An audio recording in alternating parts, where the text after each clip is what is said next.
Greetings from the archive. Don't mind me, chat. I started my stream and I was fully expecting to see my model not moving. I was like staring at my other monitor, being like, the model's gonna be still, isn't it? Never mind. I did things correctly for once in my life. Welcome on in, everybody. Hello. Let me say hi to everyone. Hello to JM. Hello to Maddie. Congrats on the first. Hello to Caroline. Hello to Jay's Shade. Welcome on in. Lovely to see you. Hello to Galactic Student. Hello to the Redheaded Menace. Welcome to Gremlin Transband. Hello to King Trillion. Hello to the Black Flag. Hello to Hilly. Hello to Astra Arts, to Xavi, to MTO Blade, to Autumn Fluffer, to Mix Maxi, thank you for your lurk, I appreciate it, to Darkwood Rider, to Truth Telling Puppet, to, let's see, Mortel's Shepherd, to Groggy. It is in fact Goofy Boy Hours, or something along those lines. Hello to Wituk Tuk, hello to Super Plank, hello to Vivi the Anarchist, hello to Avid Aloe Drinker, hello to Sin Madame Belladonna. Hello to Russ. Hello to Kefir. Ararara. Hello, Jelly Goober. Hi, everyone. How are y'all doing today? Chat, for the first time in my I don't know if this is the first time in my career. Maybe I've done it before and I can't remember. But for the first time, at the very least this year, I am starting my stream with notes. Chat, I have in front of me a post-it covered in notes. This is the point we're at right now, chat. What are the notes for? I'm gonna tell you in a second, chat. Because we got some housekeeping. He has notes, we should all be terrified. I normally just come and bullshit my intros. I don't, I come up with like any bits I want to do in the hour or so before stream to kind of keep those in my head. Everything else is very bullshitted. Fun fact, a lot of streamers will just in general keep notes of things they want to talk about in stream, not just during the introduction for their housekeeping segments and whatnot. No, like for their entire streams will have notes that they go back to about things they want to talk about. I think other streamers do this. It's advice I've heard before anyway. I don't do that shit. Everything is coming out of my brain as I'm saying it.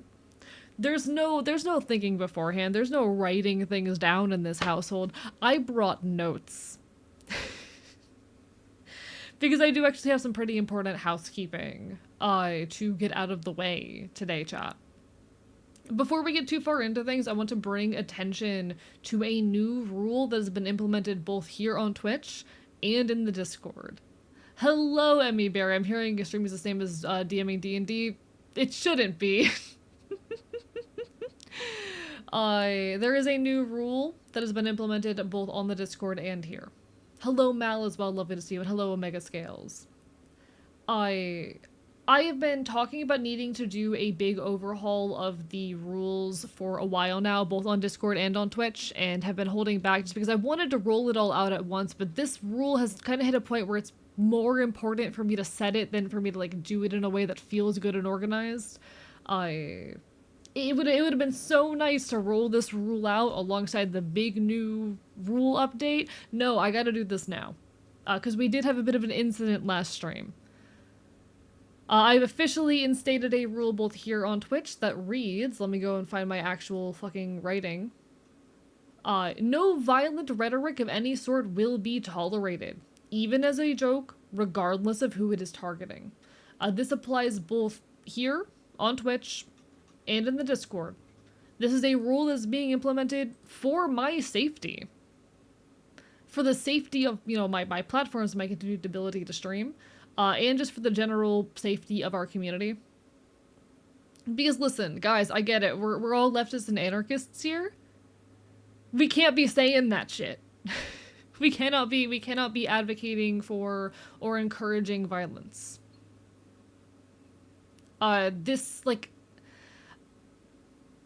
talked before about, ongoing troubles I have had, not directly because of things that I say online, but like because that could have potentially implicated me because of my positions and whatnot. I do not want to risk my safety or the safety of my platforms or my income or any of that shit because of violent rhetoric. It's not even a matter of, oh, it doesn't look good. It's a matter of, like, I don't want to potentially get arrested for terrorism. Because unfortunately, what you guys say and what I allow in my community does reflect upon me and can be used against me. I know we are anarchists, and there's a lot of anger that runs in our circles and whatnot, many of us. We cannot, even as be jokes, be saying that shit, you know? Don't say anything here you wouldn't say to a police officer's face. I wouldn't necessarily say that. Like, you wouldn't say a cab to a police officer's face. Chat, if you're face to face with a fucking cop, the only things you should say are, I will not be answering any questions, and the only things you should ask are, am I being detained, and am I free to go? If you are face to face with a cop, the only things you should be saying are, like, you know, I am not answering any questions. Am I free to go? We don't fucking talk to cops, but we cannot be making overt threats of violence, even as jokes, even if they are clearly marked as jokes, even if they are clearly impossible. I have stated this many times on my stream, but I wanted to do like a whole big rule, like fucking rewrite. It wasn't happening. I wasn't finding the time. I'm going ahead and implementing that rule. It will be also included whenever I do the big overhaul of the rules here and on fucking Discord, but we'll get there when we get there. Hello, Pyro. Welcome on in. Hello, Wolfie's Gone Hunting. Hello, MTO Blade. Hello, everyone. There's been so many crackdowns on the internet safety too, so it's important you don't lose your channel because people making jokes. Exactly. Hello, Pup and Music as well. Hi. Sorry, catching up with everyone. I want to apologize again for the events of our stream. It wasn't last night. Time's not real. On Saturday night. I can't perceive time, guys. Hello, Tuk Tuk. Welcome on in. Bark Bark Bite Bite. Hello, Abu. Abu. I do want to apologize for the incident that occurred on Saturday night. Someone came into our chat and was spreading a lot of violent rhetoric, and frankly, I should have banned them. I should have banned this individual. Instead, I kind of went like educator mode and was talking about, you know, here's the reasons why we don't do that actually, and here's the things we can do to organize. And the situation continued to spiral out of control. I entertained the line of questioning longer than I should have. And while I'm gonna be so real, I don't even necessarily believe this person was a bad actor. They were very much acting overly aggressive and agitative in a community, despite the fact that I put my foot down on that kind of rhetoric multiple times. We're not Twitch partner yet. We're still partner pushing. I might need to change the stream title. I have been very nervous since that stream out of fear that, like, this is going to impede the partner push. That I said things that I should not have said in that moment, that it would look to Twitch like I was allowing for or advocating for things that I am not allowing for or advocating for. I have honestly spent the last 2 days spiraling about this. I am so sorry for the people who were uncomfortable. It should be noted that this person was not an adult. They were a teenager. They were acting out. They are frankly someone who does not have a grasp on what goes into, you know, doing leftist praxis or anything like that. So I don't fault them necessarily, but the problem was them not stepping down when they were asked to step down and listen. I should have cracked down on that sooner. Y'all were uncomfortable. I was uncomfortable. It's okay. This individual has since been banned, and my mods and I are doing what we need to improve our procedures around this kind of thing and prevent issues in the future. Because I'll be so honest, when I am live on stream, I'm not great at putting my foot down. I'll be so honest with y'all. I am not good at pushing my boundaries and putting my foot down, especially in moments where they are being tested here on stream. That's part of why I do the whole, like, recursively reminding people of my boundaries throughout my stream. Because when they start to get broken, I have a hard time, you know, saying anything. That's a fault of my own issues and traumas. My mods and I are taking steps to make sure this doesn't happen again in the future.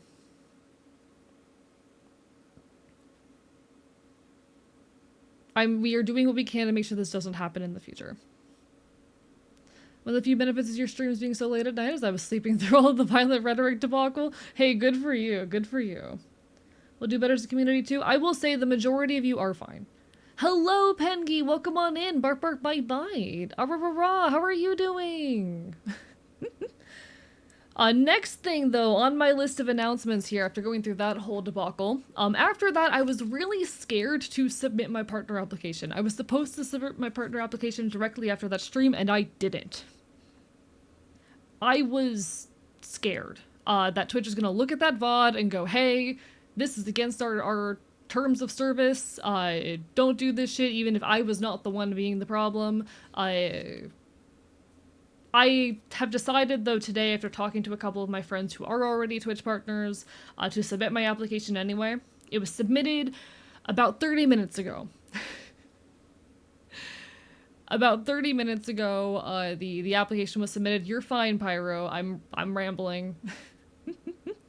I did it. I submitted the application. We should have a verdict within a week. Twitch usually gets back within 7 days. So hopefully by the beginning of stream on Monday next week, we should know if I am partner or not. Cool. Badass. We'll be getting it like a week before my birthday. One more week of anxiety and hell, hopefully. For those who missed me speaking a little bit ago, what occurred on Saturday night, we had a user come in spreading a lot of violent rhetoric, and I should have banned them. I did not ban them. I told them to step down, that rhetoric was not acceptable in my chat, and went into educator mode on, like, you know, here's what goes into anarchist praxis, etc., etc. I should have just banned. And it had me very nervous about continuing to partner push, because what if they look at that and they say, hey, that's against our terms of service, but we do what we can. We do what we can.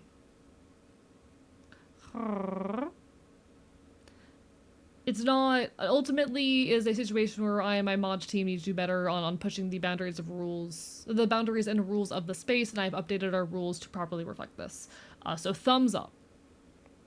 But partner application has been submitted. Hopefully within a week we will have a verdict. We will know whether or not, you know, I'm successful on this run or if we need to keep pushing. And that is fucking incredible. Thank you so much for getting us to this point where this is even possible, where we're even able to submit a partner application. It means the world. That said, our fight is not over. We do still need this next week to maintain numbers of that, you know, for Twitch partner. We need to continue maintaining those 75 averages for this next week. Twitch will be paying attention. So please, if you're willing and able, continue to be here, show up, support in any way you are able to. All of your support means the world in making this happen. Thank you for the hydrate, Aloe! Bark, bark, bite, bite! Thank you so, so much. I honestly feel like this next week or so is going to be some of, like, the most important. I know I've been saying this for a while. I've been saying it because of this week. This is going to be, like, one of the most important parts of our, you know, partner push. We need to show them, hey, the application has been submitted. You're paying attention now. We can still hit these numbers, you know? In this period of time where Twitch will probably be having staff look at my streams and actively watch how I'm performing, we need to keep on pushing. We've got this. With any luck, this is the final week. Hello, Doc Vivi. Welcome on in. Bark, bark, bite, bite. Lovely to see ya. As far as after the push, I am working on trying to plan some sort of celebration, but it's going to be a bit difficult given this is going to be happening, like, right after I fucking, how do I say? It's going to be happening basically immediately after, or immediately before my birthday. My birthday is on September 21st. We will be hearing back about Twitch partner, most likely on the 15th. Because normally they take, like, exactly a week. There's only gonna be a couple of streams before I have to start worrying about my birthday celebration. So, you know, whatever the celebration's gonna look like, we'll have to find out together. We'll figure it out. Hello, Magi! Thank you for the resub. I appreciate it. Bark, bark, bite, bite. How dare you? That said, we do still have our sub goals from the partner push active, and they will remain active until Twitch partner is confirmed. So up until whatever moment, day, point in time Twitch partner is confirmed, we will still be taking subs towards those goals. Let me go grab that thing right now. Where is the image? Chat, I'm such a good streamer. Chat, he's such a good streamer. Alright, here it is. Hello, Scale Rider. Thank you for the hydrate. Azu! Bark, bark, bite, bite! We're currently at 567 subs towards our partner push sub goals. Jesus fucking Christ, guys. How? Why? Thank you. I'm gonna eat you guys alive, chat. Some of you would probably like that. Anyway, we do have a few goals left. These are some of the straggler goals. Threadhead! Thank you. What the fuck? We do still have at 600 the gremlin model, at 750 a tarot stream, and then at 1,000 I'll admit I'm cute. Have we done the watch party yet? No, I have been very busy. We will do that eventually soon, I promise. I have so many goals I still need to give you guys. I think the only one on this that we've done, we did Uma Musume, and we did the watch paint dry stream. Those are the only goals on this that I've fulfilled so far, and I have a ton of older goals that I still owe you guys. I'm working on it. I'm going to be doing a bunch of those throughout September and October, actually. More on that later. They really want Gremlin. Some of y'all have never seen the Gremlin model. Some of y'all have never seen the Gremlin model, and that makes me very sad. And I can't wait to make a new one for you guys, you know? You guys deserve a new Gremlin. So we'll be getting a new version of the Gremlin model at 600. Tarot stream at 750. Enjoy your lurk, Scale Rider. What Tuck, I'm gonna eat you alive. You guys still have a week on this shit! You still have a week! There's still another week left. God damn you people! You have an entire... There's still a week! What the fuck, guys? I'm gonna... Oh my fucking god, chat. Thank you, but also how dare you. How would the tarot stream work? You do a reading on stream or a whole stream dedicated to it? It would be a whole stream. Omega Scales, thank you for the 10 gifted subs. So I guess we're getting Gremlin model back. God damn it. God damn it. How dare you people. It would be a stream wherein I do tarot readings live on stream for people in chat. I'm going to figure out how I'm going to make that an organized thing where it's not, you know, a free-for-all. But we'll figure it out. We'll make it happen. It'll be a little bit scuffed inevitably just because of how many of you there are, but we'll make it work somehow. God damn you guys. Alright, I'm going to take this off screen.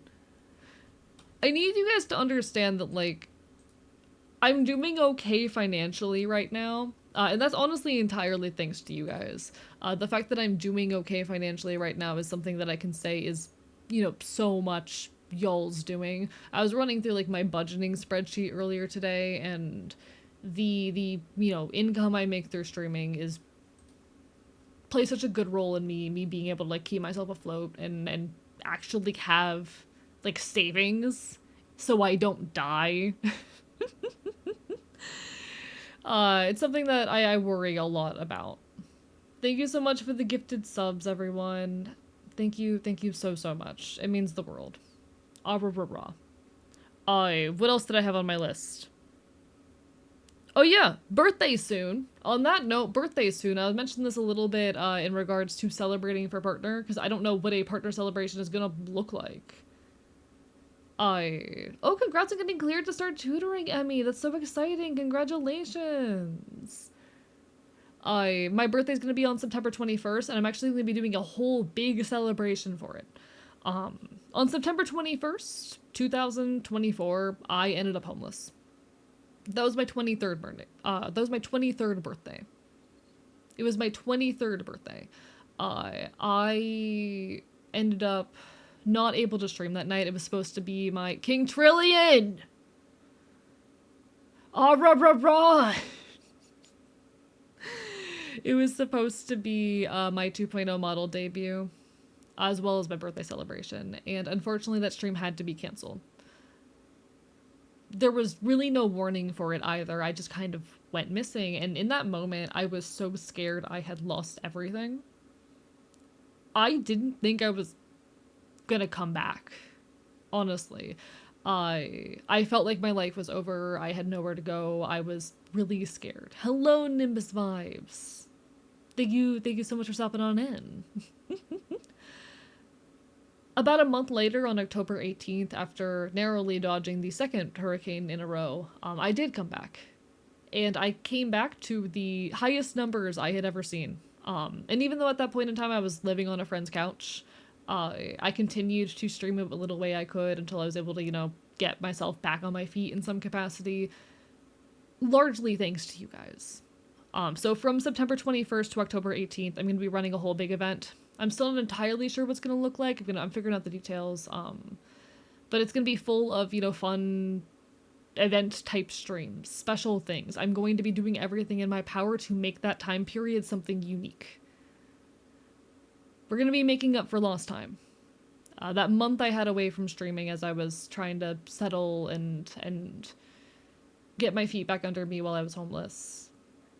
I want to take that as an opportunity to not only push myself to make all the things that I couldn't make then, to make up for lost time, but I want to give back to you guys for all the support you've given me. I'm glad you came back. Glad to discover a wonderful person backed by a wonderful community. Chat, I was like actually in tears in a friend's DMs a little while ago. Can I be so real? I was messaging my good friend Celerity Dust. And I'm saying that outright because they're definitely not listening affectionately.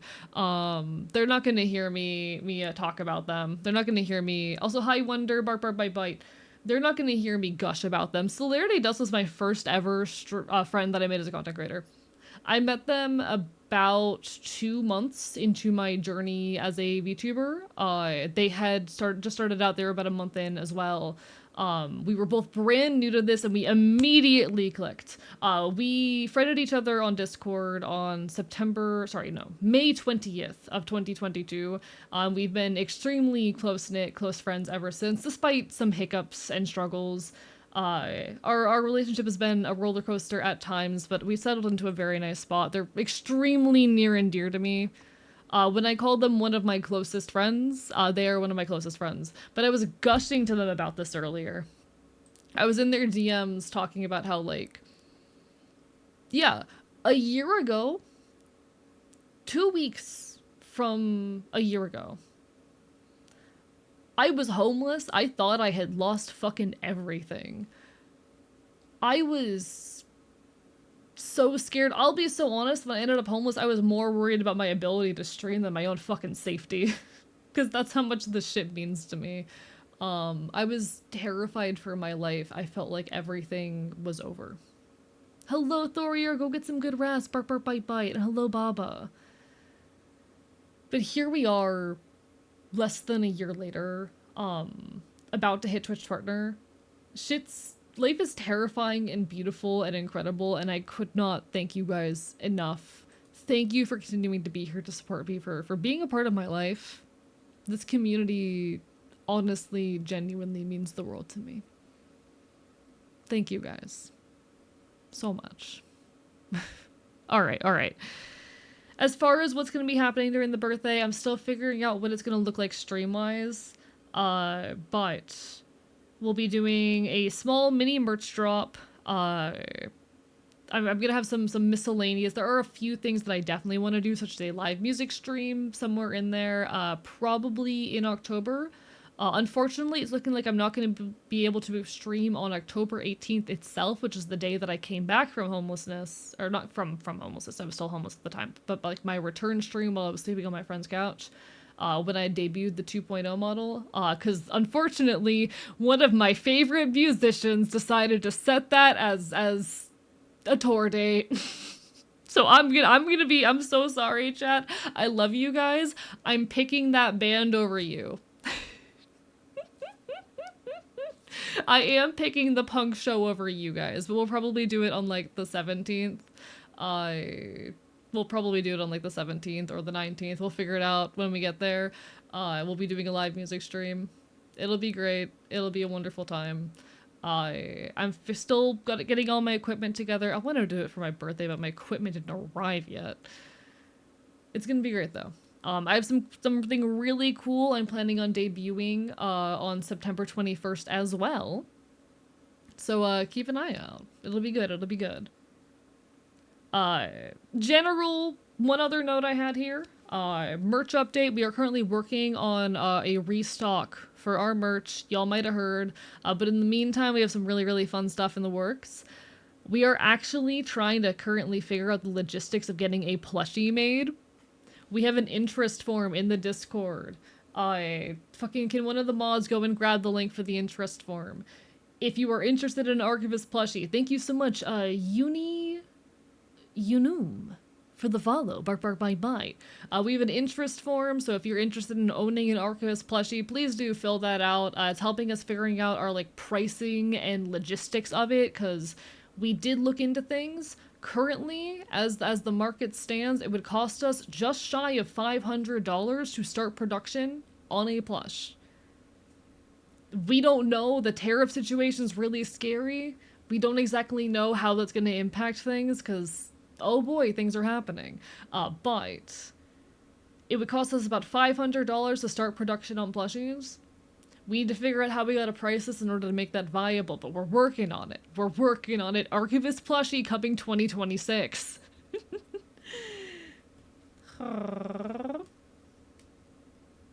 Pretty sure I already followed you before. Maybe Twitch random unfollow. It could have been. It could have been. Welcome on in any case. Thank you for the follow regardless. It's wonderful to have you. There will also be an Archivist bottle opener that speaks. Yes, absolutely. This is a thing that's actively in production. So Archivist plushie soon. Keep an eye out. Our current projection is $50. If we can get like 10 or so pre-orders at $50, that would be the bare minimum we need to start production. Unfortunately, it's a matter of acquiring that, you know? That is kind of our bare minimum. We will be running it on a pre-order format when the time comes. Scary, fun, exciting, terrifying. All right, that's all that's all my bullshit, chat. Those are my notes. It's the first time ever AE wrote notes before he started stream. You're welcome. Yo, Captain Laser, welcome on in. How are you doing, old buddy, old pal? Why did I just say it like that? Oh, buddy, old pal. Oh my god, it's been a hot minute though. How you been? Thank you for the follow. Bark, bark, bite, bite. Archivist water bottle? Do you guys actually want, like, a water bottle or a cup or some shit? I don't know. I've never really vibed with those as merch, but I guess I could figure something out. Okay, no, here's the hot take, chat. Archivist flask. Who knows? Big chillin'? Hell yeah, hell yeah. Well, welcome on in. Lovely to see ya, my dude. It's been fucking forever. I hope life's been treating you well. Chad, this is an old voice actor buddy of mine from, like, back in the day. And by back in the day, I mean, like, 2021.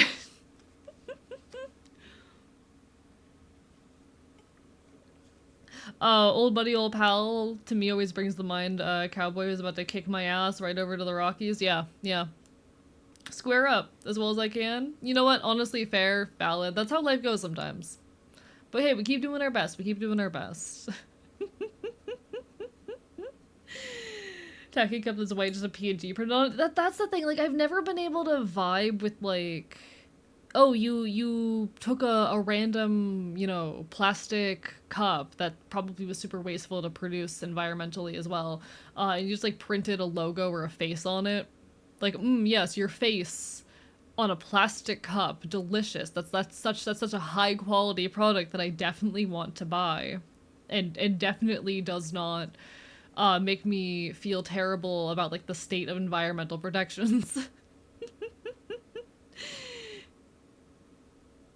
Like I can't with that personally. I can't with that. But like I could figure something out.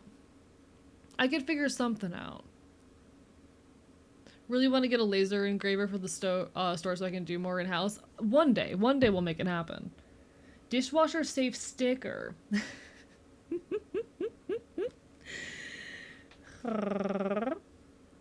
But maybe like some kind of like metal flask. I feel like if it was metal I'd be a little bit more okay with it, but just I'm not super into like the plastic water bottle model. Water bottles are supposed to be blank so you can cover them with stickers. True! See, I like my big metal water bottle. Even though I know it probably is not more environmentally friendly, it just serves to make me feel better. Organizing a plan to have reusable cup options sold in the 6th form. Want to get a collaboration going with the local coffee shop? Oh, fuck yeah, good luck. I hope it goes well. That is actually a fun project.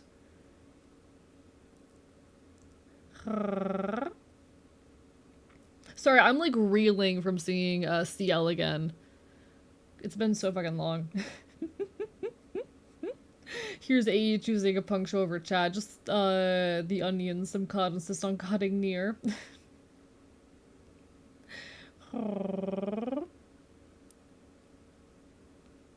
AE Stanley Cup. That's terrible actually. One sec, I'm catching up with chat right now.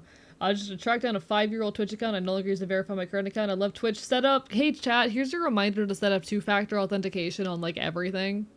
Please, I'm begging you. Hello! Hello, Druid, bonjour. The homesick minds have been long past, yet the corpse marches on.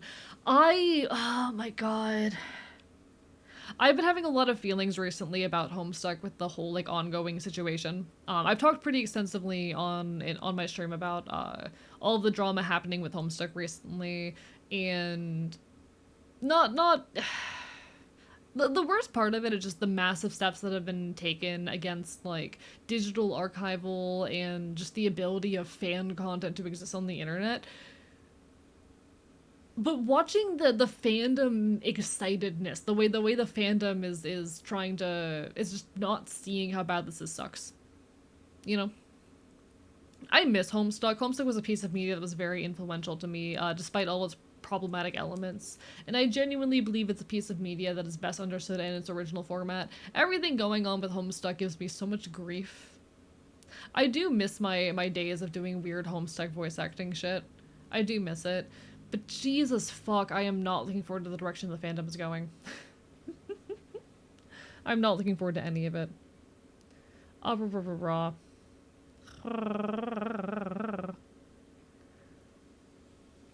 Got my first sustainable project completed over the summer. Reusable cup getting more sustainably produced chocolate sold cold shop. Hell yeah!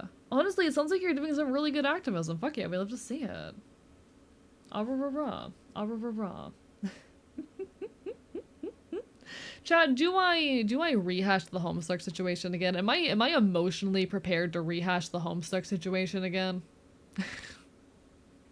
I have a lot of feelings about it. If there's been new stuff that's come up in the last couple weeks, I haven't seen it, but it makes me incredibly sad seeing the way that Hussey and then the Homestuck as a brand is acting these days. I'm in a few like notable Homestuck content creator discords just because I have connections, and it's really sad seeing how a lot of friends of mine are like stuck in predatory contracts, and Stuck at Home Con is dead, closing its doors. It's really depressing, genuinely. No, but are you gonna do it anyway? I'm not sure. Only new thing is Hussey is playing nice in the Discord, and they published a new MSPA. There's a new MSPA? What the fuck? I mean, it's a very thinly veiled effort to just take complete control over the most popular and visible elements of the fandom and try to revitalize this old brand. I don't like it. Obviously. If that wasn't clear from everything I've said before, I do not approve of like the actions Hussey has taken more recently, and the way that a lot of popular fan works are being subsumed or attacked in some way. Hussey has taken control of and shut down Stuck at Home Con. Hussey has forced the shutdown of the unofficial Homestuck collection. I know a couple friends of mine are currently stuck in NDAs and can't say shit, and I want to shake them aggressively. Hussey is taking the Disney approach, basically. Basically. I'm not in the official Homestuck Discord. I don't think I'm going to join for the sake of this, but it just... Fuck this shit.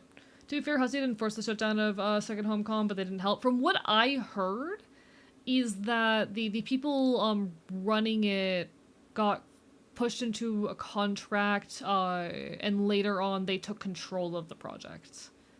That was my understanding.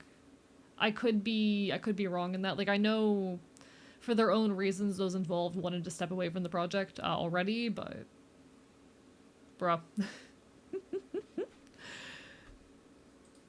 Bruh. I've been half tempted to just, like, dig up all the info I can and put together a fucking video essay about this shit. Should have done themselves? Okay, okay. Yeah. I mean, I also know the organizers, I'm just not close to them. You're probably in more active contact with them than I am, but they're also people that I know. I wouldn't say necessarily hostile takeover, but it's just a whole situation of, like, just massive attacks and acquisition of fan projects and shit. Bark, bark, bite, bite. Bark, bark, bite, bite. Specifically at Andrew Hussey. I'm gonna eat him. It's really depressing just looking at the state of fandom right now. It's very, very sad. But no, it is lovely to see you again. I hope whatever ventures you're on these days treat you well. We haven't spoken in a hot minute, but like my DMs are always open. I've been doing honestly really swell. We're partner pushing on Twitch right now. I was homeless a year ago, but now I'm no longer homeless, and I'm kind of fucking thriving in some really incredible ways. I'm constantly too busy, and life gets really, really hectic, but it's all worth it, you know? It's a life worth living is a phrase that I keep saying to myself that I think holds really goddamn true. I'm so in love with life.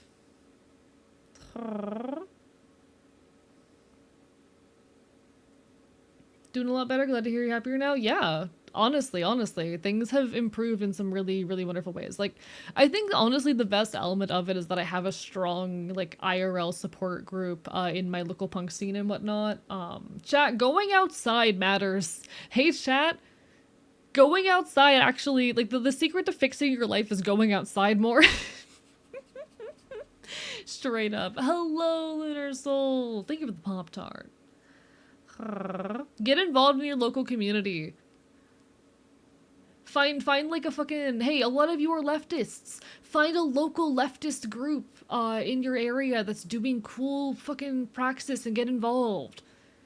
Look into your local Food Not Bombs chapter. Create connections in your local community. It's fucking worth it. Life is amazing, honestly. But no, I'm thriving. Things are honestly really great. Submitted my partner application earlier today, and we'll see where it goes from there. Life is beautiful. Honestly, life is beautiful. The world is incredible and wonderful, and if you fucking look for it, there's so much wonder to be found out here. I'll go outside when I tell my family to go fuck themselves. Understandable. Sometimes that is a limiting factor, but gonna go fight OBS for a bit? No worries. Good luck, good luck. Hope you're able to figure it out. Do that, but also be careful, because there's some orgs that are on the level. I mean, also, yes, true. The reason why I tend to shout out Food Not Bombs so much is because they're absolutely incredible. If you have a local chapter of Food Not Bombs, they're like one of the most widespread anarchist organizations, and their whole thing is feeding the poor. The whole thing with Food Not Bombs is just feeding people who need food. I wonder how easy it is to create a Food Not Bombs chapter. I have no clue, honestly. Oh, my music died. Come back, music. I need you. What am I gonna do without my relaxing GameCube music, parentheses not clickbait? Let's see. 2 hour of happy and upbeat video game music mix. Thank you, YouTube. Hi, Yui, bark my bite. Life is simultaneously the most terrifying and beautiful thing we have at our fingertips. Also true. Also true. Big fan of No Thoughts Head Empty video game mix on YouTube. Ooh, let me look up that one. Let me look up that one.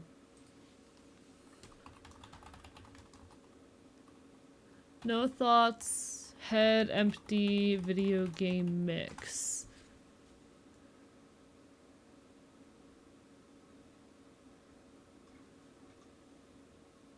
Let's see. There's a few like that. Can I find just a video, not a playlist? I feel like I know which one you're talking about. One with a Yoshi? Yeah, I know. I'm pretty sure I've seen the one you're talking about before. Did I drop that? I might have saved that somewhere. Give me a second, chat. I found it. No Thoughts Head Empty video game music. Video unavailable. Chat, I'm hitting so many wrong buttons. I'm hitting so many. Chat.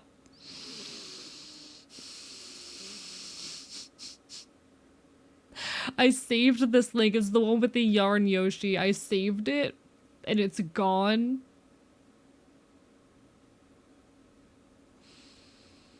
This is the moment that does me in.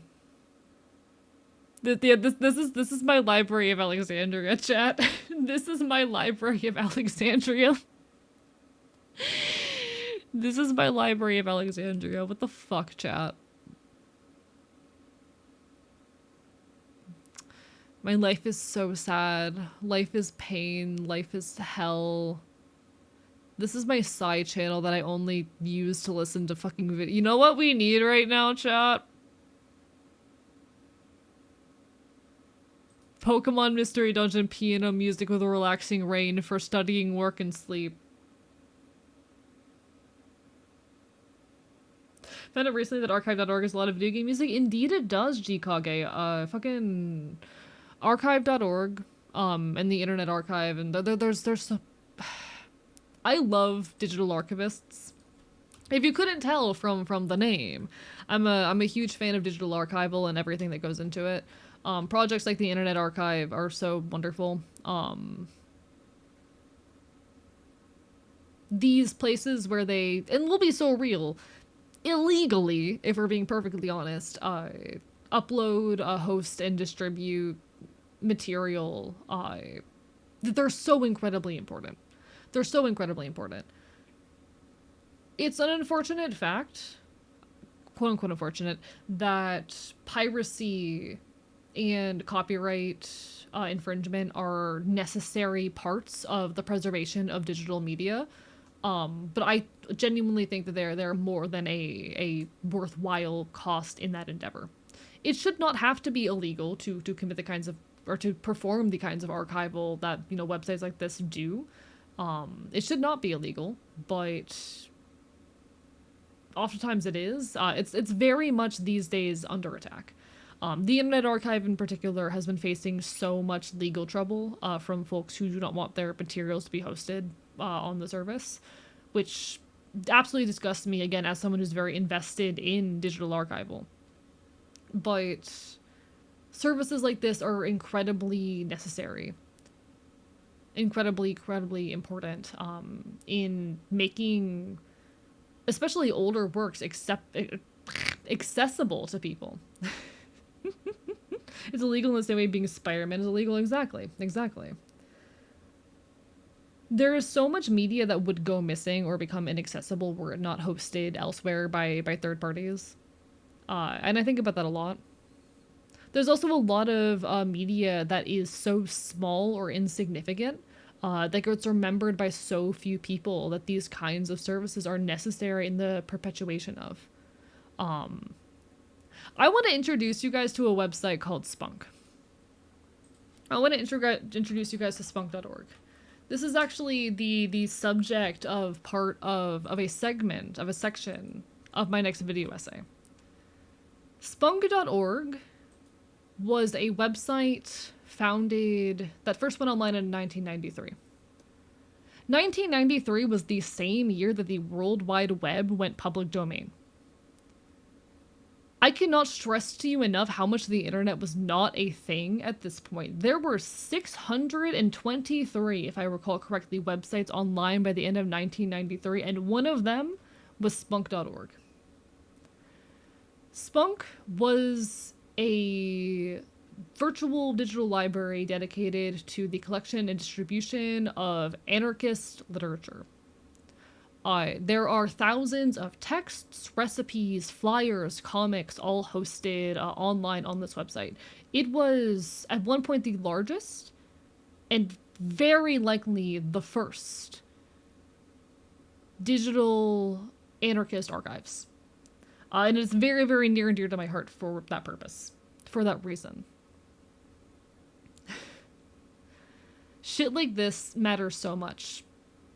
People on the internet taking the time to document and preserve things in a digital format where they are accessible to other people, that is so, so important. This is praxis right here. And I very much make the argument that something like the Internet Archive is also praxis. Fuck capitalism.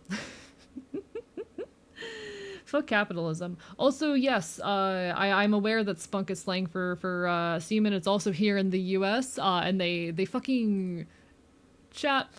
They mention that on their where the name comes from page. Spunk is also an English colloquialism referring to human semen, but any connection between this and spunk press is purely coincidental. Although it was suggested by someone that we really should be proud of that we really should be, quote, proudly claiming to provide seminal information. I love this project so much. I've actually been able to track down the modern internet presence of a couple of the people who are responsible for spunk. One of them's a Twitch streamer, and I've been so tempted to just like casually pop into his chat. I don't know. I don't think he's an anarchist anymore is the thing. But one of the people who was responsible for the creation of the site back in 1993, he's a Twitch streamer now. He's a Twitch streamer now. Is particularly this Chuck O guy right here. He does not stream under that username, but I know what username he streams under. Chuck, I know who you are. Chuck, I know who you are. Anyway, I'm normal.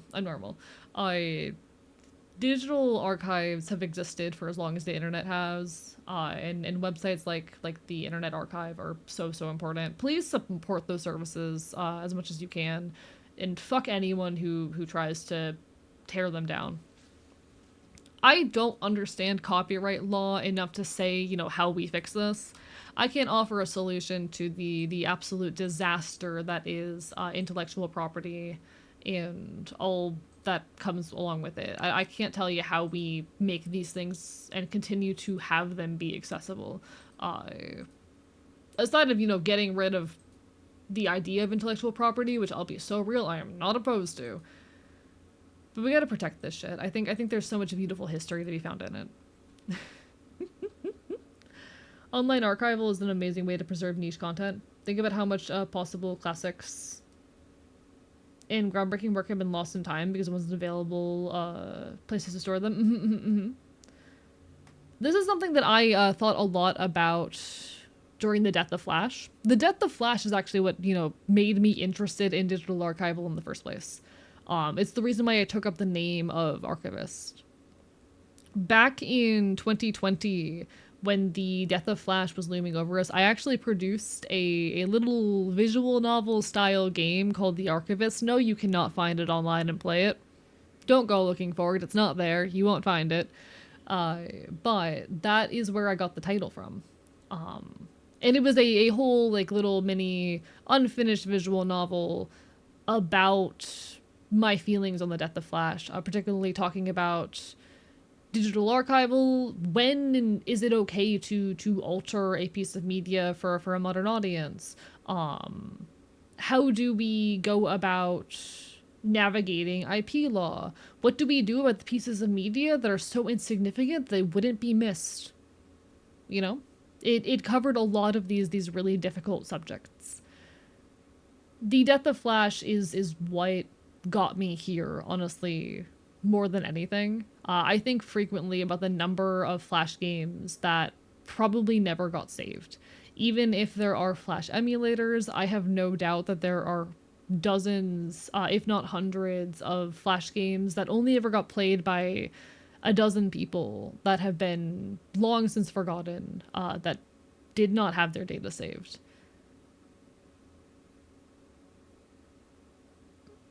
I think a lot about that dead art.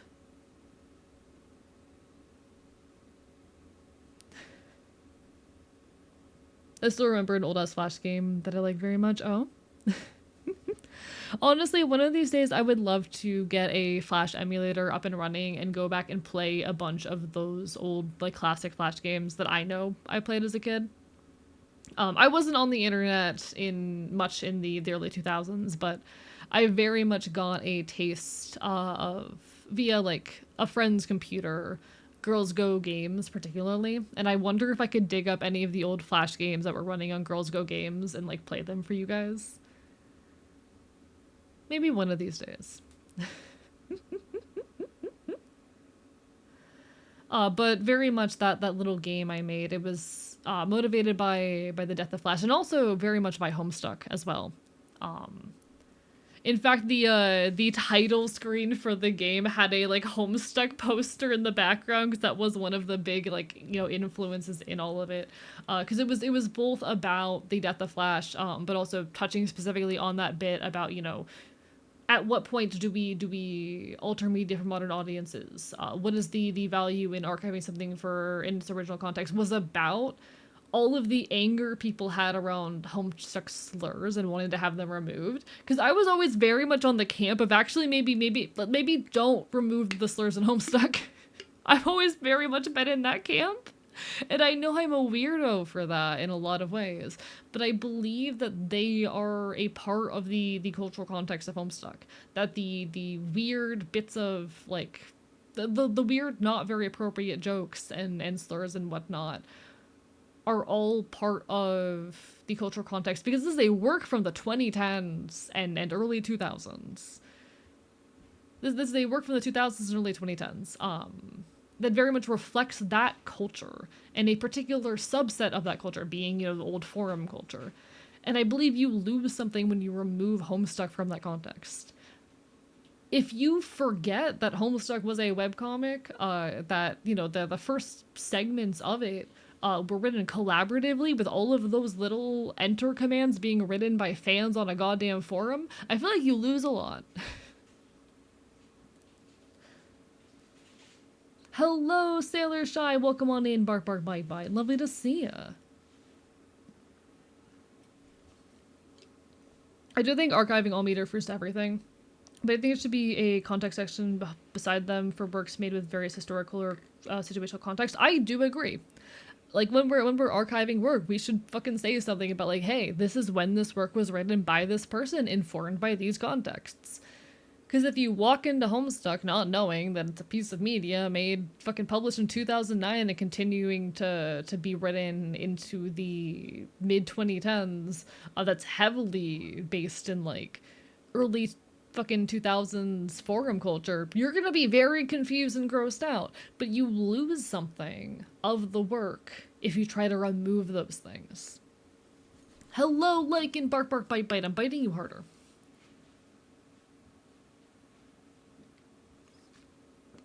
I don't want to sanitize media to meet modern expectations. I think we can engage with old media, and even modern media that contains gross elements with understanding of those gross elements, and with context for why those gross elements exist.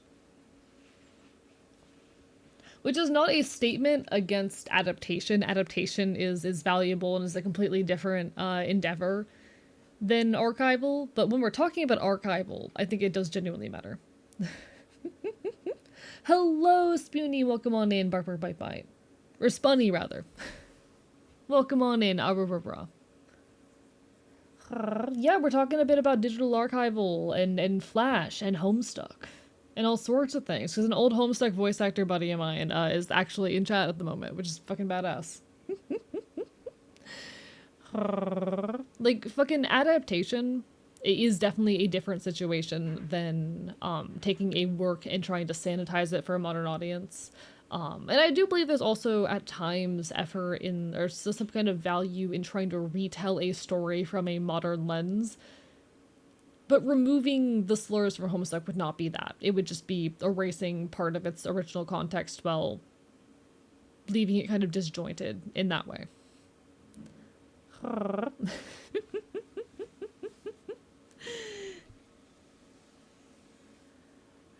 wouldn't even say Homestuck is a case of like not erasing history we don't like. It's just the fact of the matter that like, okay, part of it, chat, part of it. People worship Hussey almost like this god figure, and I feel like it would be so much easier to do that if people were to remove all of those like, okay. People worship Hussey almost like this god figure, and I feel like it'd be so much easier to do that if you were to remove those elements because they're so disjointed with that notion of him, you know? Like, Andrew Hussey is kind of a questionable person at best. Even back in the day. Weird hot take.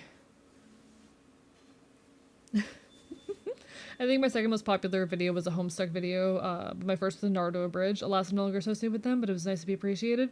I mean, real as fuck.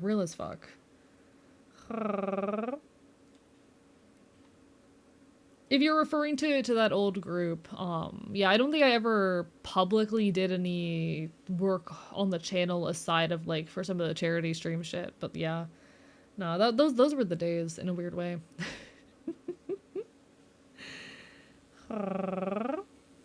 Did I look up the PSI of the bite of a fox or the bite of a crocodile? Yes, I did. You know what? Good for you. I promise I can bite for harder than an actual fox. All right. I'm valid. As someone who is actively steeped in the study of slavery, not comparable to Homestuck slavery, of course, if we were to mend the archives and post-slavery folk of the time, we would lose so much with history of racism. Very true. Yeah, very true.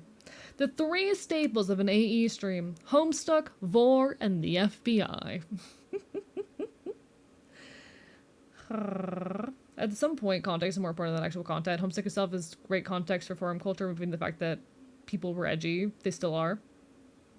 I genuinely think like the best, like I discourage people from reading Homestuck in general unless they are interested in understanding like 2010s internet culture.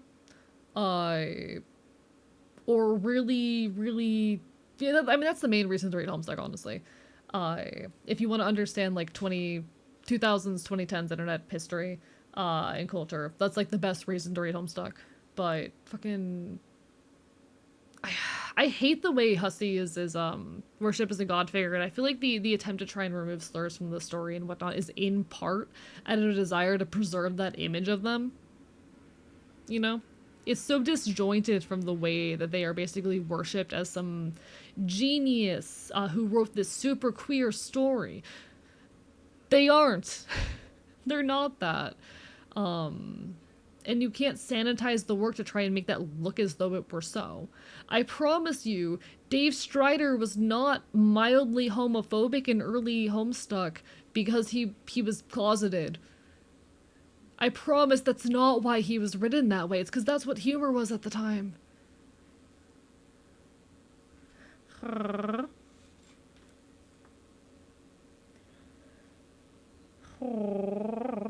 Second reason to view Homestuck is to see AE voice act. You know what? True. You should totally see all the fucking work I did as Terezi Fire Up. I still do love pulling that voice out on people. I'll meet people IRL, find out their Homestucks, and then pull out the Terezi voice. To this day, it's very funny. Homestuck had aged badly when I first read it in 2016. Yeah. To be fair, we're living in an era where things age badly way quicker than ever before, because language and culture are evolving extremely quickly, thanks in large part to the internet, but that's a whole separate issue.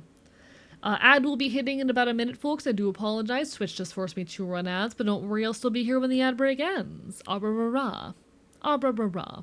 Hello, FBI. Would you like a Sprite? I still have, from the drinking stream I did last night with my friends, this entire 2-liter bottle of off-brand Sprite next to me. I drank half of this shit last night.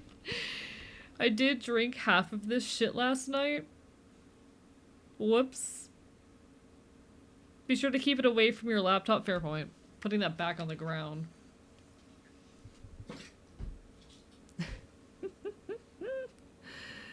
Homestuck's a time capsule, and just like IRL time capsules, you shouldn't remove the context of the creation. My thing, like, Homestuck is a piece of media that needs to remain in the past. Homestuck is a piece of media, like, let it die. Let it stay a relic of the late 2000s, early 2010s. Let it stay that. It should stay that. Is my genuine asshole opinion on the thing. We don't need to do Homestuck again. We don't need to recreate Homestuck. I think it has served its purpose culturally, and trying to bring it into modern day just isn't gonna work. Oh, I know Druid. You're totally fine. Hussey themselves went, don't know what that stands for. I wasn't aware of their own queerness, the point of writing. Honestly, the amount of people who are downright shitty and homophobic due to repressed and internalized queerphobias, yeah. I mean, yeah, true. It was just humor at the time. It was just the humor of the time, regardless, but.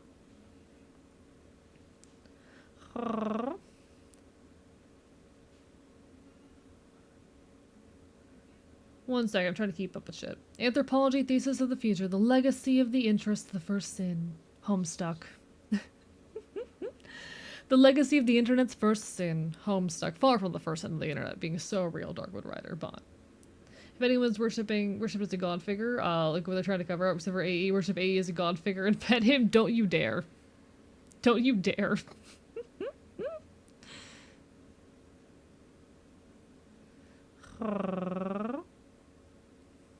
Do not worship me. More on Toby Fox. Homestuck may have given inspiration, but it's, Toby and Temmie's work. Yeah. Like, fucking... I have such weird feelings on, like, the modern connection between Homestuck and Undertale, actually.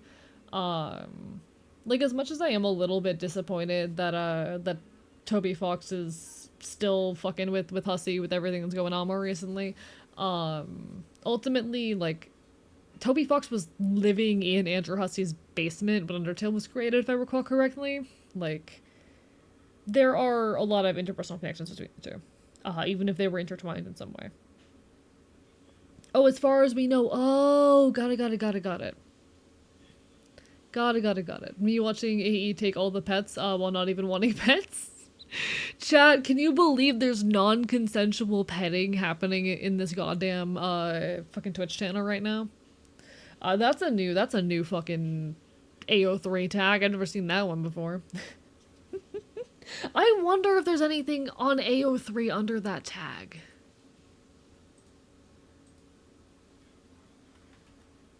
Now I need to find this out.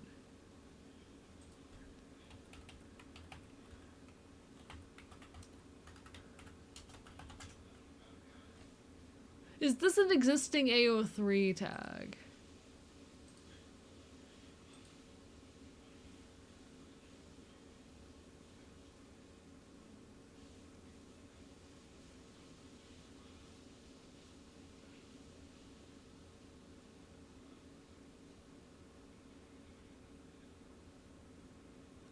Why the fuck is this? I can't show you guys what I'm looking at. I can't show you guys what I'm looking at, but a Pokemon Mystery Dungeon fanfic showed up.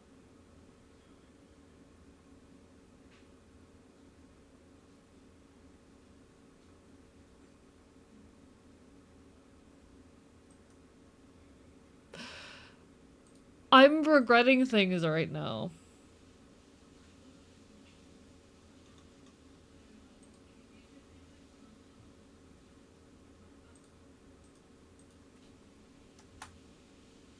What the fuck?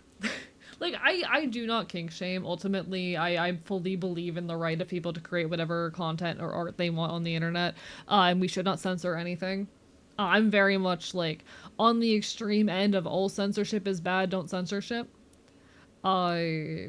But Jesus Christ, the fact that I searched that up and the second results of the Pokemon Mystery Dungeon fanfic did a little bit of psychic damage to me.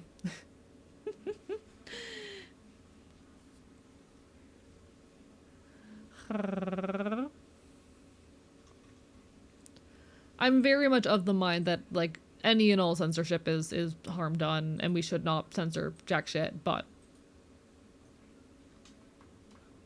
just a little bit of a jump scare there. Just a little bit of a jump scare there. I can be slightly horrified of kink and still think it should be allowed to be visible. Agreed. Yeah, exactly. Exactly. It wasn't even anything about the content of...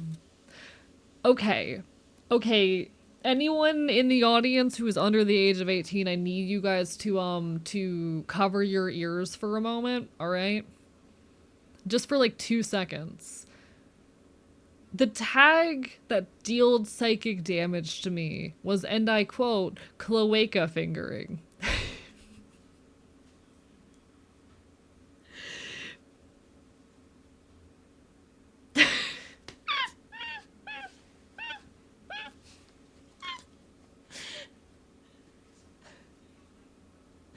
Like, you know what? You know what? Good for you. Good for you. Good for you. Good for you. Whatever you're into. Have fun. Have a good time. I was expecting worse, really says a lot about me. So here's the thing. I don't get shocked by anything that's, like, actually... Okay. I am not someone who is going to get shocked by, like, weird, gross kink. Quote-unquote weird, gross kink. There's very little that genuinely grosses me out. And even that was not a grossness response. It was just a, I've never seen that one before response. I'm someone who I don't talk about it much here, but I am, like, very kink aware and engaged in local kink community and whatnot. You're not gonna surprise me with any of that crap. There are very, very few things that actually, like, squick me out in any capacity. And even when they do, you have your full right to engage with them. Just don't involve me, you know? Make your weird fan content, engage in your weird kink, just don't directly involve me in it, and if you're gonna post it online, tag it properly. So it wasn't even a grossest reaction, but, like, I'm... The things that you expect to gross me out, or to freak me out, or to spook me, are not the things that are gonna spook me. Being so real. If it had been the normal weird stuff that you see on fanfics, then we would have been fine. A has been around a while. A has 100% read that specific one. Druid, what is being referenced? Like, it's kinda tame. I just had never thought about that before. You know?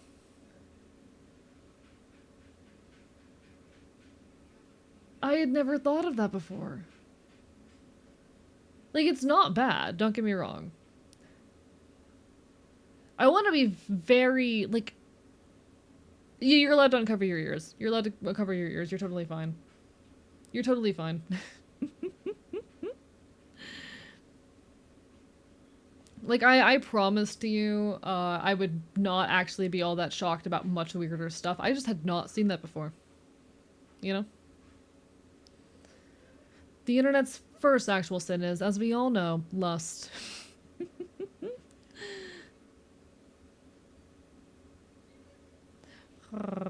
Listen to E and actually didn't listen. Think the chat reaction Jill is speaking for you. It honestly wasn't that bad. It was just something that I had not seen before. Accidentally, don't know what that means. I see. Yeah, I don't know that acronym. It's probably something that I'm aware of. You know what? I'm gonna look at what that acronym is.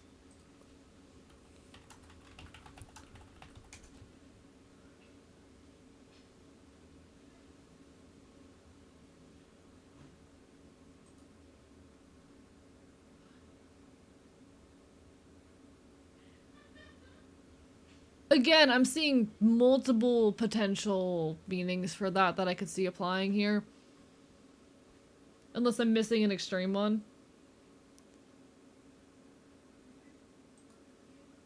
Unless there's a more oh! Okay, no, I've seen that before. Sorry. I know, I think I see which one you're referring to. Yeah. Okay.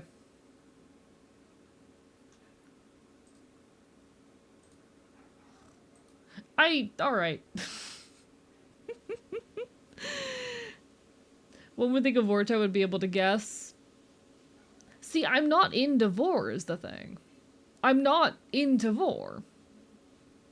I'd heard of that. I am familiar with that as, like, being a thing that some people are into. It's a thing that I'm aware of and familiar with. Never anything I've engaged with. Had never seen it abbreviated before. He is not an Vor, he's just a cannibal. Yeah, exactly. Yeah, I had never seen that abbreviation before. I'm like, yeah, alright. Cool.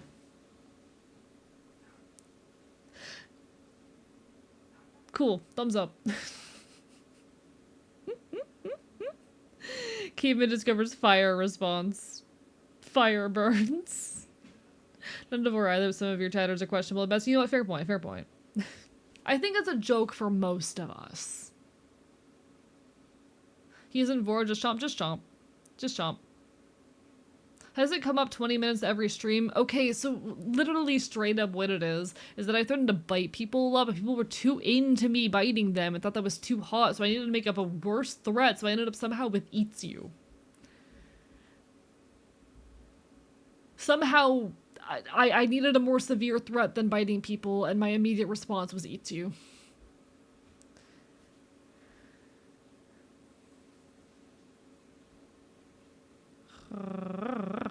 He's a distinguished gentleman. He eats you with a knife and fork. Nah, I bite. Or kill with rocks is the other one I go with. Problem is, eats you isn't exactly a threat, more of an invitation. I mean, people do the same thing with biting. People feel the same way about me biting them. This is what happens when a handsome person threatens to bite people. You get people burying their necks. Chat, someone was horny posting about me on Reddit. Hello, North Princess. Welcome on in, Barber Bite Bite. Welcome to the archive. I found out the other day that there's someone who's horny posting about me on Reddit. To be very clear, I'm not mad. This actually boosts my ego so much, keep doing it.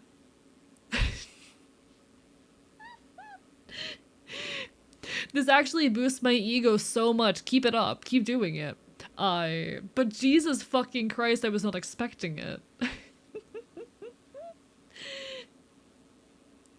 I will say I'm someone who, like, I've been very clear about this in the past. I fully consent to people using my image as they please and making whatever fan content makes them happy. I have very few lines around fan content. That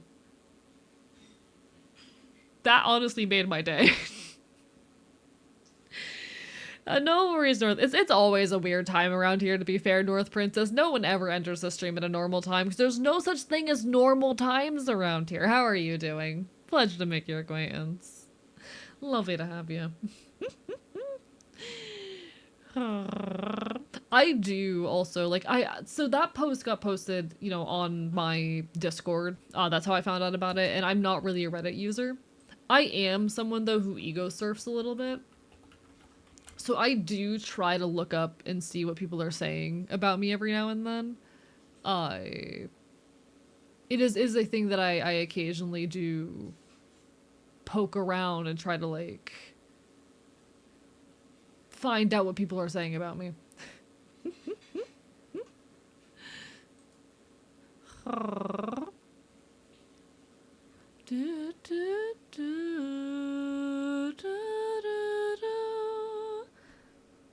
Always happy here in the archive. Hell yeah, hell yeah. Yeah, it wasn't even freaky. It was pretty tame for a quote unquote horny post. But it did boost my ego and make my night. I'm gonna be so rude with you. The person who made that post, please learn to take a screenshot. You took a picture of your monitor. Real, real. Normal is a myth that bends aside to the ones of the elite. Being normal is submitting yourself to the Catholic Church. I mean, true, yes. Like being like no one is normal. Normal is a myth that is made up. Normal is not a real thing that you can be. I'm just saying, it's always a weird time here. Into the road some thirst posting? Exactly. Exactly. I don't mind some thirst posting about me here and there. I don't mind some thirst posting about me here and there. Raw chat. Raw.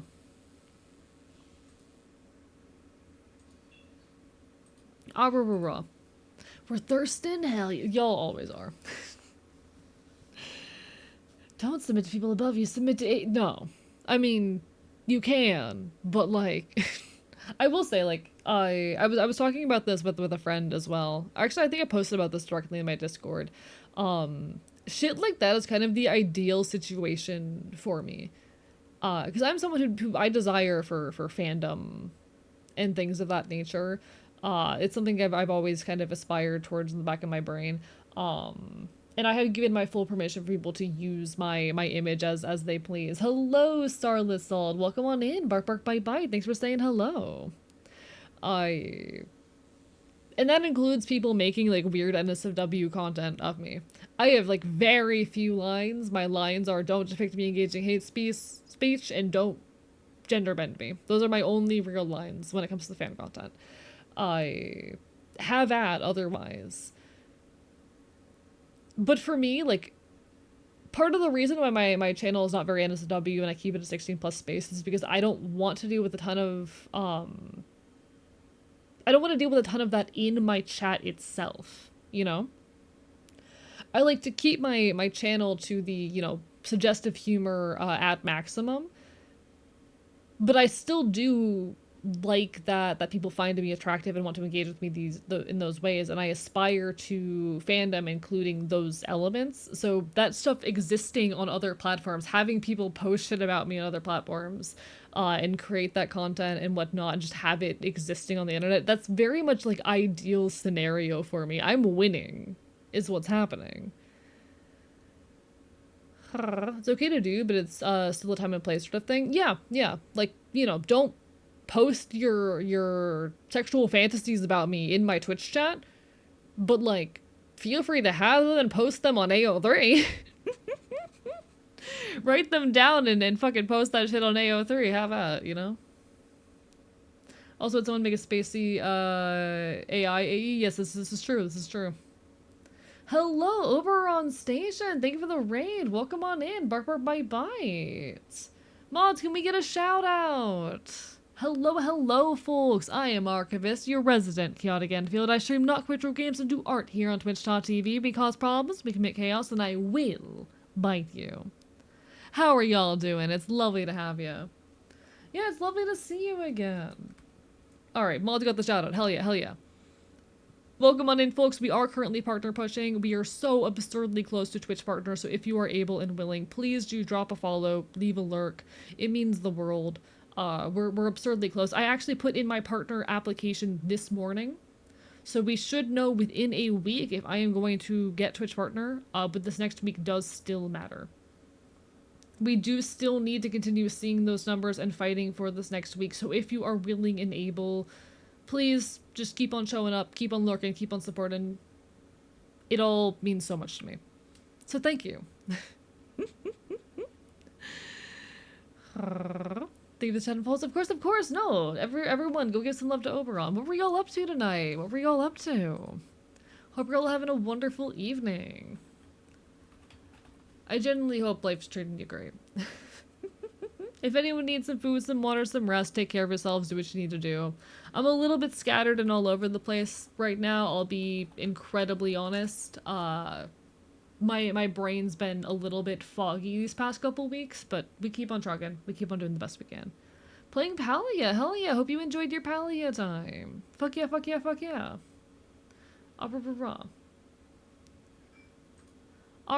chat.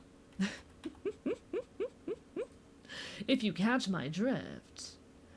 I played Palia a little bit a while back, but I never could particularly get into it, mostly because, like, Okay, I'll be so real. The thing that made me give up on Palia, the thing that did, make me give up on Palia was when I went to look at all the outfits and clothing and found out that the one outfit I wanted was paid. And I understand a game needs to make its money, but there was no way to even, like, free to play build up that resource. Hello, Astro Calico! Welcome on in! And hello, Float, as well! Bark, bark, bite, bite. Hope everyone's doing well. Lovely to have y'all. But I did get very sad. I know free game need make money somehow. I know free game need make money. But I was so incredibly sad that there wasn't a free way to, like, build up that resource or somehow get that outfit. How's the stream going, friendo? It's going all right so far. We're still in the midst of our Twitch partner push. Azu! Bark, bark, bite, bite! We are still in the midst of our Twitch partner push. I actually submitted my application for partner a little bit before stream. So hopefully sometime within the next week, we will know for sure if we have made partner or not. A couple of my streamer buddies, my buddies who are already partner, decided to tell me to go ahead and do it.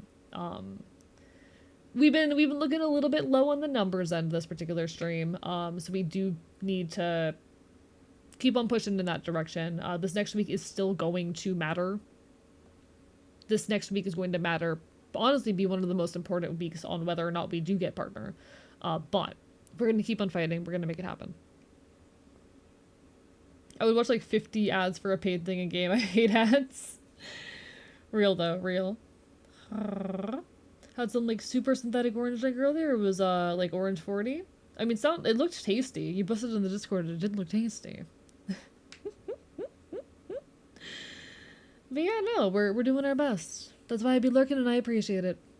Low number streams, I get it, but I believe in you. Thank you, thank you. It has honestly been incredible. Like, since the partner push started, we have seen, I think it was an average of, I think at this point it's an average of about 105, or maybe 106, 7, somewhere around there, since the partner push started, which has been absolutely incredible.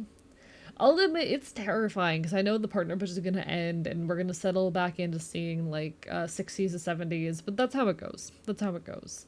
And I appreciate you all for continuing to support me regardless. There's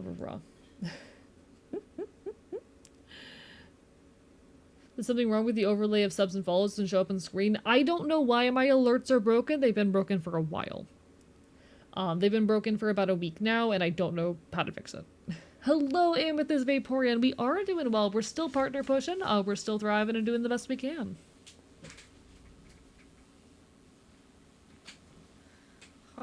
But yeah, no, like, I do imagine, like, we're gonna finish the push and we're gonna go back to, like, 60 to 70 viewers, and that's totally fine. That's how it tends to go. That's pretty normal. I'm just hoping we can get through the next, week or so of the push while still maintaining those, like, 80 to 100 averages, you know? We're doing the best we can, though. We're doing the best we can. Grateful to have tried it. This was a gift. Hell yeah, hell yeah. It was not tasty. It was bright orange. The color in taste. No, but I want to know what orange tastes like. I want to know what orange tastes like. You know? It tastes like orange? I want to know what orange tastes like. Can I be... Okay. Can I be so real and talk about something that I'm probably not supposed to talk about? Just a little bit. I fucking hate the fact that I get money from advertisements. Low-key. I wish I didn't make money off of ads. I feel gross when I make money off of ads.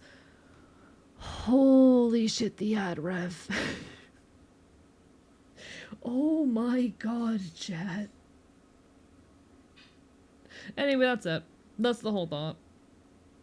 That's the whole thought. That's my entire thought right there.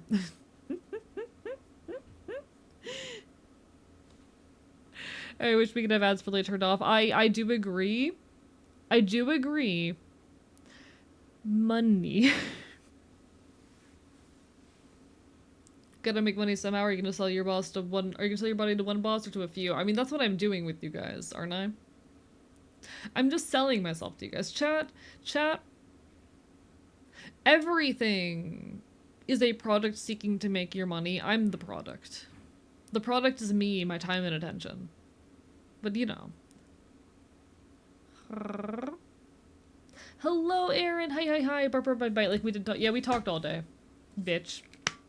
Aaron was like, "Hey, do you want to hang out while I'm at work?" And I'm like, "Sure." And then he forgot his fucking headphones, so we just texted all day.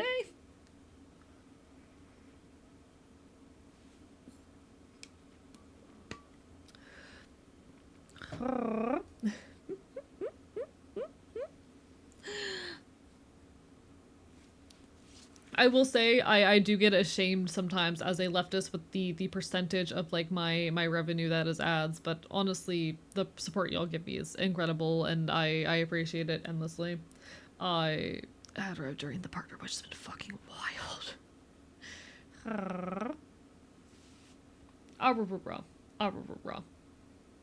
Don't you live in Florida with all the orange forums and the Floridian Commonwealth go bankrupt? No, I want to know what the color orange tastes like, not orange is the fruit. Able to start taking sponsors any day now. Honestly, I'm surprised that I have not gotten a proper sponsorship email. Actually, no, I'm not. I'm too much of a brand risk. What am I saying? I'm not surprised.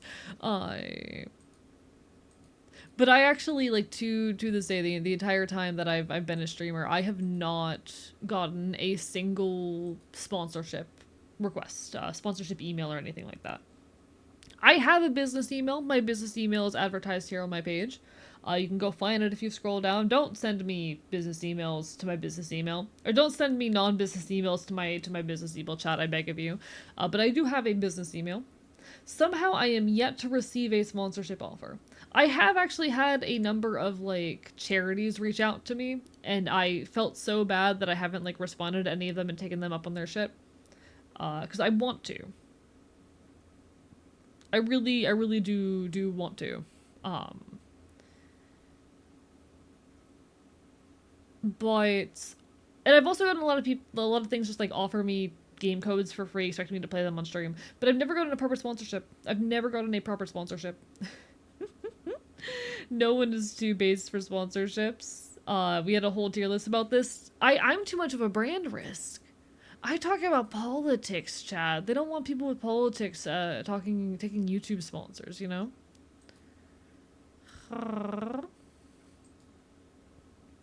So actually the horny post isn't the first Reddit post about you. I know it's not. I know there's a couple out there. But still, it's insane. I have seen that one, Hilly.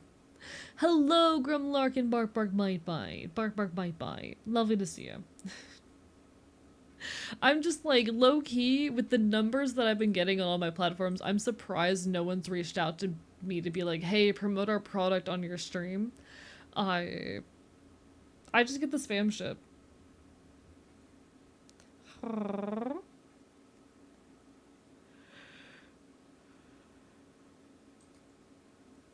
But no, I have a lot of weird feelings and anxiety around eventually taking sponsorships. There'll probably be a day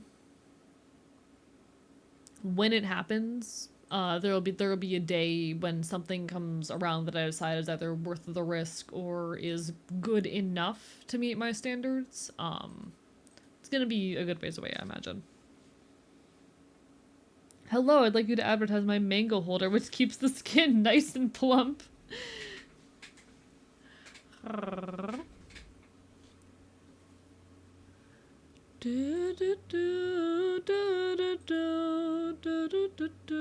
I know I have asked this before, and honestly relatively recently as well. I am curious what you all would think or how you would feel if I were to take a sponsorship. Because I know that I am, you know, a hardcore leftist and anarchist, and I don't want to take dirty money. But also, a bitch needs to put food on the table. And I very much dream of eventually making content creation my full-time thing. And it's a hard thing to do if you aren't willing to take those measures. Hey, AE, mind promoting my product, chainmail collars that I totally didn't know what people are commissioning them from me for, and quarterstaffs. No, that's real as fuck, actually. I would 100% do like sponsorship for like, you know, small businesses and handmade goods and shit. I would just have to figure out how I would price that. Depending on what you're sponsoring. Yeah, that's fair. That's fair. I get it because capitalism is a new system, yeah.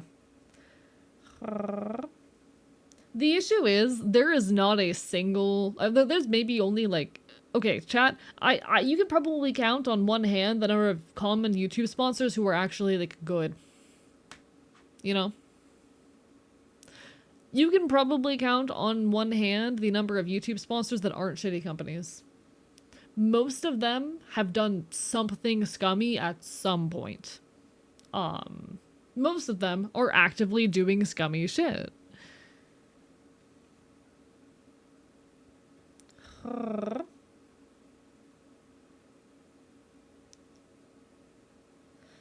So it has to be companies who are willing to like put their name out on YouTube and shit. I don't know. It's a complicated situation. I would love though to like, you know, do sponsorships for small businesses and push them. If especially if they're small leftist run businesses, I feel like I can't do that crap for free. And I don't know what a reasonable price that most small businesses could handle would look like, but I would love to be able to at some point. Hello, check for Charlie Aurora. Welcome on in.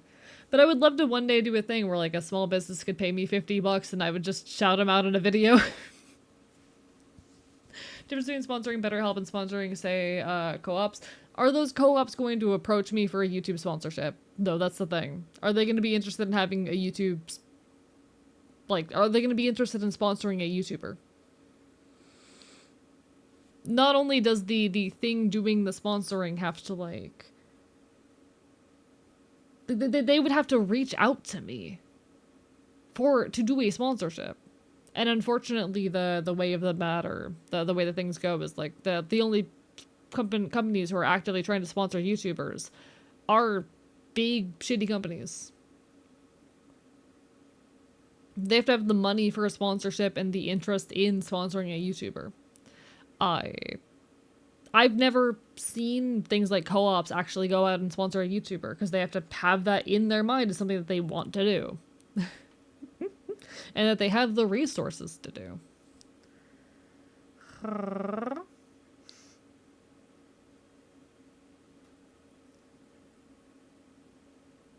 Maybe find one that's a product you like and then possibly free merch that falls into your interest. Just a thought. Or did the old school, hey man, you put your logo in the corner for X amount of streams? I don't know. Yes, OMG, $50. So the issue is they have to approach me. The issue is they have to approach me.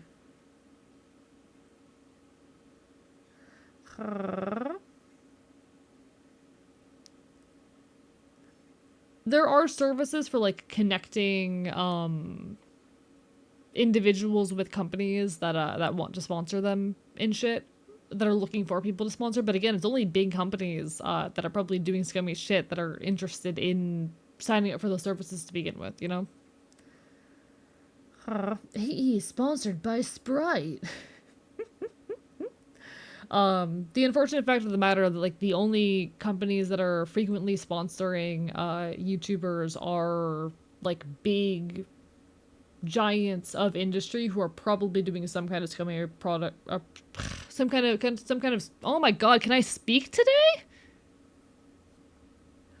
Oh my fucking god, can I talk today? What the fuck? The fact of the matter is that most companies that are offering YouTube sponsorships and are interested in doing so are going to be big companies who are probably doing some kind of scummy practice is the thing that I've noticed, you know? To put the kind of money into YouTube ads that companies do, like, it's not cheap. It's not cheap. I would love to find a way to make this shit viable, but unfortunately it'd be very hard for me to find people who would want to sponsor me who are ethical, you know? And it would rely probably on small companies deciding they want to try and sponsor YouTubers, and you don't get many of those. Honestly, I should probably take a peek at like who sponsors some of the YouTubers that I enjoy. Because there are YouTubers that I fucking follow who are like leftists, and maybe they have some decent people backing them. But I have to do some research into that. You know what are you doing, Mal? I can't help you if I don't know what you're doing.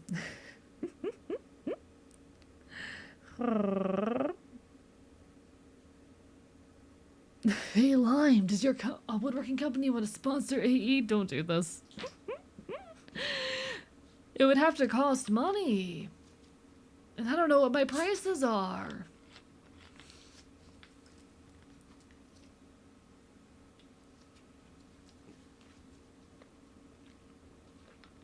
Yeah, I can't help with steam engines, I'll be so real.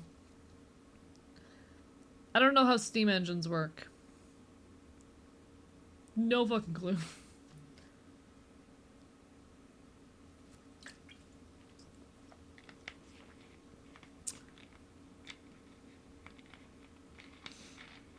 Cool, can't help.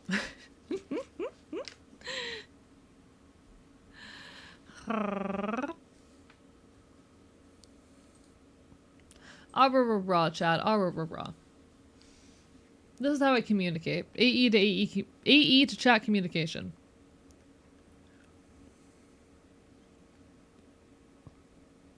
I will say, chat, I am so sorry for how much I am stumbling over my words today. Language has decided it does not want to function. The words are happening, and they're not happening in the way or order that I want them to. My brain just isn't here. I've been low-key a little bit insecure recently as I have been experiencing an uptick in disorganized thoughts as of late. Not entirely sure why. But the past couple weeks my disorganized thoughts have been a lot more extreme and severe than they normally are. It's not used the brain too much. I'm just experiencing some kind of episode with disorganized thoughts. The disorganized thoughts specifically are a symptom of my schizoaffective disorder. So when I am experiencing certain symptom periods, particularly I've been on a bit of more of a depressive end as of late, those symptoms are going to get more extreme. So I am experiencing more extreme symptoms in that particular sphere right now. So it's not a matter of like, oh, I've exhausted myself. It's literally I'm just going through a period where this particular set of symptoms that I experience are more severe, where this particular disability is interfering with my life more. It has nothing to do with anything I'm doing outside of here or any negative habits of mine. It's just a matter of the fact that like mental health fluctuates, and I am experiencing a period of time wherein my symptoms are more severe. And it sucks. And I am deeply insecure about it, but I'm doing my best. I don't like it when I'm stumbling over my words a lot and struggling to speak. It does not feel good. So I do apologize, but we're doing our best. It's also why the script for my next video essay is not done yet, because I have been very, very much struggling with language processing recently. So any kind of speech or writing has been very, very difficult for me. One of the just issues with disorganized thoughts, one of the core ways they manifest is in difficulty of speech and abnormal speech patterns. A lot of this, though, just generally does impact my language processing, so my ability to write is also heavily impeded. For the Twitch partner application, there is a written portion where you have to, like, you don't have to, it's actually entirely optional. But where you're given the opportunity to write about, like, your channel, what your deal is, any circumstances around your recent success or any accomplishments you've made. And I did, fill something out for that section. They tell you to keep it under 200 words, and I did write under 200 words. It took me about 4 hours. So that's kind of where I've been. And that was not 4 hours of like being anxious and pacing around. It was actually 12 hours of being anxious and pacing around. It was 4 hours dedicated just to the writing. Language processing gets very bad when these symptoms get an uptick, and that's why like this YouTube video is not out yet. I want tungsten cube. Chat, what's the deal with tungsten cube? Welcome back, Pyro. Wait, there's a test for Twitch partner. It's an application. It's like a job form. It actually is a lot like a fucking like a job application. It's a lot like a job application. It's dense, heavy, and small. Dense and heavy and a metal cube. Thank you for being open about your thoughts disorder. As the Phyllis gets effective, finally learned the language I needed to express what was going on with me. Realized it was my mind being wonky, not like something worse. I mean, yeah, it's you know, thought disorder, you know? I am very, how do I say?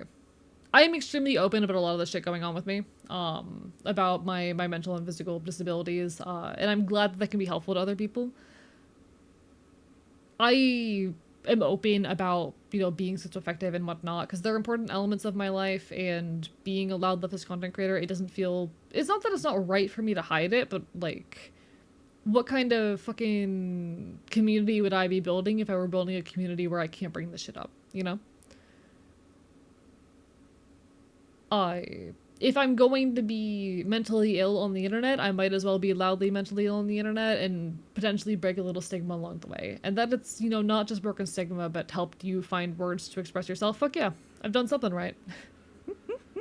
How do you come back from work and not succumb to exhaustion? Here's the trick, you don't. When you figure out the secret, don't tell me. Or when you figure out the secret, tell me. It's way heavier than you think. I've never held tungsten cube before. Like, how heavy are we talking? Hello, Mouthy Goth, bark bark bye bye. Lovely to see you. Okay, chat, how heavy is tungsten cube? Give me a number.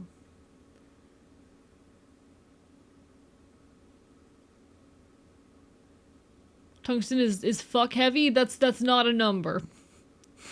It's not a number.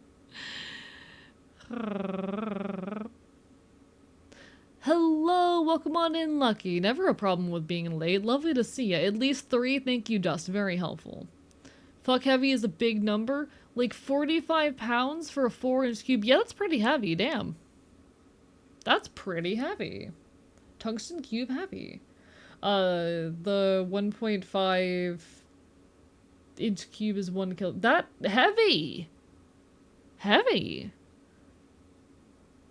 Damn. Farmer Larvesta Regional Farm Harvesta, cool.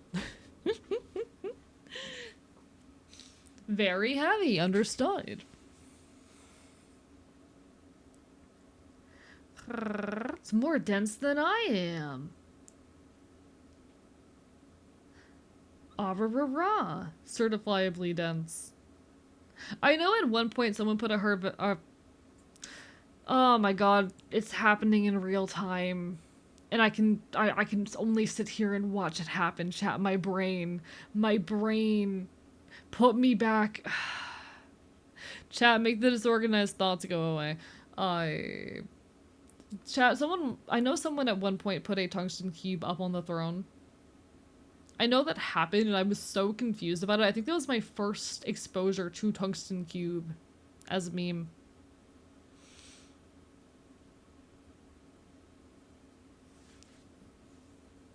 Ooh, okay, we have a very interesting message here from Shepard, because this is a thing that I've actually talked about before. Definitely agree. In the current era, there's a culture of acceptable and unacceptable mental conditions to have. People naturally skim over any form of mental issues that are distressing and not manageable or deemed as a quirk. So, this is a very real thing that I have very complicated and nuanced feelings about. Because yeah, there are types of mental illness that are more acceptable than others, absolutely, no question there.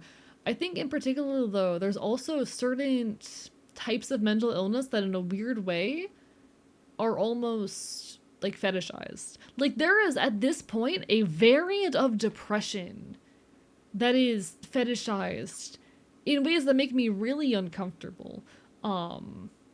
there is like particularly the notion of bed rotting girl failure that has become such a weird fetishized form of depression in more recent eras that is trendy, and there's whole artists going viral for having that particular persona online.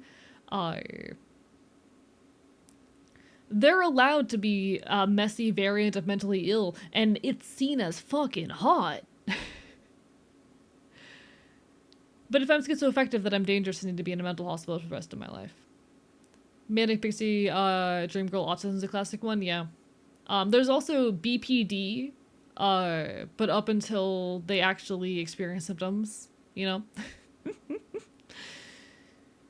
But no, there's absolutely like mental illness that is more acceptable and less acceptable. But even in types of mental illness that are like almost seen as desirable, and it bothers me a lot as someone with a mental illness that is very much one of the scary ones.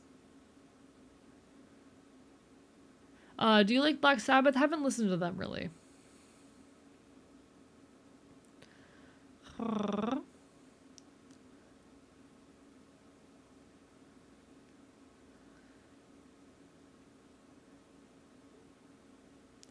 I honestly find it. How do I say this? I'm trying to find the words to say this. Because I don't find it uncomfortable. I see the appeal. So that's not the word that I'm searching for. Maybe it's frustration. I'm not entirely sure what it is, but there is some sort of way that I don't know how to articulate that I feel around the girl failure, bed rotting kind of archetype. And there's so many people who pull this archetype and take advantage of it on the internet. I and sometimes I do get a little bit pissy that other people's mental illness is allowed to be like fetishized or celebrated, whereas I'm seen as a threat to society for existing, you know? Okay, pal, next time we go skating, I'm sitting you down and playing the best of. Okay, alright. I listen to like folk punk and folk and weird like TikTok pop. I'm sorry. Really, tungsten is just the densest element that's neither extremely expensive or radioactive. Got it, okay. Actually, I hate how popular the term bed rotting is. I think bed rotting is very much gotten eaten up by the general public in the same way that terms like gaslighting has. I think bed rotting, it's really as a quirky way of saying severely depressed, has gotten eaten up very similarly to how fucking a lot of other language around mental illness has, uh, making it into something quirky and fun. Um,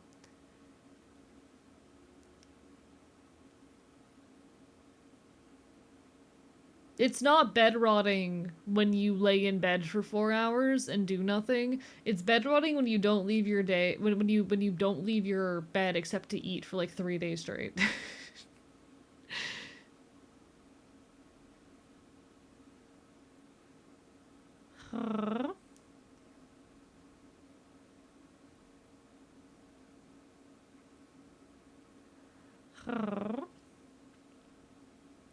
I'm autistic and suffer from depression and anxiety. I live for one, but I'll never be independent. It's kind of freeing to accept that. I'm definitely the kind of mental illness, the kind of mentally ill where I honestly should never be independent, but I have no choice to be. So, you know, we do what we have to.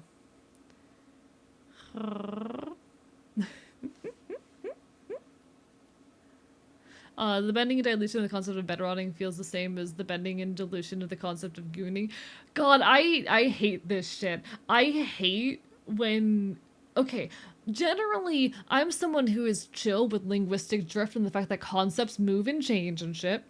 Generally, I am someone who is so cool with the fact that language just moves and shifts and is fluid and ever changing. I hate specifically when words lose their severity. I very specifically hate when words lose severity.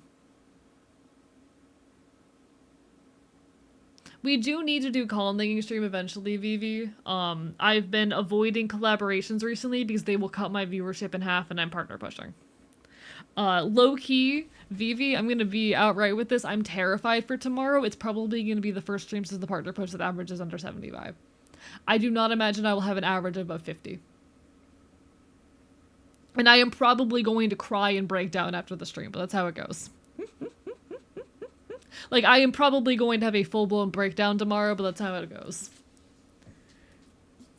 I'll be telling people to watch you, and I appreciate it. Fucking, that's just the way of it. I avoid collaborations like a fucking plague, in general, honestly. Because they don't perform well, and they're not the content that I want to do. How do you think the push has been going, boss? I'm hoping we get it. I'm hoping we get it. I submitted my application before this stream, and it's going to take a week for them to review my channel. So this next week honestly matters a fuck ton. But we keep on doing what we can. We keep on pushing.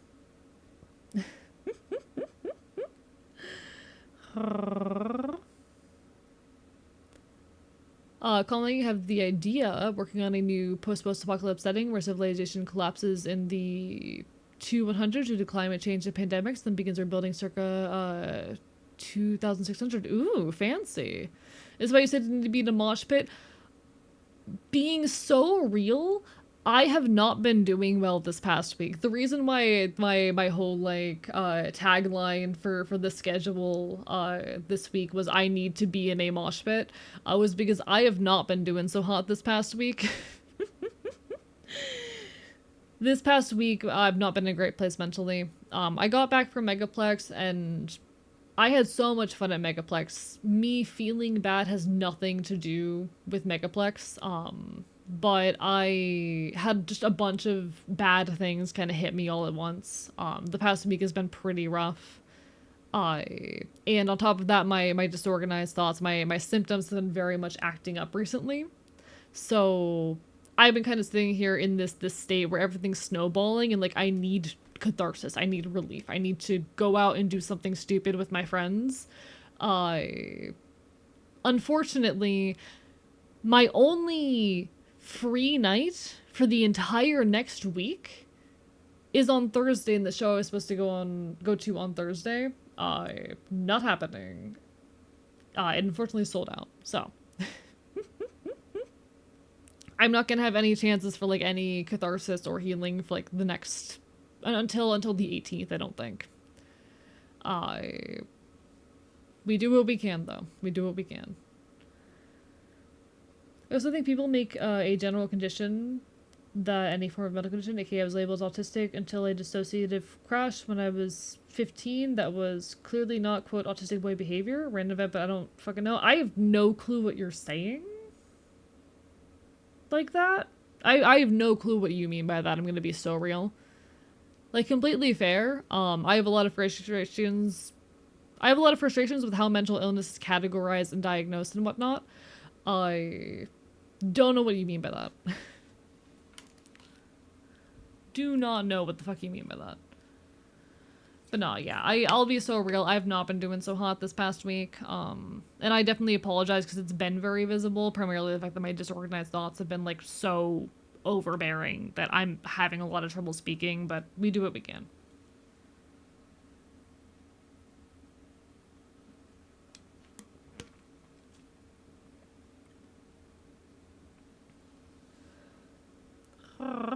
No worries, do what you gotta do, Mal. Do what you gotta do. We keep doing what we can. Thank you for the hydrate, Darkwood Rider. I appreciate it. Ah-rah-rah-rah. Ah-rah-rah-rah-rah. Ah-rah-rah-rah-rah.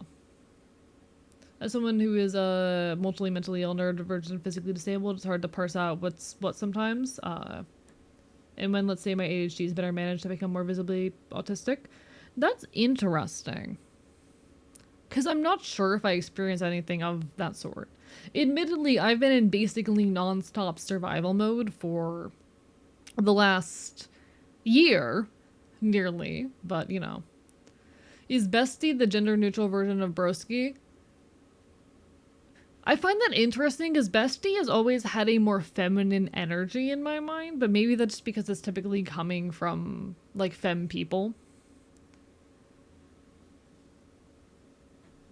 I think that's just a matter of the fact that I've only ever heard it come out of, or mostly primarily heard it out of, like, femme people, which is not to say, not me saying that it comes with a feminine connotation in my mind is like, you know, don't use that for me. That's not what I'm saying. But I think that's an interesting thing. I don't know. I think that people simplify conditions that someone has mildly different behavior is written off as either autism or ADHD. I think the thing to notice there, okay, first and foremost, mental illnesses are not a binary on-off switch. They are also simply collections of symptoms that commonly co-occur. Mental illnesses are not like this one defined thing that we can guarantee you have. They are just collections of symptoms that co-occur a lot. And because of that, we will oftentimes end up in cases where there are multiple conditions that are being put under the same label because they look too similar externally, or conditions that are just the same thing presented differently. It's also worth noting that comorbidity is a thing, and that anytime you have a comorbidity, it is going to change and shift the presentation of, you know, everything involved in that particular situation. But mental illnesses, like the issue with psychology in general, none of this can really be externally, objectively verified. There is no test that we can run that says, oh yeah, you have this. We can only ever function off of very subjective measures of behavior and of self-described, self-reported feeling, you know? We create these lists of symptoms that come with a condition, but ultimately that's all it is. It is a list of symptoms. It's a list of symptoms. I think Vivi said something to one time about how ADHD is actually like, we've been able to prove ADHD is multiple conditions that present very similarly, that are all being thrown under one label, and I would not be surprised if that was the case with most mental illnesses.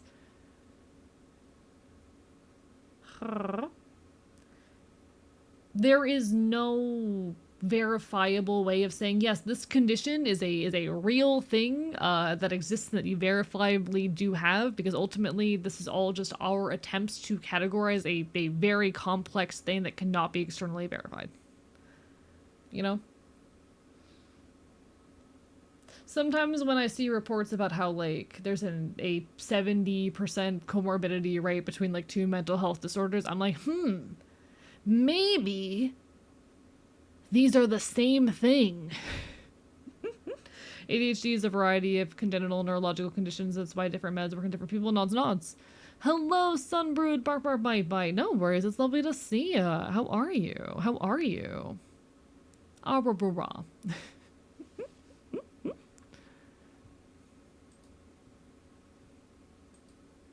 Human brains are extremely complicated and nuanced. So yeah, yes, they're gonna look at like any abnormal behavior in a child and go, autism. That's more just because, like, that's less just the fact that they see weird behavior and go autism, more just the fact that, like, ultimately these are weird things that cannot be externally verified, and we are functioning off of lists of symptoms rather than any kind of objective measure.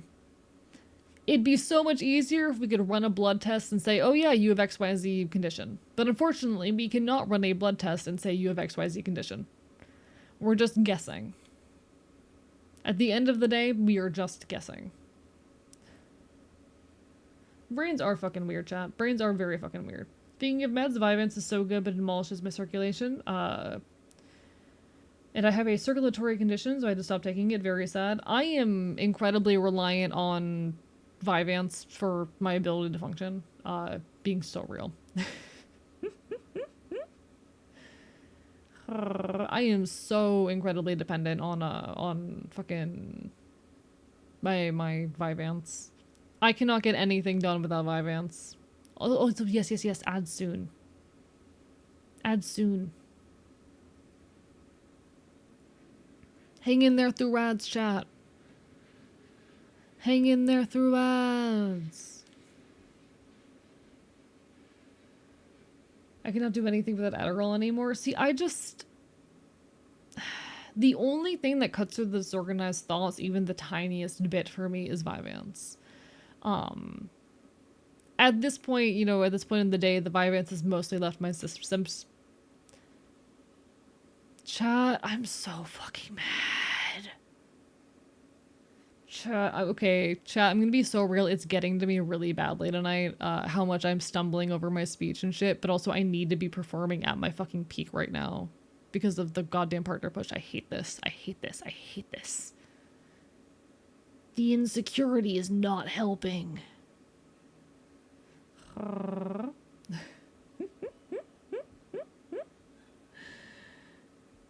My mental is not fucking here. My mental is not fucking here. Oh shit, Trans Knight, thank you for the raid. Ah, rah, rah, rah. Bark, bark, bite, bite. Mods, can we get a shout out? Fuck. Fuck ads. Damn it. Welcome on in, everybody. Hello, I'm Archivist, your resident chaotic Enfield. I stream not quite retro games and do art here on twitch.tv. How are y'all doing? Lovely to see ya. Lovely to see ya. Hope you're all having a wonderful evening. Everyone on my end of things, if you haven't seen Trans Knight, definitely go check her out. She is a wonderful fellow trans content creator, absolutely deserving of your time. But welcome on in, everybody. We are currently partner pushing. We are in the tail end of our Twitch partner push. I actually just submitted my application a few minutes before stream. I'm scared. I'm terrified, but this next week is really, really important. We need to continue maintaining those averages, so if you're able and willing, drop a lurk, leave a follow. I appreciate it.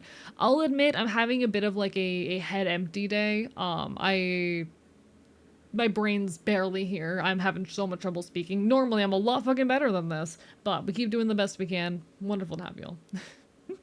Dino Man Nick, thank you for the sub. How are you doing? Ah, rah, rah, lovely to see ya. Gay frogs, fox lads, and ads, oh my. Welcome on in as well to J Dilft. Or Dilfade, I don't fucking know. Welcome on in, lovely to see you. Welcome on in, Jay. Hope everyone's doing absolutely incredible. If y'all need some food, some water, some rest, do what you gotta do. I appreciate y'all to the ends of the earth. It means so much. We're doing our best. So what I'm hearing is risk of rain. See, no. I'm gonna be so real. Great low brain cell game, not for me. That is an extremely high brain cell game. That is an extremely high brain cell game for me. I'm gonna be so real, chat. Fucking throwing some context out there. I am someone who is schizoaffective, and I experience disorganized thoughts, thought disorder as an element of that, and I've been extremely high symptoms on thought disorder for the last couple weeks, especially the past few days. So I definitely apologize for my difficulty in speaking. I am definitely not the most conscious I could be in the world. The words are not happening. They're in my brain. I'm stumbling over them. Everything in my head is just a chaotic, recursive mess at the moment. But we're doing the best we can. I'll be so real, like, it is always, for me, extremely difficult to speak. Why the hell did I decide to become a streamer? I didn't have this severe symptoms back in the day. Being so real with you. But I am someone who has an extreme difficulty with just the act of speaking, and unfortunately my symptoms are acting up a bit, but I'm still here, I'm still fighting, I'm doing the best we can. We are gonna hit Twitch partner. Don't tell me that I'm too hard on myself. Don't say that. Shush.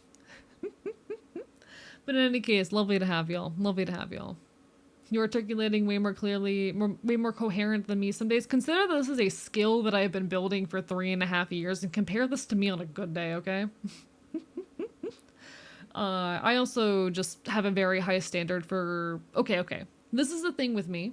I never want to produce content that I wouldn't watch. If I'm going to produce content, it has to meet these standards of content I would watch. I do not have imposter syndrome, I don't think, Pyro. I don't think I have imposter syndrome, but I would never watch content, or I never want to create content that I would not watch. And I have noticed that my standards for what is content I would watch is probably higher than most people's, just based off the number of times I will click off of YouTube videos because the person speaking is not a good orator. I'm someone who, like, genuinely the majority of YouTube videos that I click on, I end up leaving because the person is not a good writer or speaker. So maybe my standards in those regards are too high. It's not about the quality of voice, it's about, like, how articulate they are. It's about how articulate they are. It's about the way that they make arguments and points, and the quality of their commentary. So I hold myself to the standard of the content that I would, watch myself. Maybe that's a weird thing that I do. But, like, if I stumbled on a YouTube video with the quality of my own speech and would not continue watching it, then it's not content I want to make. And I'll be so real. I Don't Regret Girlhood does not meet my standards. I would not watch my own video. I put my entire ass into it. I think there's some parts of it that are very solid.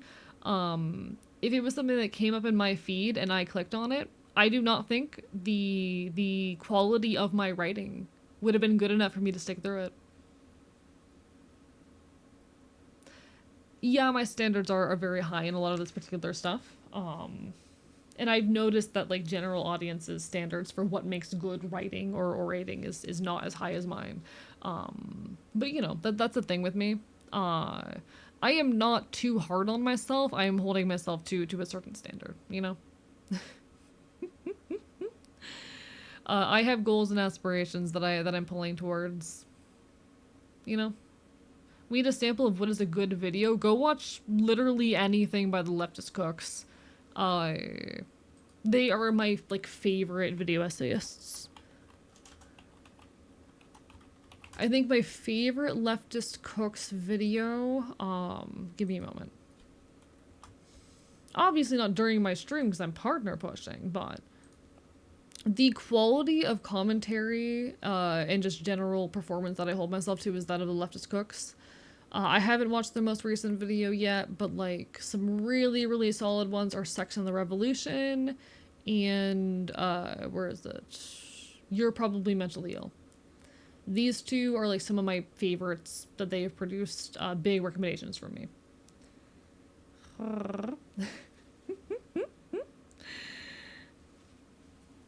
If my commentary is not reaching, like, the standard of this level, then it's not high enough, Can't tell if it says more about your skill as a creator or your level of snobbery. I think what it might be, because this is a thing that happens, like, when you are a creator. People talk about this all the time with visual art, how, like, your ability to perceive art is constantly developing at an uneven rate as your ability to create art, and that is a necessary process, You cannot continue to better your art if you are not continuing to also better your ability to perceive and analyze art.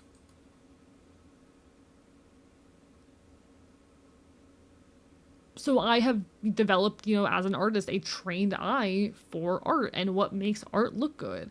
And it is, my job to try and keep my artistic skill up with my ability to perceive art, and my ability to perceive will continue to grow, etc., constantly leapfrogging. My ability to perceive writing and analyze writing does the same thing, except I have a lot less practice writing, so there's a lot more ground to make up. Makes me so sad to see you stumble through your words and get frustrated, especially on live stream where everything is inherently more raw. Yeah. Of course I'm getting frustrated when I stumble over my words in this kind of raw format. Of course I am. Because there's days where I don't do it. There's days where I'm not like that. I'll have weeks where I'm barely stumbling over my speech. Because it's just a matter of how illness works. But no, the very much like when it comes to writing and ability to like make an argument in a video format, to write a video essay, my ability has done the same thing. My perception is very high, perhaps because I've done a ton of analysis into what makes, you know, a good video essay. When I engage with a video essay, I'm not just engaging with the content, I am thinking a lot about why I like it. I'm putting a lot of analysis into what I enjoy about the creation of it as well. So I am actively building out that perceptual skill too, but I don't know, I'm weird. I'm weird, I'm a weirdo. Have you ever seen me without this hat? Ah, rah, rah, rah. Ah, rah, rah, rah. But no. I do think that, like, the ability of a layperson to, okay. The ability of a layperson to analyze art is always going to be lower than someone who has developed a trained eye because they've been actively training that eye. And the steps that go into training an eye are different than the steps that go into training a hand to draw. Those are separate skills that, while the processes of building them are intertwined, are different, and there are ways to intentionally build one without the other, etc. For the same reason, I think a lot of people just have lower standards for commentary. I've done the same shit with, like, sound design. I have an extremely trained ear for audio because I'm a classically trained singer who was also trained for, like, nearly a year by a professional audio engineer. So a lot of people will tell me that they cannot hear the difference between my stream audio with or without the filters. I promise you there is a fucking difference. And if you have a trained and developed ear, you're gonna hear it. Has the idea egg fried dumplings? What does that mean?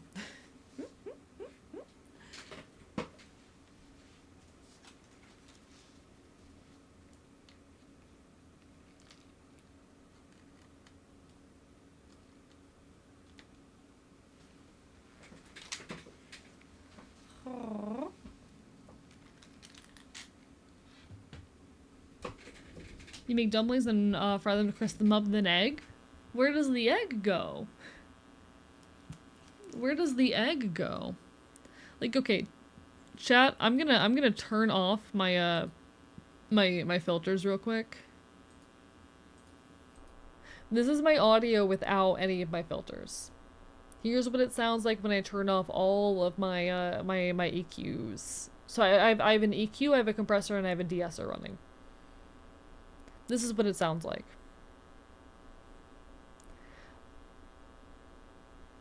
A lot of people can't hear it. There's a buzzing? Yeah, there is a buzzing. Which I believe it's the EQ that cuts that out. But a lot of people are like, oh, I cannot hear the fucking difference. I promise you there's a difference. The difference is fucking huge.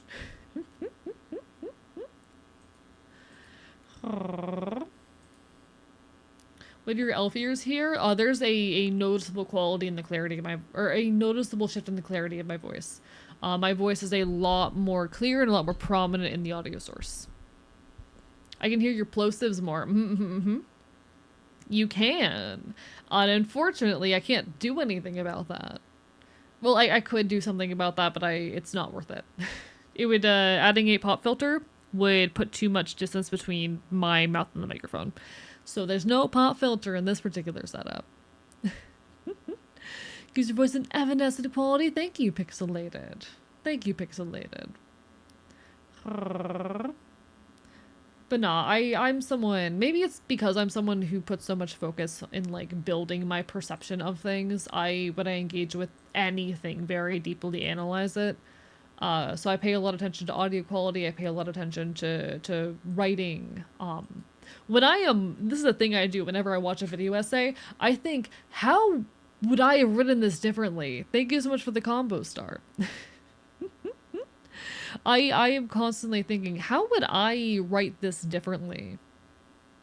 Or if I were making a similar video essay, what would I include? It's not a conscious question that I'm asking myself. It's just kind of an unconscious thing my brain jumps to.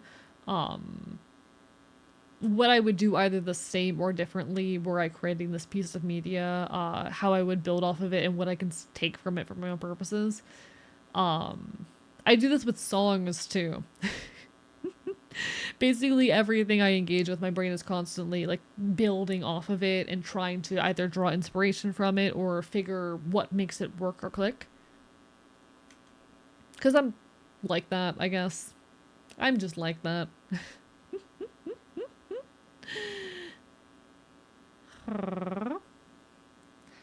My eyes are so developed, and my hands are underdeveloped. Yeah. And for a lot of people, I think a lot of people can feel this thing when they're starting to draw art.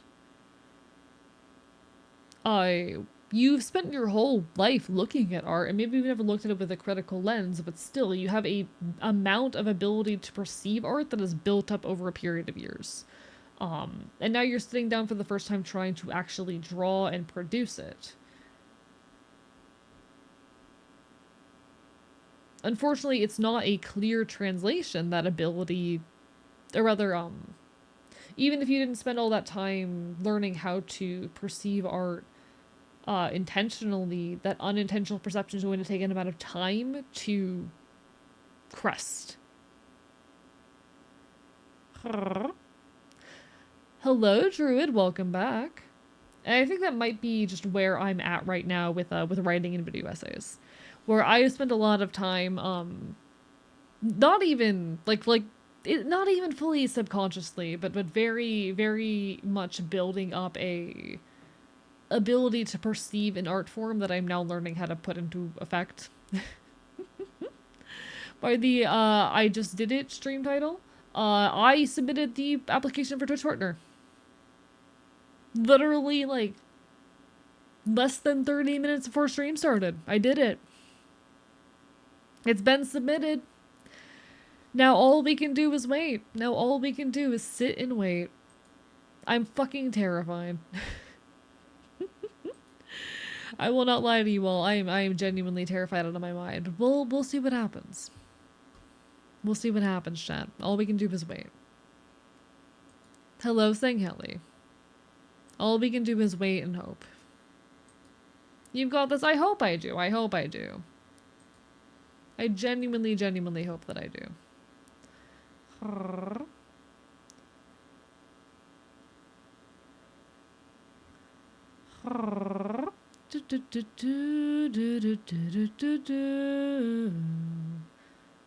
Was worried you were gonna give up, to be honest. So I talked to a couple people. I talked to Wonder and I talked to Stella. And they were both like, nah, just go for it. They're not gonna watch your whole VOD. And I was like, okay. Neko Boy Blue, thank you for the raid. Welcome on in. Lovely to see ya. Mods, can we get a shout out for Neko? Hello, hello, everybody. I am your resident chaotic Enfield. I stream not quite retro games and do art here on Twitch.tv. Because problems we can make chaos, and I will bite you. We're currently having a little bit of a just chatting, chaotic, a little bit of back and forth before we hop into our game tonight. Yes, it's been 2.5 hours. Don't worry about that. This is normal. My brain's a little bit all over the place tonight, but we are vibing. We are causing problems. We're committing chaos as we always do. No, I know English.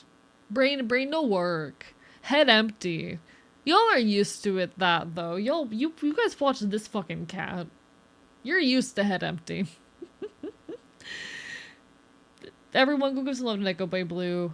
He is the only cis-het, blue-haired cat boy that I've ever fucking met. Make sure you give him some love, alright? Bark, bark, bite, bite. bark, bark, bite, bite.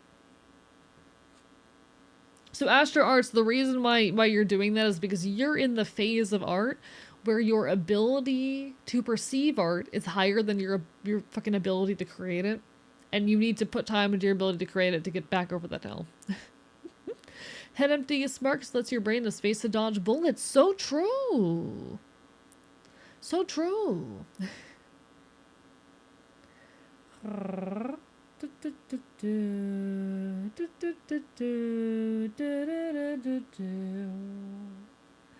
I wonder if the person who made the AE horny post is gonna make another post. Should I check this after this stream or tomorrow? Should I check this right fucking now, actually? What if I checked this right fucking now, huh?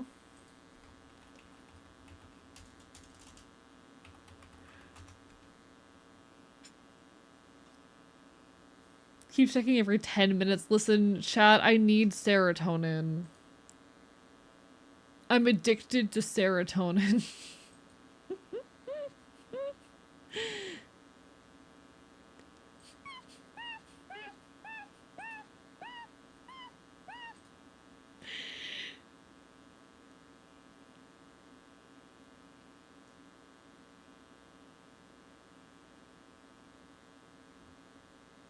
So there has been another post about me. Hello, Neko Boy Blue. Welcome on in. Bark, bark, bite, bite. I hope you had an amazing stream. What were you up to today? Who is this Sarah and why is she Tonin? What does Tonin mean? What does Tonin mean? I'll stand be headed to the wall and dawn in more of 6 hours. I see, I see. I hope you enjoyed. Hope you enjoyed. Rah. Chat. There's another horny post made about me on Reddit. We're at 2 horny posts on Reddit. We're at two Reddit horny posts. Holy fucking shit, he saw my post. Okay, he's actually fine with it though. I want this man to bite me and definitely pick me up and pin me against a wall and bite my neck. I thought I wasn't attracted to men. I have things I need to consider. If it helps, I'm just like a mask presenting non-binary person, you know? If it helps.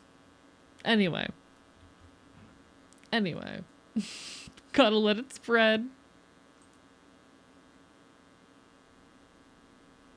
I'm so curious about who it was. Ha ha ha.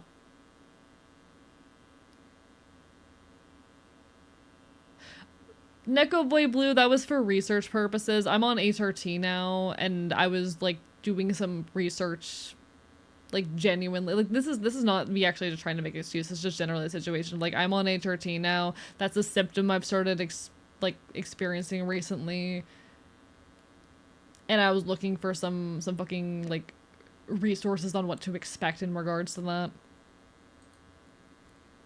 And sometimes you end up in some really weird fucking places in your effort of like trying to figure out what HRT is gonna do to your body.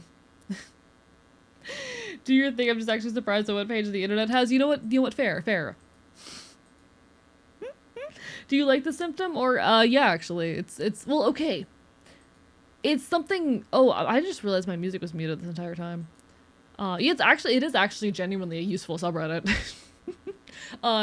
It's something I was looking forward to, and I'm happy about, but also, Jesus fucking Christ, it is hell.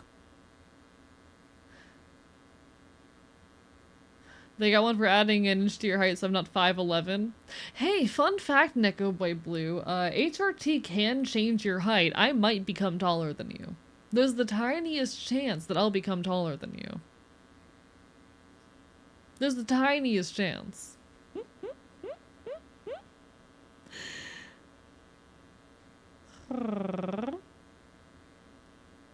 No, real though. The AE horny posting will never end. I wish it was the fact that I got damn 3 to 4 inch teals. True. Just get like some platform shoes. Just get some platform shoes, you know?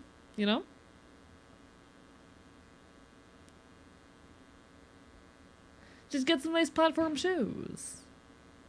There's no shame. But wear Cuban heels no matter who you are. I do enjoy being 5'10", but also it'd be really funny if I got up to like 6 foot. It'd be really funny. Alright, alright. Chat, should we play video game? Should we play video game? I've really only seen one person change height from HRT. So what it is it's like your pelvis rotating, I believe is what it is what I've been told. Because that changes. And it can give a tiny shift in height. Ugh, fine, play video games. Damn, if you don't want me to, then I won't. I can sit here and keep chatting. I can continue chatting. We don't have to play the video game. God damn you people. H was to stream on Monday, 7 feet tall. Ayo. Wait, so if I go on antibiotic, I might get shorter. You could, potentially. Not by a large margin. It's not going to be more than, like, a couple inches, but you can. Like, you potentially can. I know someone who gained, like, an inch of height, also on testosterone. It's a thing. The pelvis can rotate? I mean, yeah. I find it so funny, the transphobe argument of, like, they can tell from your bones, because, like, not really. Not fucking really. Yeah, no, HRT can change a lot of shit. HRT can change a lot of shit. A lot of things that they don't tell you about. It's gonna do a lot more than just like if you're on estrogen, give you boobs, or if you're on testosterone, give you fucking facial hair and a deeper voice. It does all sorts of crap. Because all of the genes for, like, okay. All of the genes for, like, the development of sex characteristics, both primary and secondary, are not located on your sex chromosomes. They're elsewhere in the genome. You take the HRT and it starts activating all those genes and whatnot. It starts activating all of those genes. And suddenly, now, you know, all of those things that would have happened had you gone through puberty of your gender start to happen. Not, unfortunately, some of them are not, you know, full-fledged or in full force, but your body starts shifting, doing its best to try and go through all those changes that it should have, for lack of a better term, you know?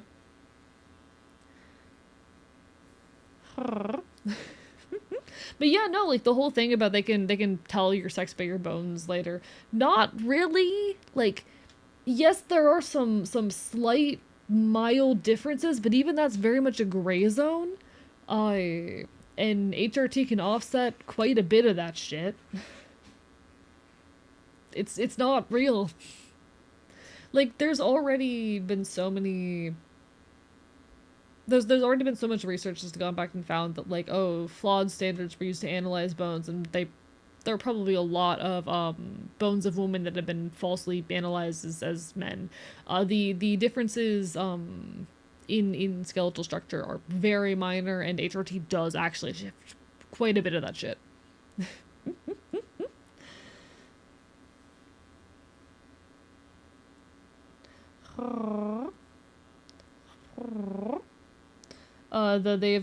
They can tell from your bones. They have to send you one picture. All right, let me peek at this in just a second. As someone in forensics class, barely. It's mostly surrounding context used to identify the person. Like the differences in bones are extremely minor, and HRT makes up for quite a bit of it. You know. This way they may find bloody rings in our bones to count H.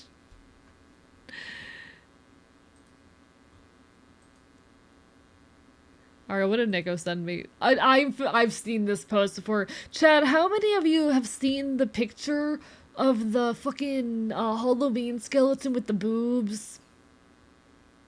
Y'all know the one. If any of you people haven't seen this, I need to show you fuckers this shit.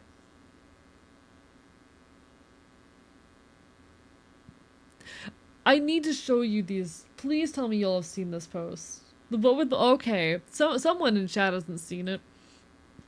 So this is a pretty viral, well-known Tumblr post. So this is an image of someone's Halloween decoration in which they have two skeletons. And they gave one of them fucking boobs because straight people are fucking cowards. Straight people are terrified. They can go as far as to give the girl skeleton a pair of bone titties to indicate it's a straight relationship. I love this fucking post so much. It's so stupid. It's so stupid. Is it just me or the titties like a little bit high up on the body too? I don't fucking know. Anyway. Are straight people okay? Not really. To be fair, the gays aren't okay either. I mean, can I be so real? The gays are not okay either. The gays aren't okay either, but straight people especially are not okay.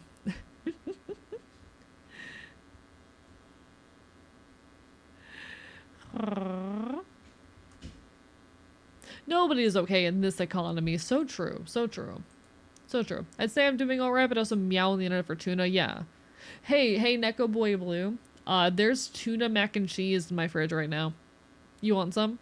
Come over. Well, I was having an okay day till that picture. You're welcome. You're welcome. I love making your day worse. It's an honor.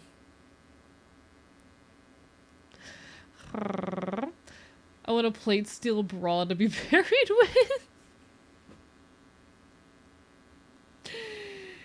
Why are you people like this? Why are you people like this? That sounds so uncomfortable.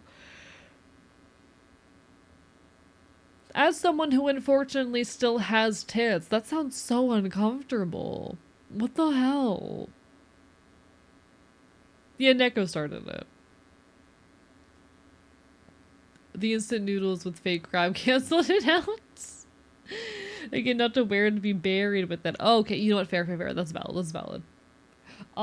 See, you cursed me with the horrid, like, mental image of metal against tit. Just, like, directly, and that was so terrible. That was so incredibly terrible. 80 stories going from bra moments to bra moments, yeah.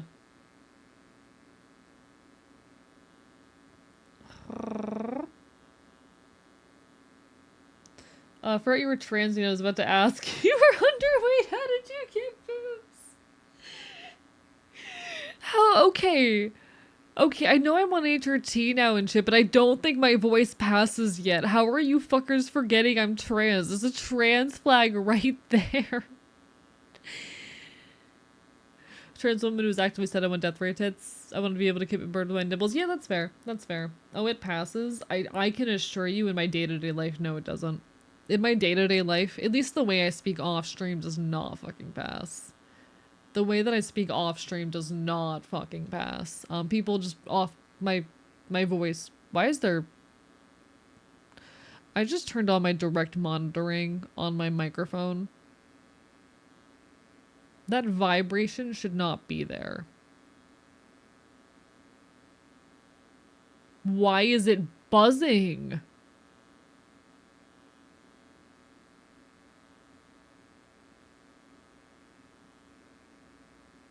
Why is it... Oh, I hate that. Emotional support bees. Well, they're not being very emotionally supportive. Why does it have that option? The direct monitoring? Oh, so the direct monitoring is super useful and I love that. I don't know why it's buzzing.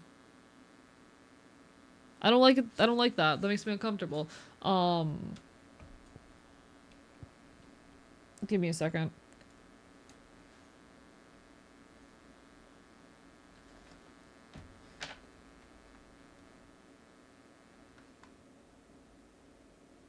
I found the source of the problem.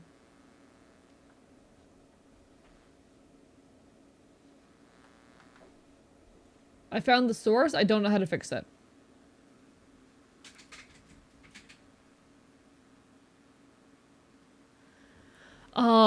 One of my cables is really mad at being bent at the angle that it's being bent at. Remember like 15 minutes ago when you said let's actually start the game and then chat started telling me not to. I said, hey chat, do you guys want to start playing the game? And they said no. because they I've had multiple people in my chat openly admit that they leave when I exit the just chatting category. And you know what? Just chatting is my fucking niche and whatnot. I totally get that. It is my appeal, but god damn it, they do just fucking want to listen to me. Yeah. Here for the fox. I don't care what we do. See, pizza's the perfect kind of chatter right there. I don't leave it to lurk when it's a game I don't care about, which is completely fair again. Completely fair. I'm not actually upset about it. But like this is my niche, you know? And I do intentionally try to angle my content in ways that allow me to like fucking yap as much as possible, because that is top priority. I love yapping, I love chatting, and I love getting to entertain you all in those ways.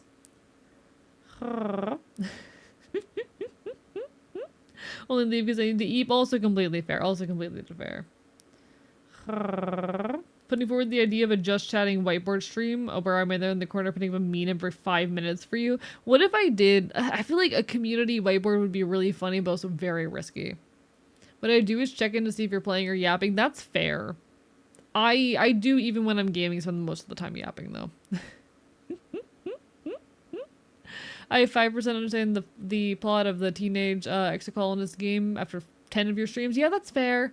I don't even know what the secret ending entails. We get eaten or some shit. Hello, junkie doggy girl. Welcome on in. Bark, bark, bite, bite. Lovely to see ya. It's been a hot minute. How you been? Mods, can we get a shout out?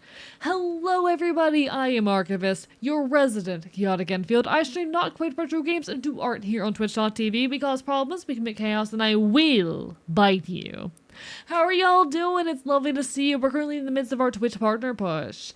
I actually just submitted my application earlier today.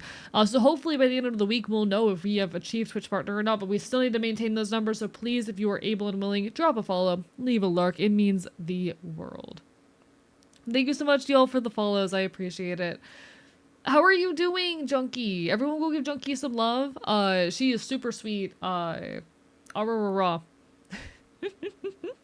Go give love, chat. Go give love. How have you been? Random because DP. Oh, no worries. Do what you gotta do. Take care. Self-care is peak. Do what you need to do. Get some good sleep.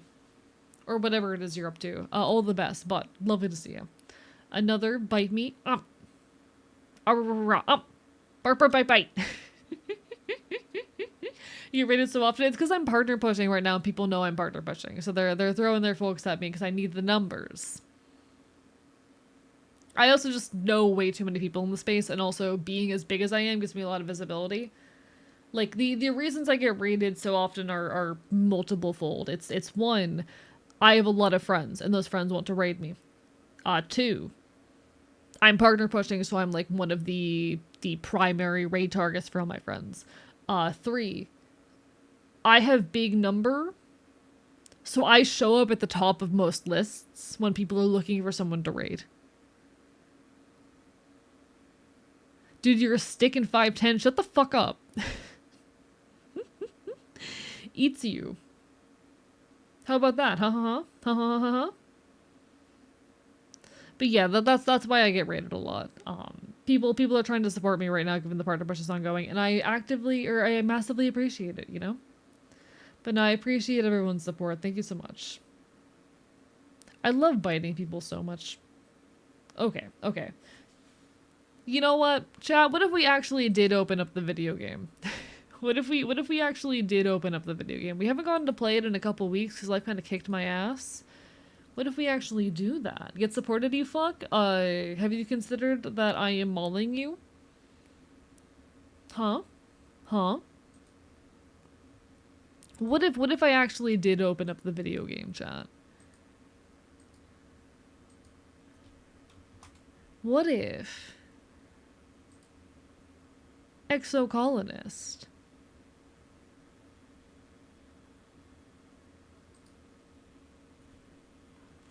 please function?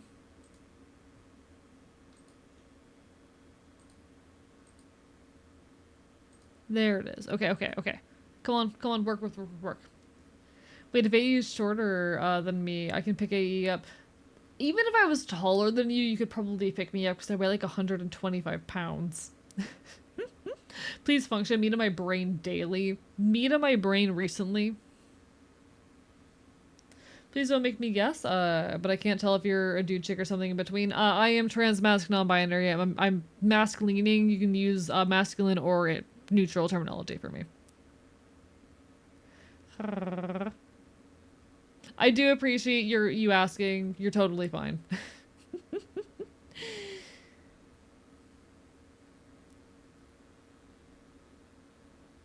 Honestly, when I confuse people, I know that I'm winning, you know? If people can't tell, then I'm doing something right. I fucked up. I could throw you? You sure could try. So here's the thing. I'm 5'10", but I only weigh like 125 pounds. That said, I bite really hard. So you're going to pick me up and I'm going to start mauling your arms. And it's a matter if you can like continue to carry me and manage to throw me while my teeth are embedded in your tricep.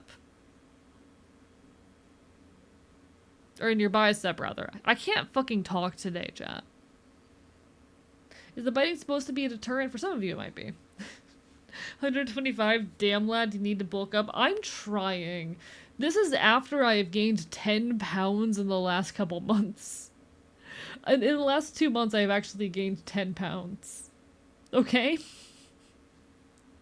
I have a medical condition. Jokes on UAE, some people are into getting bitten. I'm very well aware of this fact. Oh, I'm extremely well aware of this fact. Points at the bruising on my arm. Your voice is androgynous at this point. Yeah, but it doesn't pass, is the thing. And you're also, you guys hear the voice I use on stream. You don't necessarily hear how I talk in my day-to-day life, which I don't, like, put on a voice on stream. I don't put on a voice on stream, but I also don't speak like this off stream, you know? One sec, can I... What if I natural voiced? Going about my day-to-day life, I tend to speak more here. It's just, like, more comfortable. Yeah. I know it's not that massive of a difference, but it's just like, it's less strain on my throat, especially because when I'm, you know, going about my day-to-day life, I'm walking around a lot more, and that eats up a lot of extra air that I would need to do the voice that I use here most of the time. There's also just like less effort put into the articulation. You know? Hello, Scarth. Hi. More flamboyant gay. It, to most people, still reads as like a woman, you know? Like I speak like this most of the time on stream, but it's hard for me to do that all the time in my day-to-day life. It's not too big or meaningfully different from anything. It's just a bit more open and a bit more articulated, you know? It's what you've moved from androgynous to possibly a young man. I think because this community is so fucking trans, you guys have a much broader perspective on what voices can sound like and how they get gendered. If I can be so real.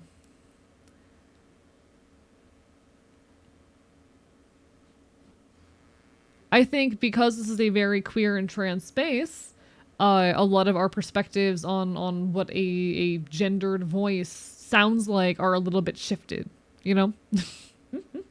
Hello, Scarth. Trans people in AE's community? I know, right? Disgusting, /J. Disgusting. Hello, Seven. Lovely to see you. Been playing this game? The failure of the original colony is traumatizing. Very much so. But hey, I think how traumatizing the game is very good. I love the way the game handles the subject matter. Hello, the introvert lesbian. Hello, Equus. Lovely to see ya.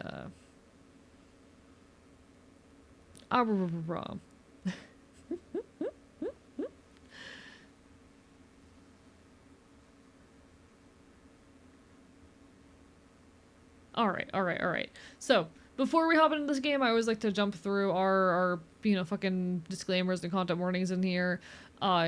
This game does include major character death, including the death of children, animal cruelty and death, bodily harm and grossness, implied sexual content, drugs and alcohol, mental health and trauma, domestic abuse, and traumatic global events. If you'd like to find out more details about what those mean in the context of this game, I believe they have all their content warnings on their website. Go take a peek, take care of yourselves, do what you need to do, thumbs up. I know I'm scared to guess anyone. I mean, I'm never going to be insulted by someone guessing and being wrong so long as, like, they correct themselves after I correct them. You're totally chill. Gender is a weird little playground. I'm only a couple months on T now. I have been on HRT for 2 months and a week, so I'm still very new to it. A lot of things still shifting. But without any further ado, welcome.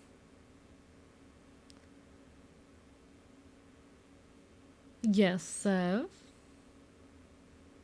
As long as there's no bare ankles, my Victoria era repressed sexuality should be fine. I hate to disappoint you, but we've got the entire foot exposed. Chat, we're not just doing exposed ankles in this stream. Nah. Chat. We're talking whole ass paws. Paws out, motherfuckers. So just start T shots. Gel was too hard to keep up with. Doing my last medical test to let me start shots. Good luck. You've got this. I'm so proud of you.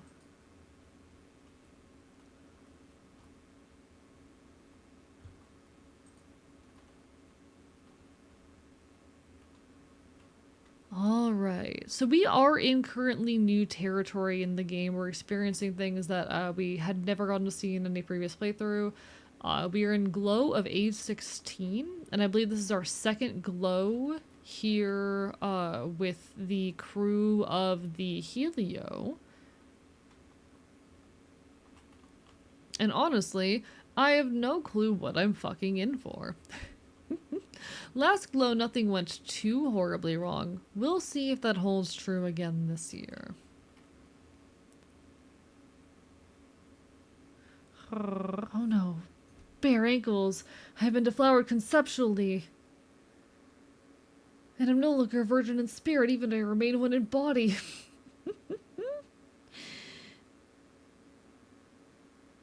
Hello, Monster Kicker. Fops is doing alright. How many playthroughs have you had to eat? This is my second playthrough. My first one, I got the secret ending. So we're in brand new territory. We're gonna get an actual ending this time, I swear to fuck. We're trying to run a revolution. That's the hope anyway.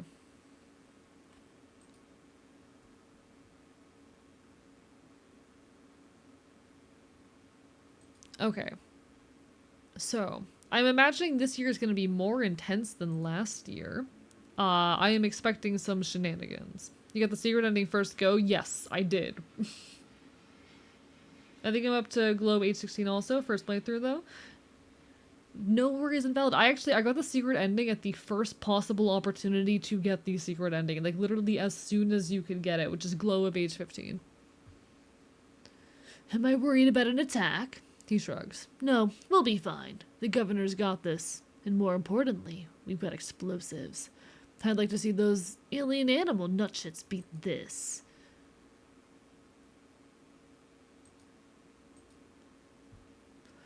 Gonna hand him a strange device. Alright, there we go. I'm still trying to figure out when his birthday is.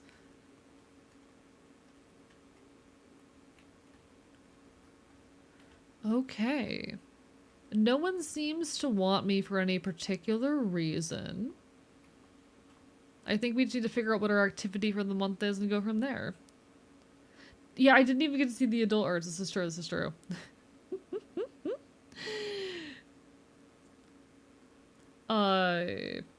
You got saved? Yes, we did save Utica. We did save Utica. We have not had any deaths. We have not had any deaths. I'm just trying to figure out what it is I still need to do to progress things. I know that we got a couple events relating to the revolution. I don't know if we've gotten all of them yet.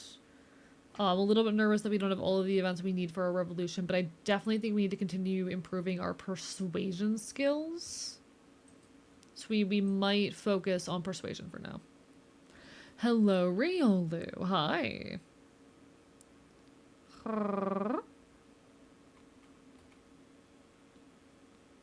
Welcome on in, BLT as well. Raw, lovely to see y'all.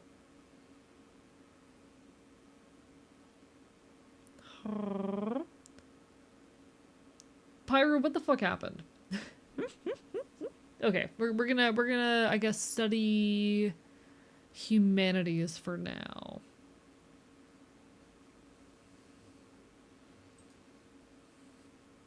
Enjoy your lurk lichen. Tan swipes so quickly and neatly on her hollow palm, and her class notes are so well organized. Professor Howell shares them with the rest of the class as an example of good note-taking. You're embarrassed about how sloppy your own notes look in comparison. Accidentally started up a new game and a game I was playing to delete my progress. I'm sorry. Sorry that happened. Alas, not always anything we can do about that kind of shit.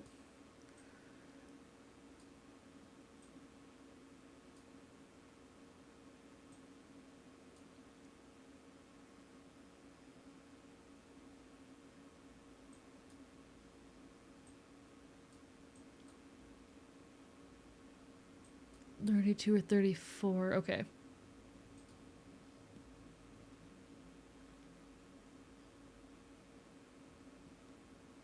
Always wondered how much I should be exploring past the walls of the game. There's too many places to go now, and I'm missing stuff in the colony. Inevitably, you hit a point where you just can't get to everything. That's just inevitably kind of a point in the game that you hit. Don't feel bad about it. What do we do to make our realities look more alike every day? Unfortunately, I don't know. I don't know. But yeah, that is why we're trying to get our persuasion up right now, Carolyn. That's why we're trying. Enjoy your lurk on him, Fluffer. Yeah, it isn't possible to do everything, unfortunately. You find Tangent in engineering and set down the bag of squelchy, goopy hop-eye eggs. Her eyes go wide. You found them, she exclaims. That's wonderful. I was beginning to think you'd forgotten all about my request. She reaches for the eggs, but stops. Wait, what is that sound? Are they... They are. You hear a wet cracking sound coming from the bag. You're about to witness the miracle of life, for Tumden style. What do? You pull out your holopalm and prepare to take notes. Why miss this opportunity? You and Tange watch and wonder as the gel-like shell of the largest hop-eye egg splits, like a ripe melon in the sun, spilling out a tiny squirming pink baby and small puddle of amniotic fluid.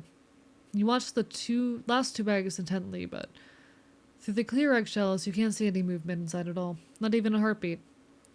It's okay, Tange says. We only need one. The tiny hop-eye is on its feet, well, foot, within minutes, taking cautious little hops on the sleek surface of the lab bench. Magnificent, Tangent says, keeping the palm-sized hop-eye from falling off the table. I expected them to be helpless at birth, like kittens or birds, not already moving around like an undulate. Incredible. I can't wait to study it. Fuck.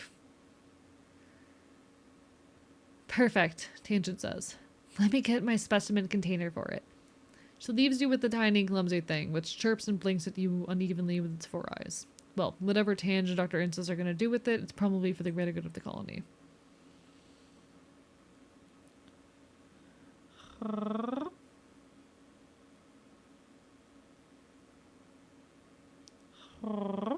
Hello, Robin. Bark, bark, bite, bite. Lovely to see ya.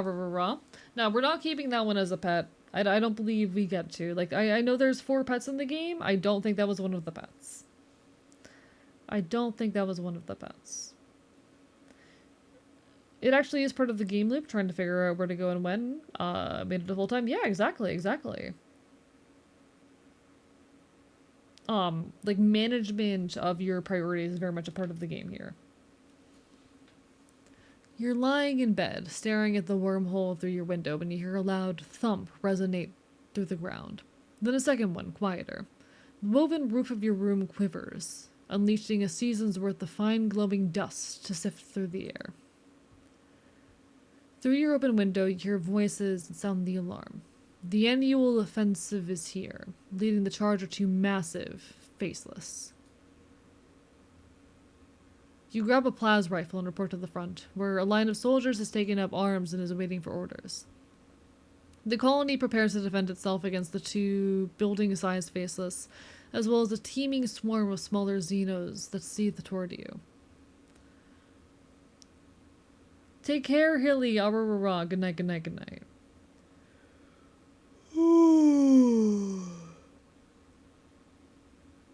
Hold steady. Hold steady. Orders Security Chief Raj. Keep the line.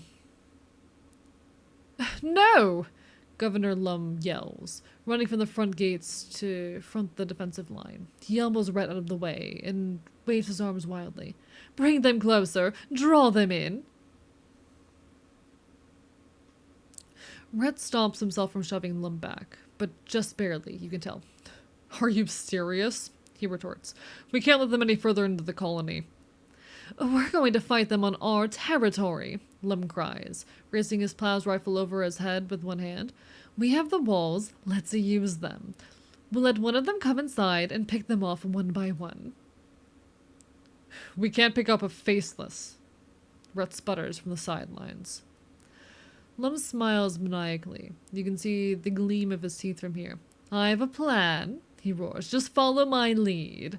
And with that, he turns and begins to run towards the approaching animals, roaring taunts and firing wildly into the fray to draw them close.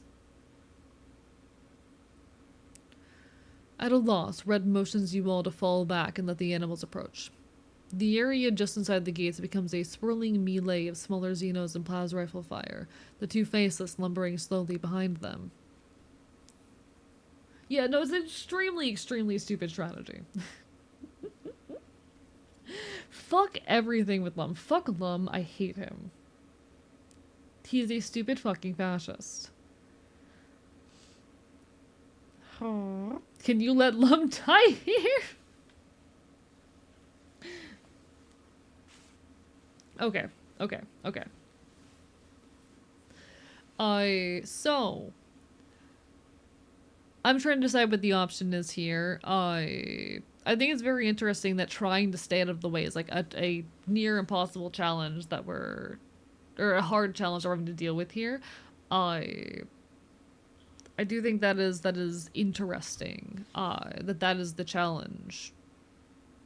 But my impulse is very much to get in there. My impulse is to get in there and fight. That's kind of what our character here has been doing this whole time.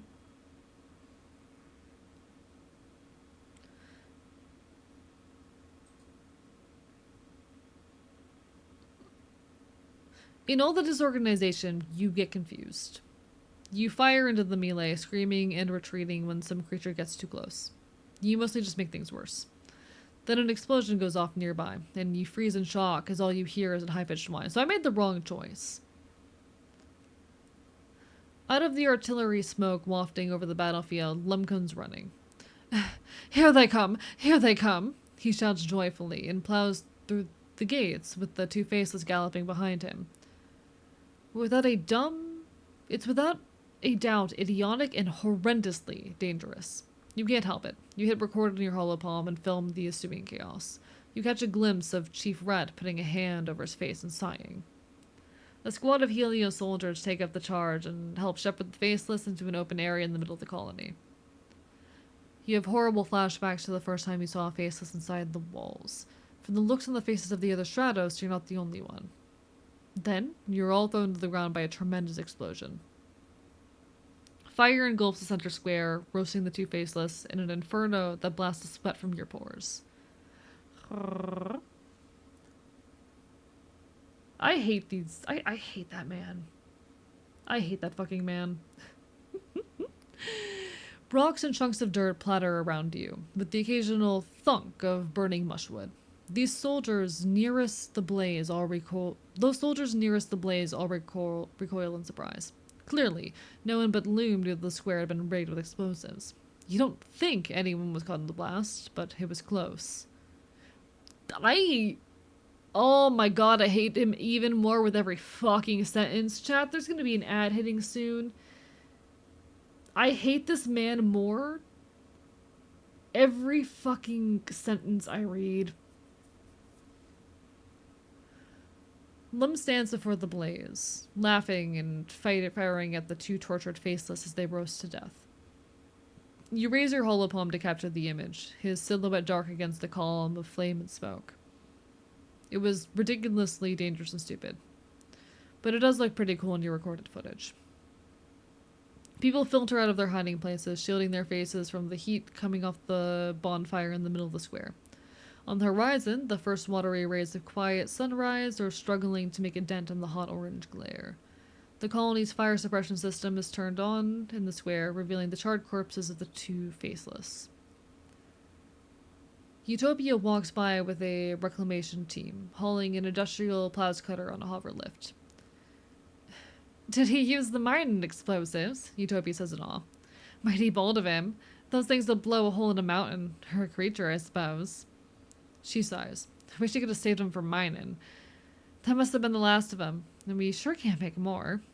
Then she and her crew are out of earshot as they pick their way down the blast crater to carve up the faces for recycling. Fortunately, the colony was well defended. You and the other colonists have been fortifying the defenses, putting security above all else. Tonight's defense was a resounding, if messy, success. But if Utopia is right, you don't have any more of those explosives now. You can't just nanoprint unstable molecules like that. What are you going to do during the next attack?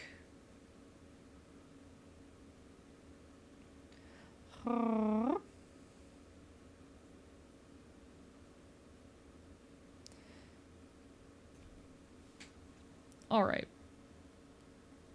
Well, we lived. Don't worry about it, Lucky. Welcome on in. It's just a little bit of tentacle monster in the morning, you know? Just a little bit of tentacle monster in the morning. Oh my god, wait, is it time for the adult designs? Wait, do I get to see the adult designs now? Wait, do I get to see all the characters' adult designs?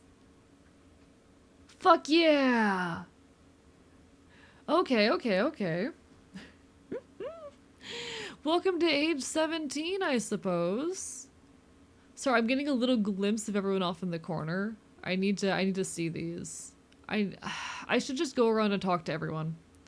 I mean, first of all, we have us. We have ourselves now. I do kind of want to see how we look with the other gender settings.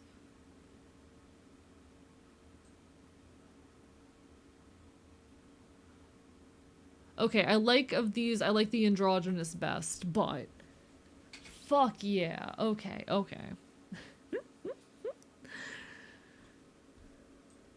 The only glimpse of it I'm really getting is that image up in the corner right now, but I think I like the androgynous best of these. Fuck yeah. Alright. So we've aged up. We've got our new hairstyle. We're growing up, chat. We're 17 now. Isn't that so cool? We're older. Check out the full sprites too. I'm gonna check out the full sprites of everyone else. I don't know if I have the ability to check out the full sprite of myself.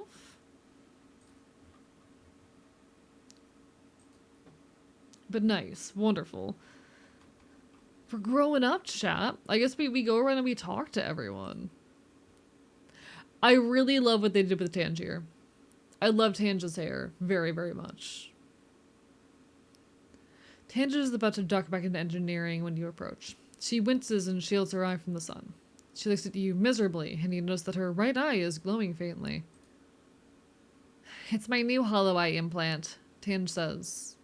Its ghastly glow snaps in and out of existence as she blinks. It seems to be experiencing some unpleasant side effects from it, similar to that of an ocular migraine. Tange confesses. And since warned me that this level of visual information can be difficult for the human brain to comprehend at first. You agree to follow her into engineering and get out of the sun. It's similar to a hollow palm, she explains, still holding her forehead and squinting, but with an infinitely large screen because it projects directly under the oculus. It used to belong to Dr. Instance, but she passed it down to me to help with my work. I'm sure you'll get used to it soon. Tange sets her jaw and nods, determined. I know I will. It's only pain. It's more than an implant, Tange continues as you follow her to the medbay labs.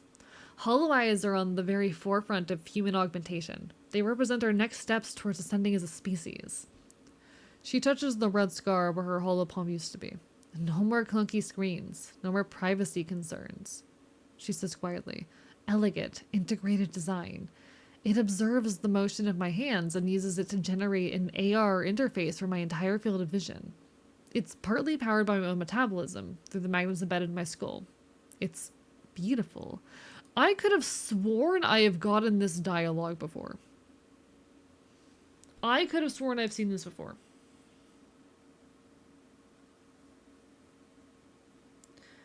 Does she get this earlier sometimes? Because I know I've seen this dialogue before.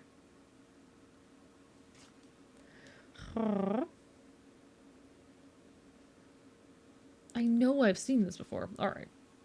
I think this is a relationship level interaction. Yeah, okay. Good, cool. Because I was going to go insane otherwise.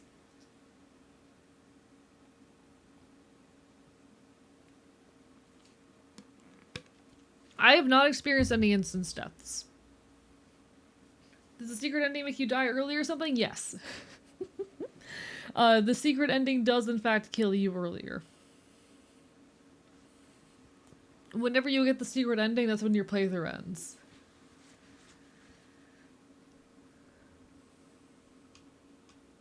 If nobody else is here, you hear the gentle hum of experiments running in the corner. This kind of technology is so far beyond what we're capable of reproducing in the colony. Tian sighs, rubbing your temple under the implant. Once they're gone, they're gone. Maybe Earth will send us a shipment of new ones someday, but I expect they to develop something more advanced since we left Earth. I suppose it's more likely they've forgotten about us completely. The quiet hum of the laboratory is shattered by an alarm. Tange jumps at the sudden noise and shuts her eyes tight. I have to get this, she mutters, gesturing in the air to silence the ringing. The simulation I'm running is time sensitive, she explains. The specimens require minute changes to their environment every 2 hours. Temperature, humidity, light levels. She grimaces. If we had better automation, this wouldn't be a problem.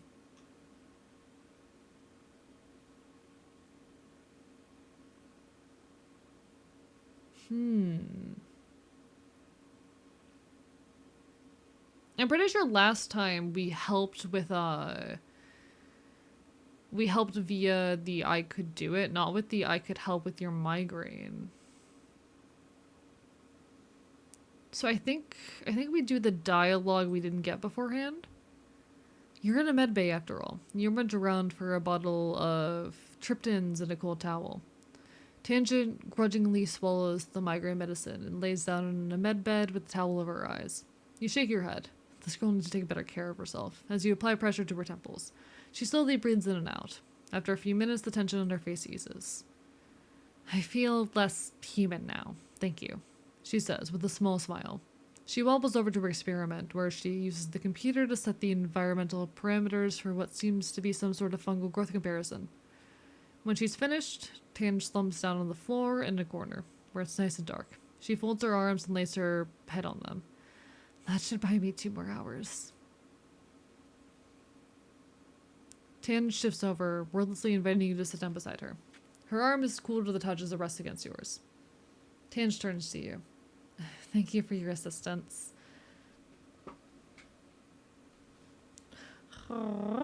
Honestly, no, I do incredibly get Tangent here. While I am not someone who is super into transhumanism,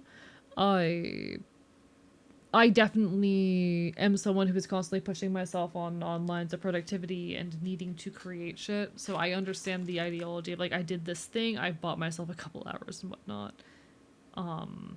Honestly, I can relate to an extent to the desire to get rid of the human biological needs that you know, hold us back and whatnot, in a lot of ways as well. But I don't want to make I don't want to change myself, you know? I'm not going to flirt with Tange, not because she isn't attractive, but because there's someone I'm between two people that I want to romance.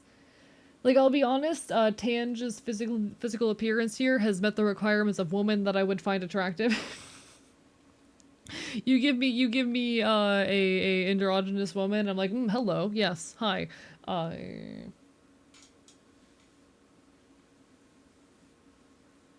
but like, there's two other characters I've already been very, very interested in. Tange's Polly, anyways, so fair. So fair and valid. Um, Unfortunately, one of the other characters that I'm thinking about is Diz.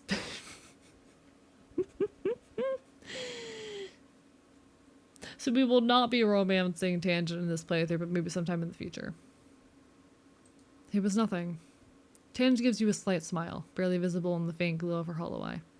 Then, thanks for nothing, I suppose, she says. Please don't tell Instance that my body is adjusting poorly to the hollow eye, she adds. It's only temporary. The stupid flesh prison is not allowed to draw the limits of my form.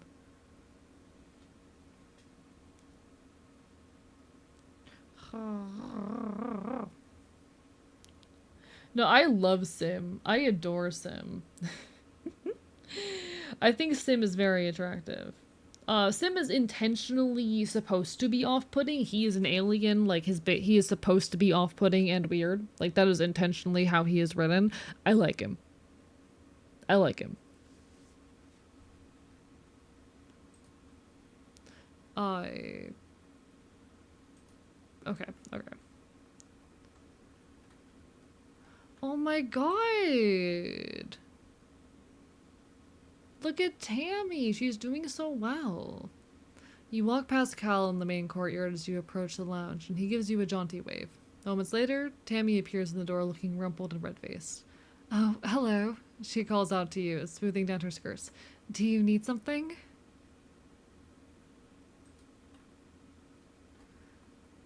So we got Tammy right there. We got Nami.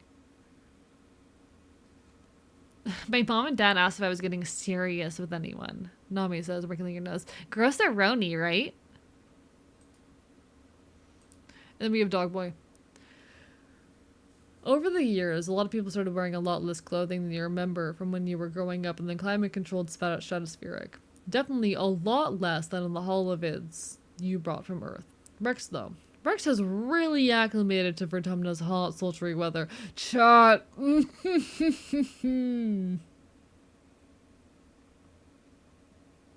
This is the other character that I've been debating romancing. This is the other character that I've been debating.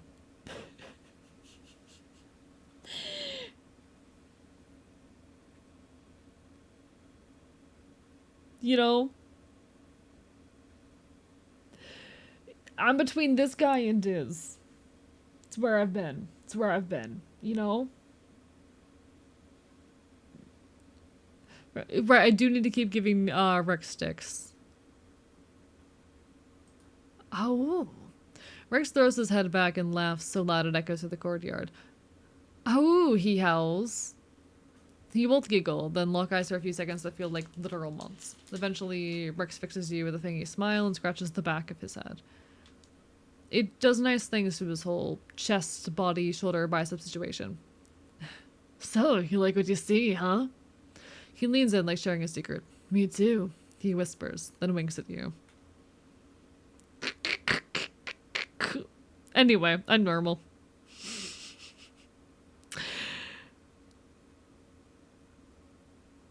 I'm normal.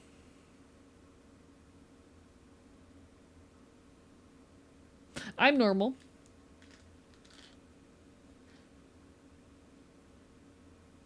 I'm normal.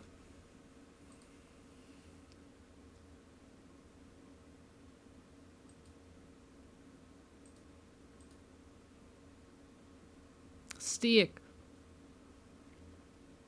Okay, okay, okay. He's been sticked. Rex folds you into his arms, bending his whole body to you. He smells warm and a little spicy, like queen sweat and sunshine. It's a good hug that kind of makes you instantly feel a little more relaxed. God damn it, I love him. Chat, I'm normal. Chat, why is Scuff not working? What the fuck? Give me a second. I fucked up. Chat, I did a stupid. Chat, I did a dumb. I'll manually fix it, just give me a second. Oh! Oh, that's not good. Were you gonna top like that?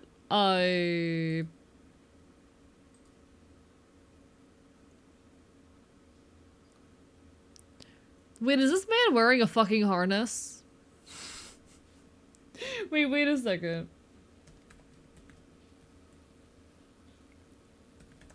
I'm giving a better. I was gonna be like, okay, where would you buy or get a top like that? But now I'm staring at this chat. Is this man just wearing a fucking like bulldog harness? Good for him. Good for him.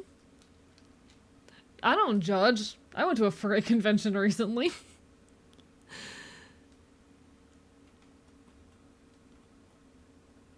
No, I love that design. Man's just casually wearing a goddamn harness in public, and you know what? Valid. The dermal piercings are very cool.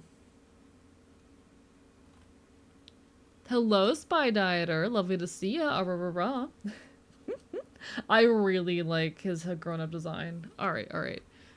We have here our girl Mars. Why should I care for nature? Mars says, flipping her hair over her shoulder.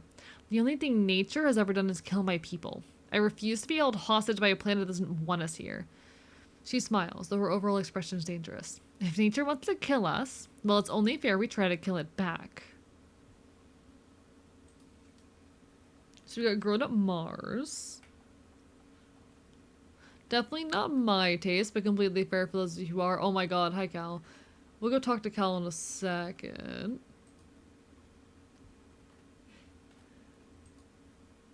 Hi, Cal.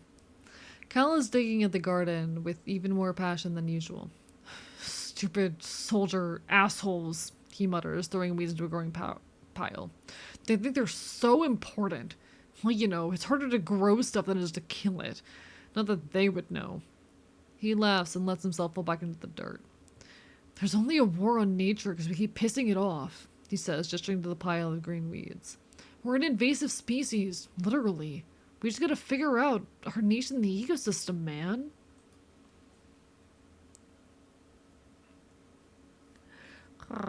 How you doing, A? I'm doing okay, Spy Dieter. I've been a little bit out of it, a little bit off this past week or so, but it happens. It be like that. I'm happy to be here regardless. It's been a rough few days, but we keep on pushing. Even Anemone. Ooh. Anemone is doing squats in the training yard.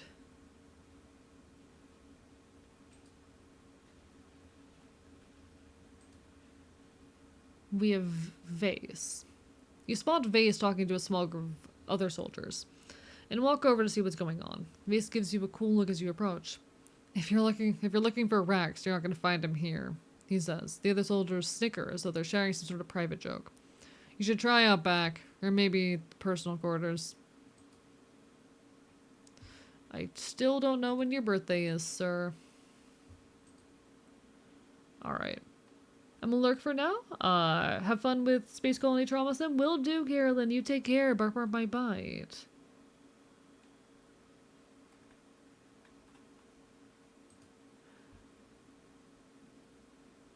I feel like everyone's gone insane, Diz says, looking around at the increased activity outside the walls. It's not just me who can see that, right? This planet is bigger and older than we can even imagine.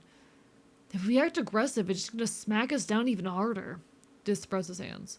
No one is listening. We have to listen to the planet. Alright, we've seen everyone's new designs. I do love all the tattoos on Diz. I do very much enjoy all the tattoos. It is a vibe. I think honestly, of all the characters, the one who is the most my type is definitely Rex, but we've been so on Diz that I feel like we have to go on Diz, you know? I think we've been so on Diz for a while now. He's kind of been the goal for a bit. So I think we go for Diz. But no worries, Leah and Blaha. I appreciate the follow regardless. Never an obligation though.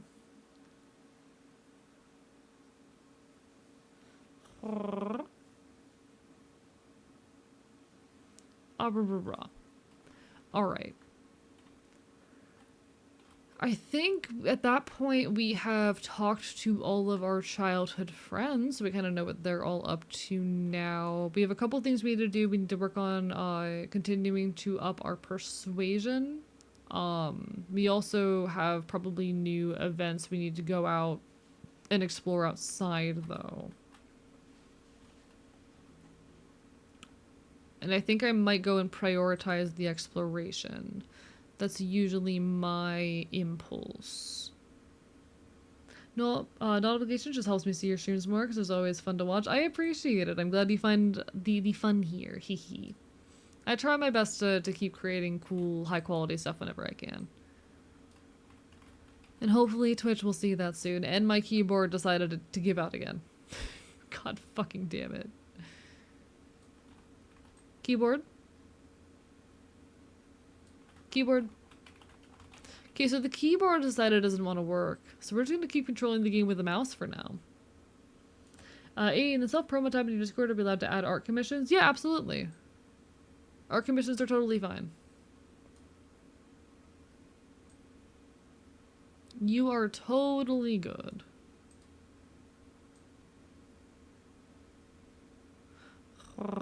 You take care, Monster Kicker. All the best. All the best. Would recommend at least occasionally working in various places around the colony for events, particularly in command and engineering.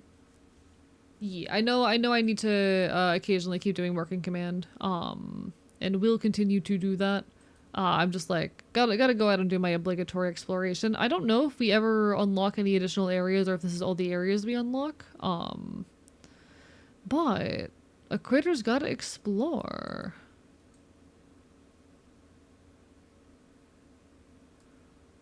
Hello, Sim. You almost walk straight into Sim's feet before you see the man. Watch out, Sim says from behind where he's seated on a branch above you. You should be more cautious. It's a dangerous planet. So no interesting cutscene with the man today.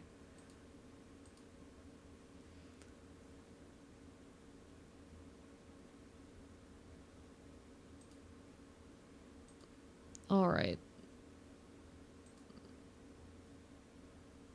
We get our little bit of stress relief. No unique dialogue from the man, though. This is a shame. Alright. What's Sim's relationship at? Currently our relationship with Sim is at 60. Anyone want some ice cream? Yes. Gimme. Chat, oh my god. I recently rediscovered one of like my childhood favorite treats. I recently rediscovered one of my like childhood favorite treats. I'm a southern boy. I grew up in pecan pie. I adore pecan pie. That's never something that wasn't the case. But I forgot how good pecan pie is specifically frozen. I bought a pecan pie the other day, put it in my freezer after eating a slice, and then decided a couple hours later that because I was in my defense, I was very drunk, that I just wanted to kind of pull a handful, a whole chunk off the pie and eat it while I was drunk. Oh my fucking god, I forgot how good pecan pie is frozen. I'm so in love with that shit. Have you ever had a butter tart before? I have not. No. But like something about cold frozen pecan pie works even better than a like hot pecan pie. Warm out of the oven, pecan pie simply cannot compare to a frozen pecan pie. A dessert pie is just tart. Is there a difference? I have no fucking clue. Never had it frozen. I have to try that. It gets so gooey. It gets so gooey. If you like pecan pie, you'd like butter tarts. I love pecan pie. I love pecan pie. It's very, very near and dear to me. Very nostalgic. Get me a good recipe for a butter tart, I suppose. We're currently a 6-year relationship with Sim. I love him. He's so creepy, / pause. That man is a freak, / pause, you know?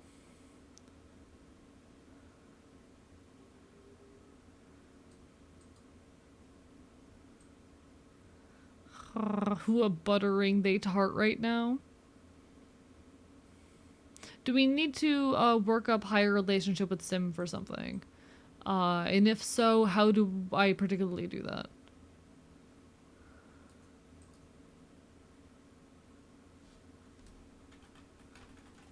Okay, my keyboard's back. Nice.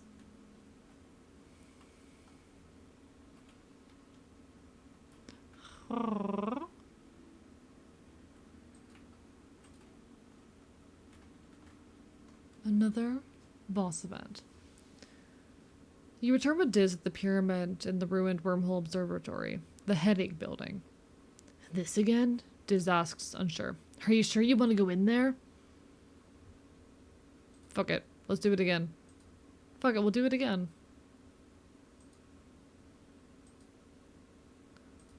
I don't know if we need this for anything beyond the secret ending, but we'll do it anyway, you know?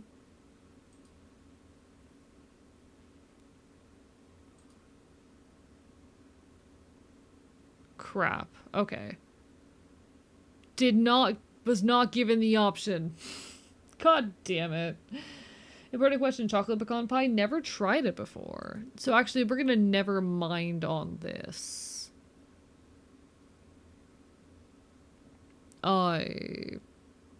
We'll go back to this in that case.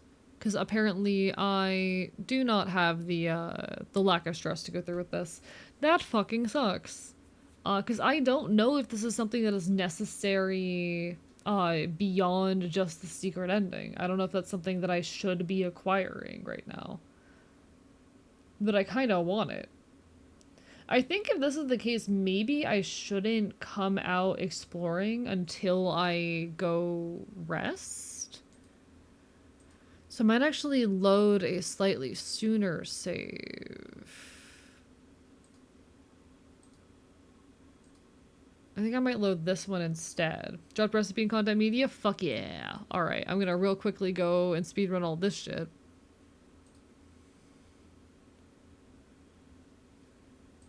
We're gonna speedrun all this shit again. Because I don't think I'm gonna actually waste my time going through there right now. Here we go.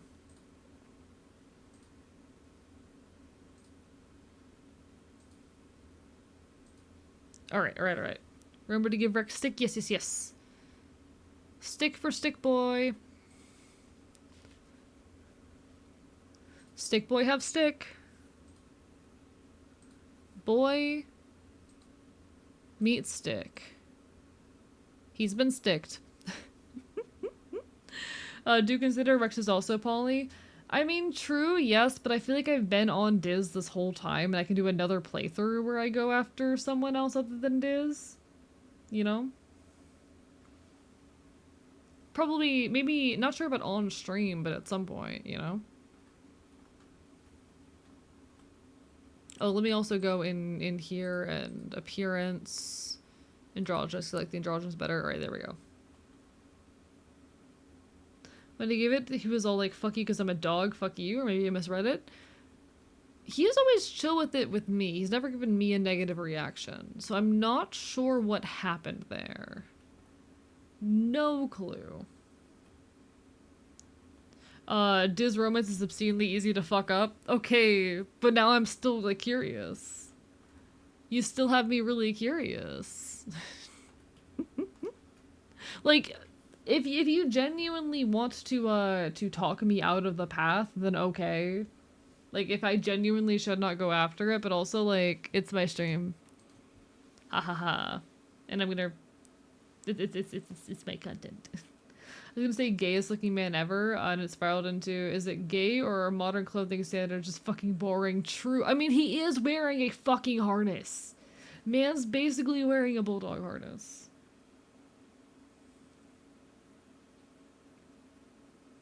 You know?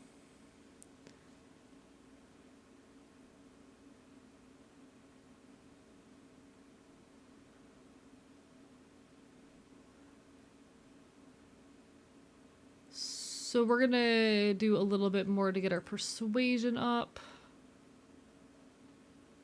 Can we bring Shithead in to watch? Okay, fine. Where is he? There you go. You have Shithead now.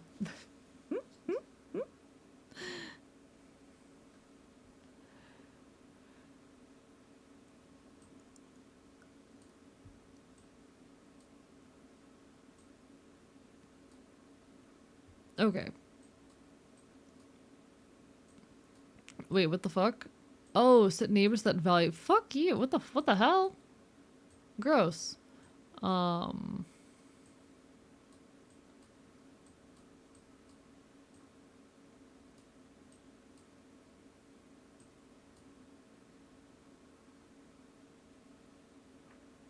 Okay, what am I missing?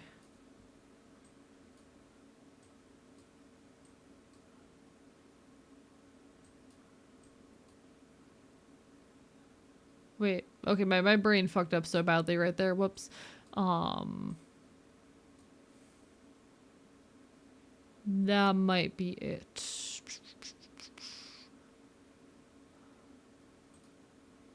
No, okay, okay. I would like refrain from romancing other characters' romances. Okay, got it, got it, got it. You'll probably get bad ended in the game. Will let you be poly with Diz. He just eventually decides he wants to. If you do Diz, you'll probably get bad ended in the game. Will let you be poly with Diz. He just eventually decides he wants you for himself. Got it, got it, got it, got it. Okay, okay. Understood, understood. Cool. It's your 17th birthday, but it's not just your birthday. Quiet is a time of new growth, a celebration of life and hope. Not for just this year, but for humanity's process of our time and for years to come. You and your friends are the symbol of that hope. Quite literally, you are the future of humanity. You're all beginning to take your places as adults in the colony, and the council's decided to throw a party in your honor, the Vertumnan Youth Ball. Mars is organizing it, of course. You get an embarrassed invitation, on real paper, slipped into your door. Fuck!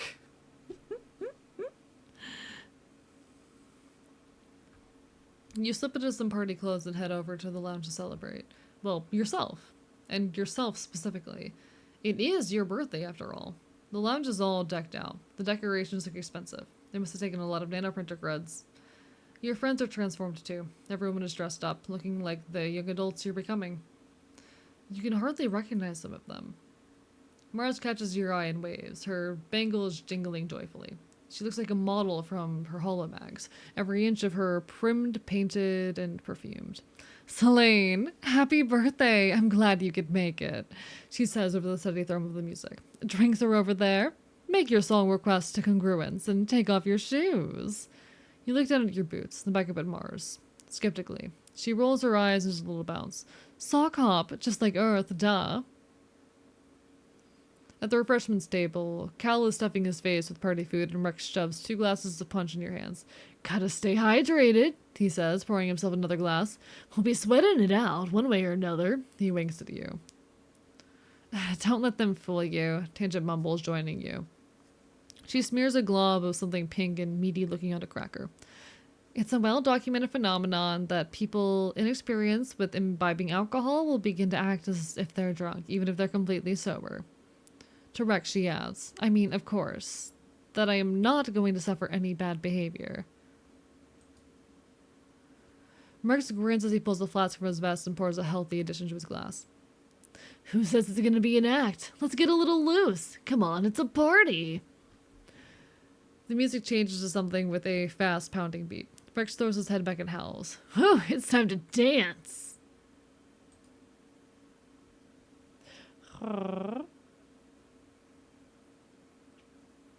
Does rebelling versus loyalty change anything because you keep accidentally rebelling? So there is a revolution ending, which is what I'm trying to get. Tangent, Mars, and Rex are in a loose polycule at this point anyways. Got it. Dog. Chat, I love dog. I love dog-coded people, just in general. If this was not an obvious thing about me, I am in fact a dog-coded person, you know? But I adore dog-coded people, and I know a lot of dog-coded people. Chat, all my friends are dogs.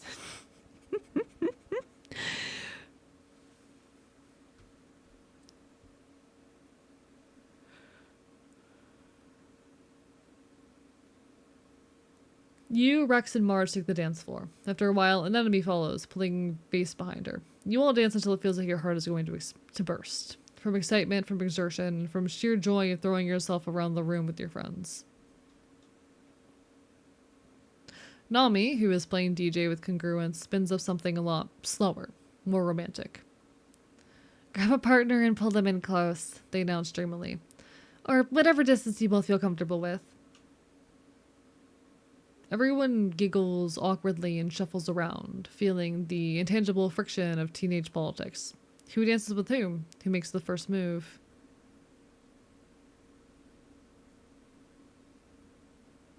So the options we get are Cal, Tammy, Tangent, Diz, and Sim. So we're not even given the option of Rex. Bruh. Rex is literally right there. Rex is literally right there. Give me the option of Rex. God damn it. I think Diz is a fascinating option to pick here. Can't dance with Rex or Mars here. I think they're occupied. Rip. Diz is standing over by the DJ screen, helping Nami with the song selection. He freezes up when you ask him to dance, stammering an excuse, but Nami gives him a playful shove towards you. Go dance with Selene, they say. I can handle things. Dancing with Diz is a bit of a disaster. Neither of you know where to put your hands, and despite spending the entire song looking at his feet, Diz still manages to step on yours. He holds you rigid-armed and rocks back and forth mechanically until the song mercifully comes to an end. Other couples don't seem to have your lack of chemistry. Anemone and Vase skipped dancing and gone straight to sucking face. Diz stares at them for just a bit longer than is appropriate, then blushes and flees the dance floor. After the slow songs, Nami spins Congruence's music library to something a little more bounce to it. The dance floor once more floods with bodies ready to gyrate the night away. But the tunes are abruptly interrupted by Governor Lum's Here Speak hijacking the feed. He strides to the stage, flanked by Security Chief Rhett. Everyone on the dance floor whines in unison about having some buzzkill adult stop the music, but Lum just raises his hand and smiles indulgently. Look at all of you, he says. Young pioneers. I look at you and I see the future, not just of this colony, but of all humanity. You catch a few people rolling their eyes. You've heard this before. Rhett here, good man, a real good man, really, the best of the colony, shared this poem from a great Earth poet, Loom continues. Now, I'm not one for poetry myself, but damn if it's not something I want to share with you kids tonight, on the eve of something really big. He clears his throat and reads from his hollow palm. Chat. That was very much the way he spoke there. That's the first time he's really done that I've noticed. That was very much a Trumpism right there. Delicious. Tasty.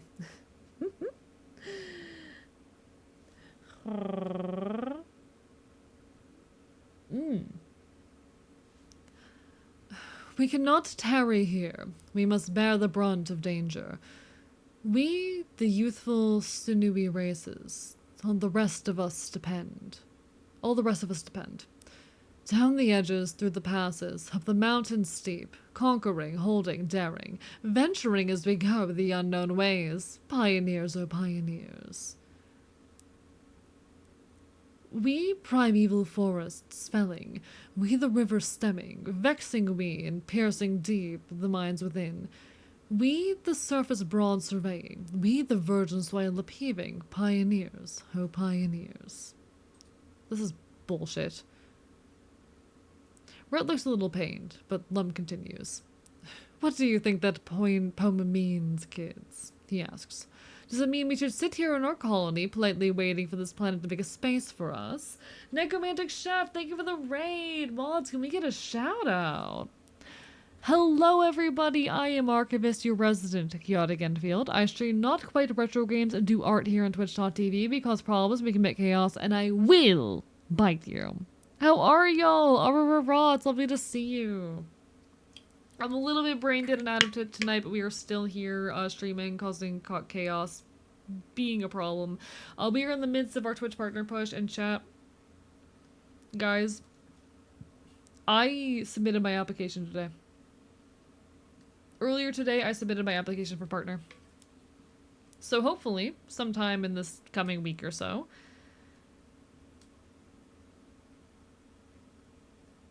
we're gonna find out.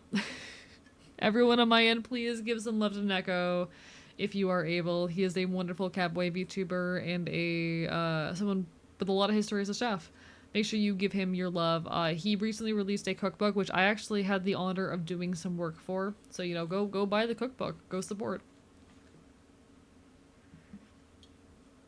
And hello, Period Juice as well. But no, we're so incredibly close to partner. We're gonna make this happen. And thank you all for being a part of that endeavor. We're working really, really hard to make some cool stuff around here. Playing Vintage Story and stuff. Want to say hi and give another raid to make sure? I appreciate it. Our numbers this next week do still matter. Twitch will still be paying attention. In fact, these numbers might be some of our most important during the entire push. But hopefully, we are going to make it.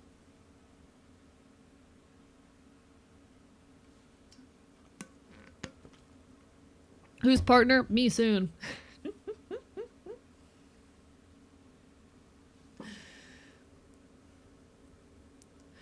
In any case, though, we are playing I Was a Teenage Exocolonist. We're chilling, we're vibing. I'm brain dead. It's one of those nights, but we're enjoying ourselves. Also, hello, Madam Mama Cat. Lovely to see you as well. Arrarara.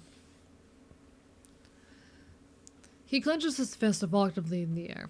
No, he exclaims. It means we need to get out there. We need to grab Vertumna by the balls and make it respect us. For context, we're currently getting lectured by a fascist. You know. What are you pushing if your partner? Number. Money. Raw. Also, thank you, Fleur. I appreciate it. I'm doing my best on here, chat. Honestly, it's been a really, really rough week. But we're out here. We're doing our best. We're trying our fucking hardest. Life is not always kind, but I'm doing everything in my power to continue making cool stuff and bringing that cool stuff to you. Because you all deserve cool stuff. I want to be a creator who is worth your time, and I'm doing everything in my power to make sure that I am, you know?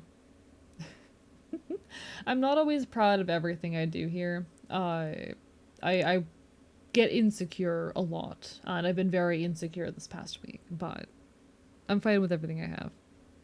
Actually surprised he didn't say grab-driven. I think he might be gay. I think my headcanon for why that would be the case, Vivi, is that he's probably gay. Guys, Lum is just gay Trump. Guys. Lum is just gay Trump.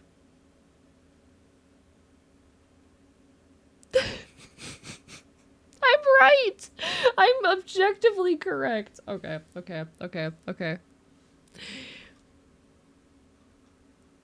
He's too busy thinking...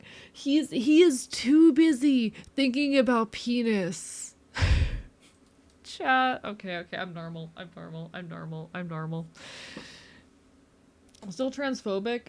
I don't fucking know. He doesn't need to be transphobic to be a fascist. He doesn't need to be homophobic to be a fascist either, but you know. He points to you specifically. I need you, the next generation, to lead the charge. This is your planet, and you're old enough now to defend it. I'm asking all eligible fighters to join squads massing at expeditions. We need to get out there and attack those monsters where they live. We're taking the fight to them. No more hiding behind our walls. To your left, Vase and an enemy lead the cheering that erupts.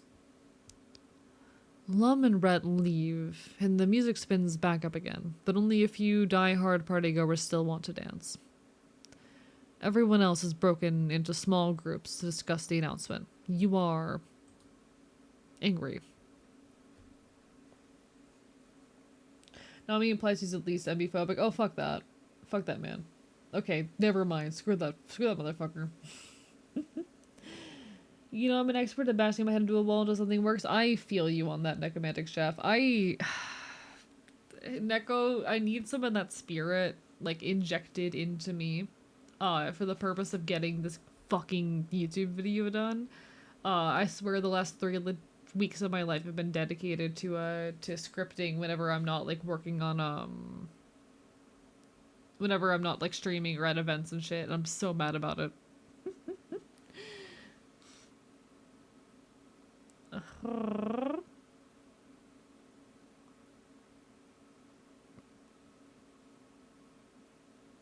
Am I allowed to throw this man in just a pit of cacti? You ever see those videos where people do that? I have not seen those videos.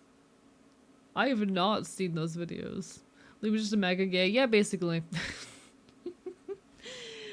you can threaten Loom, cause he's a fictional character. But just a reminder for anyone who's come in here, you know, past when I announced it earlier, we do have a new rule in the chat, which is no violent rhetoric, even as a joke. I know we're a bunch of anarchists around here. We can't be doing that shit.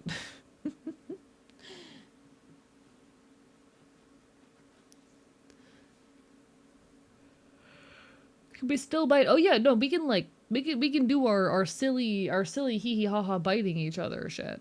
This is specifically about like people who will joke about wanting to kill politicians in the chat. And listen, I get it, we're a bunch of anarchists. We cannot be saying that shit. You're on a public platform on the internet that has TOS. Come on, guys.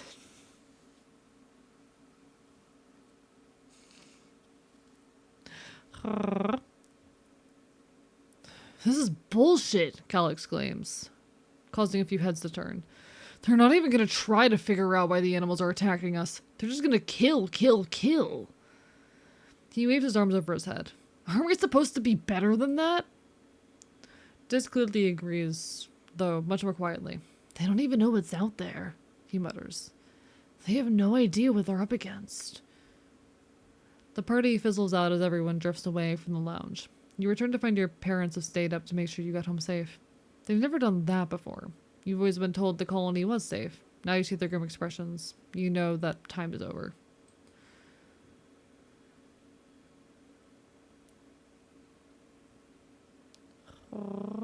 But yeah, I'll let folks know if they're like treading the line and whatnot. You're totally good, Mel. I was just restating the new rule for anyone who was not there earlier, when the rule was like put in place, you know?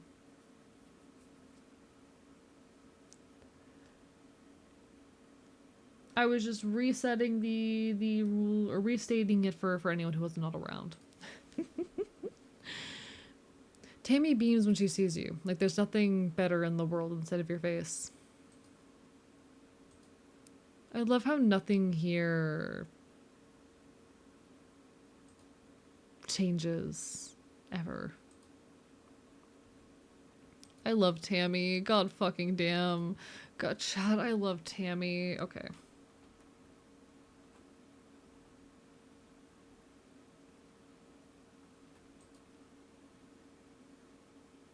Oh shit. Thank you, Period Juice, for the follow. I appreciate it. Oh, thank you for the Hydrate 7 as well. Tammy's so good. Tammy's so good.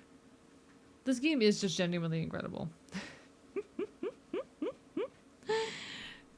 Chad, if you're redeeming hydrates, you better be hydrating yourself. Just saying. Just saying. 7. Hydrate. Now.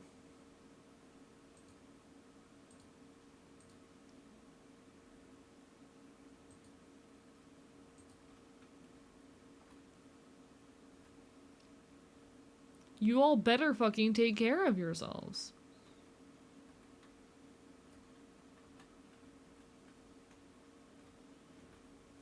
Oh, hey, we have a new event from Diz. You spot Diz about to head out on an expedition. He's carrying a full backpack with the second one at his feet full of surveying equipment. As you approach, you realize he's writing in a notebook. An actual notebook, with paper and everything, braced on his knee with one foot on his equipment. He looks up at you as you approach and closes his notebook, slipping it into the jacket pocket over his heart. Oh, hey, Celine, he says, and tucks the pen behind his ear. Are you coming too? That's cool. Maybe we'll be posted near each other. What were you writing? Just stuff, Diz says dismissively. I like writing on paper. It feels more real, you know?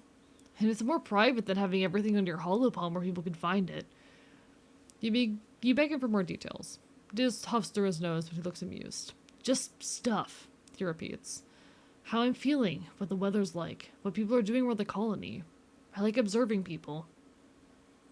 Sometimes I pretend I'm an alien, he continues. And I'm studying how people act so I can blend in. You ever write about me? Diz's face goes red and ducks his head. Well, sure, he says. You're part of the colony, right? And you're my friend, so of course I write about you. You're about to ask to see, but you're interrupted by Utopia calling for all hands to board the expedition vehicles. Diz stoops to pick up the surveying equipment, then he's gone without another word. He must not want you to know he's writing about you. Curious.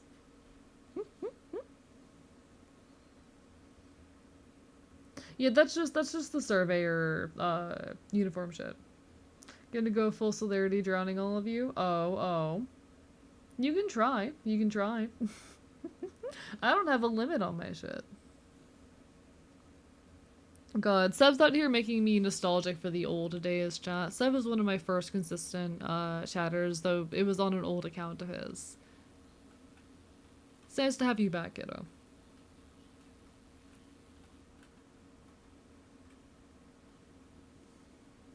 Okay, what am I doing this month? I don't know if there's any more events we need to trigger via delivering supplies, but we could do that. We're not going to be getting our persuasion up anytime soon to the level we would need, but also that's tempting. Listen, I wouldn't want to actually be Loom's assistant, but like for purposes of, you know, fucking with him. Okay. Maybe we deliver supplies for a bit. Actually, I think we're really close to upping our persuasion, so we'll go up our persuasion real quick. We'll do that this month.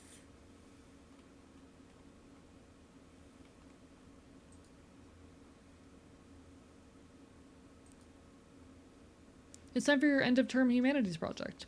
You, Tange, and Mars are all very excited to finish this project, showing everything you've learned on the subject so far. Hal helps you come up with your project idea. Pretend you're students 500 years from now and you're learning about the first colony on Vertumna. What sources of information would you be reading, watching, or listening to in order to learn about life back then? Create one of these artifacts for future students of the humanities. We should write a text spec, Tange says during your brainstorming session. The more we show we've learned, the more likely we'll pass the class. All we have to do is make sure everything is in there and we're done. Mars rolls her eyes. That's so boring, Tange, she whines, putting her head on Tange's shoulder. Who wants to write the literal book? We should do something funny and stylish. Like, oh, we can make a music video. Tange looks horrified. We are not making a music video. She's just grimacing. Surely we can meet somewhere in the middle?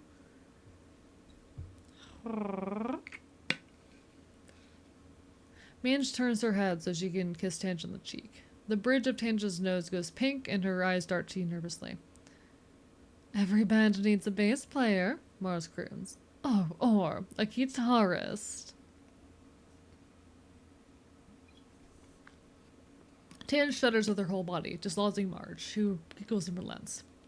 Okay, okay, Mars says. Let's be serious here. Tanja's right.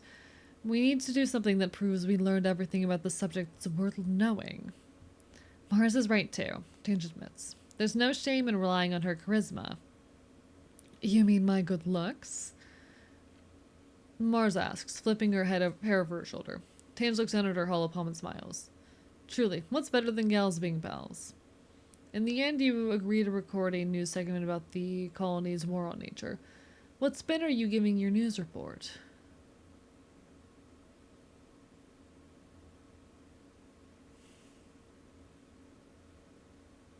Rebel. I want to rebel. Let me rebel.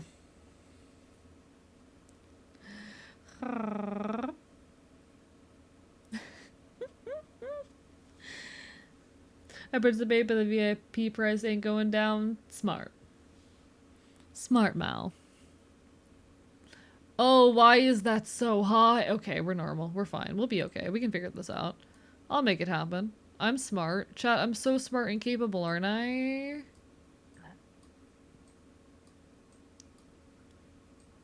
Aren't I so smart and capable? I believe. Thank you. Thank you. Gives the constant rebel option for AE. I love rebelling. If I'm given the option to rebel, I'm gonna fucking rebel, you know? I will say Control's been bugging out for me a lot recently. But that's more my mouse. I've been actually having terrible, not so fun fact chat. I've been having a lot of technical difficulties with my mouse recently, and I don't know why.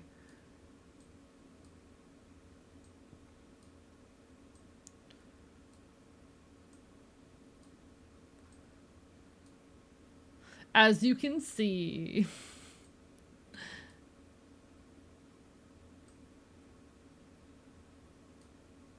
Yeah, that's fair. Okay. That's fine.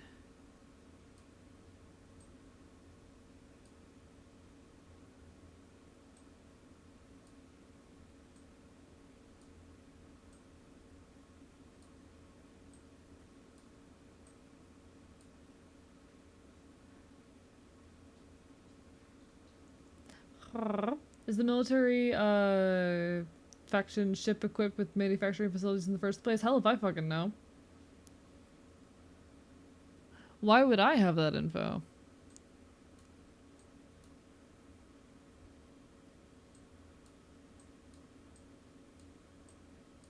So that's 26 as compared to 30, what was it, 26 or 36?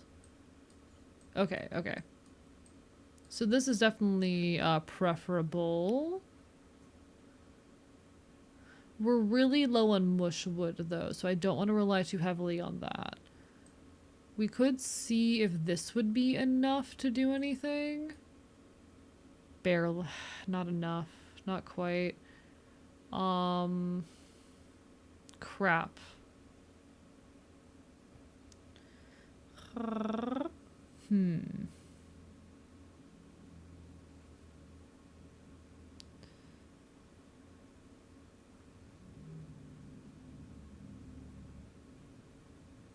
Why did this go up? What the fuck happened?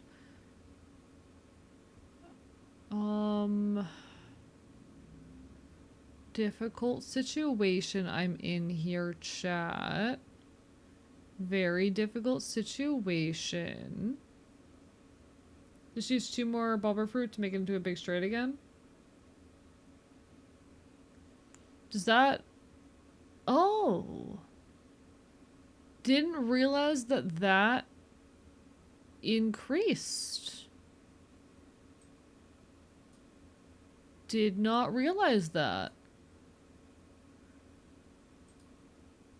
Okay. I did not realize that actually upped it by 1. I was wondering why my things got upped by 1. That turns out that was the answer. Cool. Also, yes, ads in a minute. Apologies, folks. Twitch just forced me to run ads. I might get up and grab a snack during the ad break because I am a little bit hungry.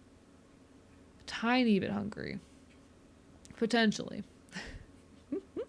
You, Tangent Mars, pour everything you have into your final project. It's a hit. You even post it on the colony message board and get tons of comments and even a few kudos. It's gratifying to know that something you've written is being enjoyed by the people you love. Is this why old Earth poets wrote so much? Hal smiles at you. Congratulations, you three. As an Earth poet once said, if you don't know where you've come from, you don't know where you're going. Learning is a lifelong journey, he says, so feel free to audit this class whenever you'd like. All right.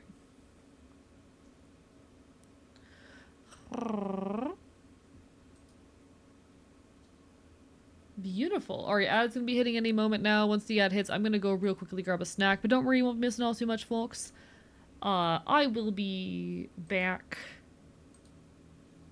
right after the ads, or before the ads end, most likely, being so real. Hell yeah.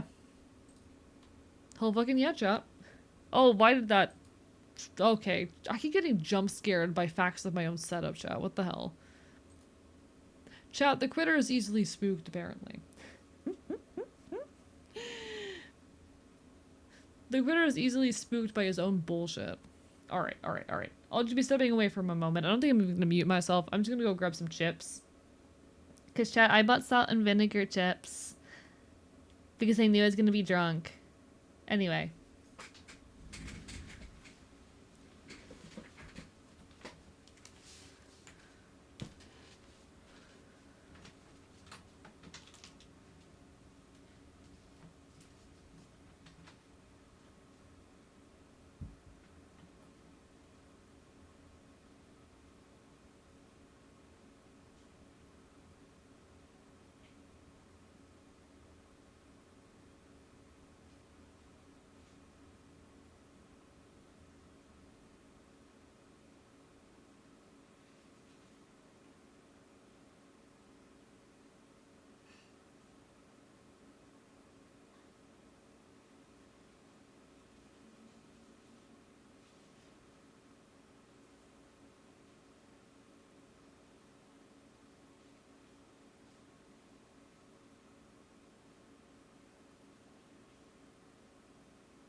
Okay.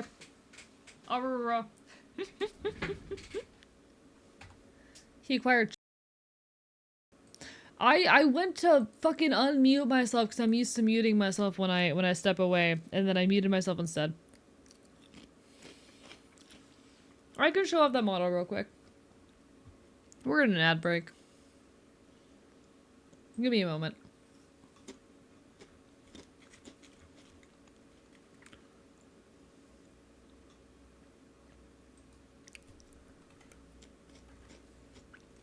Oh my god. Chat. Look who it is. Oh my god, chat.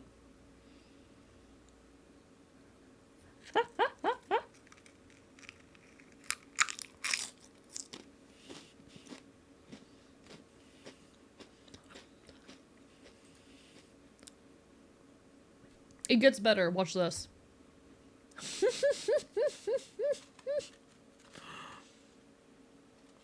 Yeah, sorry. I'm stealing all the chips.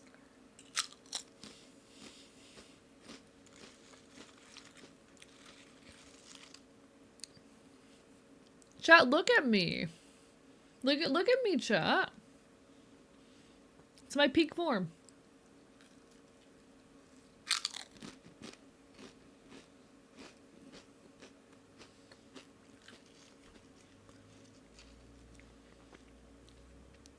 I'm so powerful.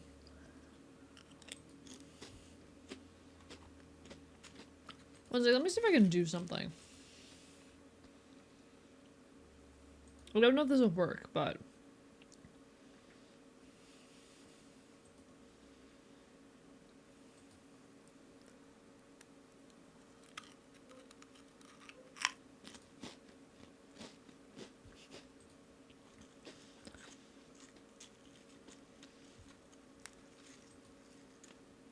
Okay.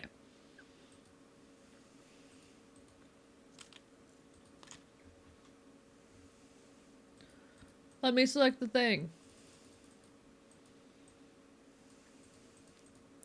How do I escape this menu? Let me out.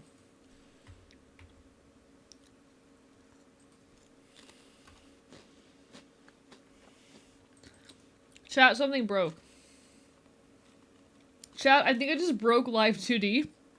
I don't know what I did, but Live 2D is like not functioning. Sorry, VTube Studio is not functioning. Chat, I'm hitting the kill button.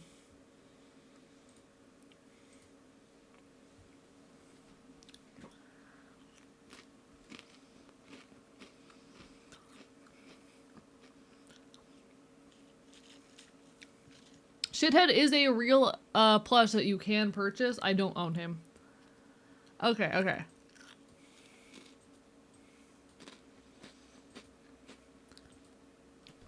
It's fine, I'm saving it. What? Oh wait, never mind, we're fine, we're fine, we're fine. I got so scared for a second there. Okay, okay, okay.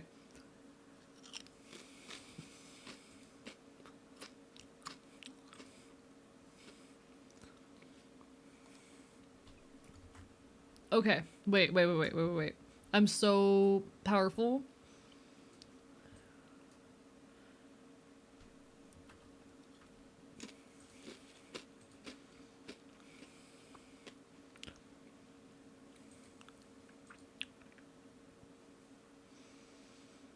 It's working.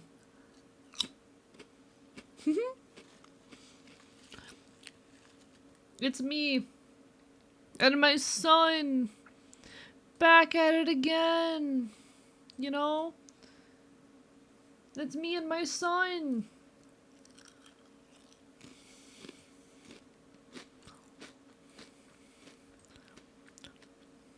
Wait. I did it. I'm so smart. I'm so powerful. Anyway, how are y'all doing? I'm eating salt and vinegar chips. It's snack time.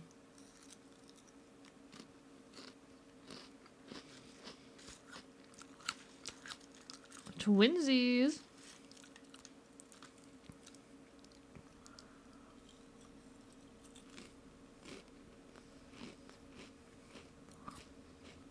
Okay.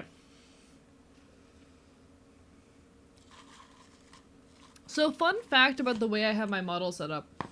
I actually have my model set up to look the opposite direction that I am looking.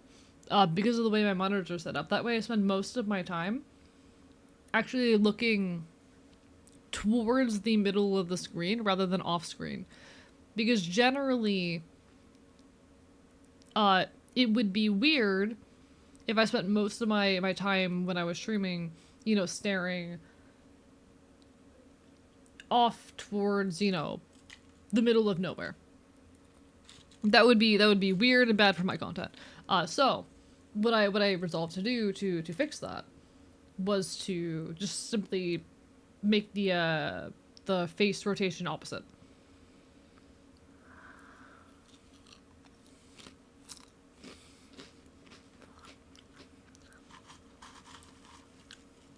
Salt and vinegar is an evil flavor, literally just hurts to eat. Yeah, and I like it.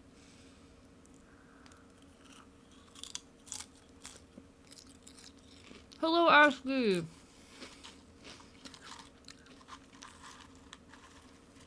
Hi, Asky. How are you doing? Hello, Justin Gorgie. Yeah, we've been partner pushing for a bit over a month now. It's been going well. Sorry, I'm having my snack.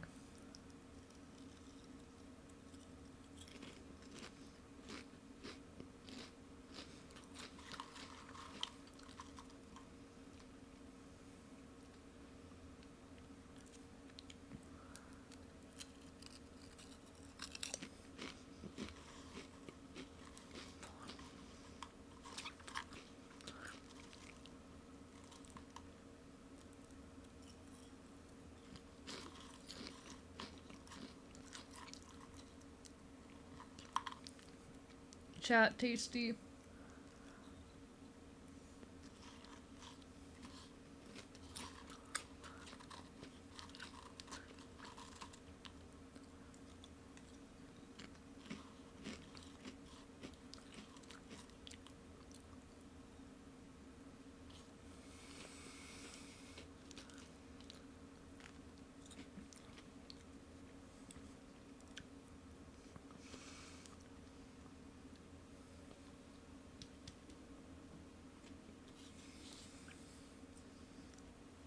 Okay.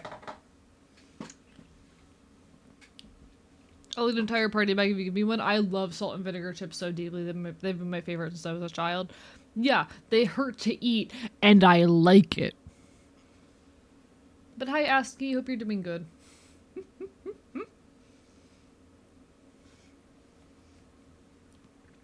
They hurt me, and I fucking enjoy it.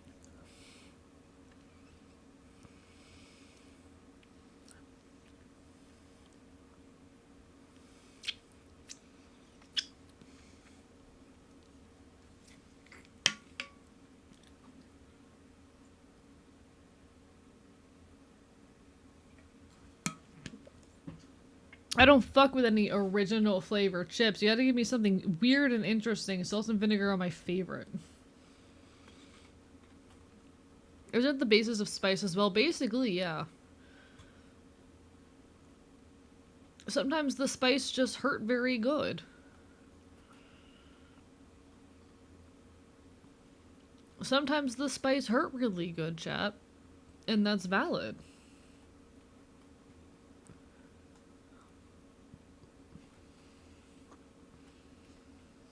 So I've been lurking this whole time. Might have to keep lurking to go shower. No worries, no worries. It's a bit of a low energy kind of night anyway, and that happens sometimes. We're doing the best we can. We're vibing. We're causing problems. We're committing chaos.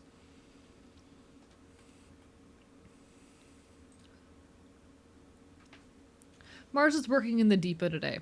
You find her sitting on a pile of boxes, drumming her feet against them as she flips dismissively through a magazine on her holopalm.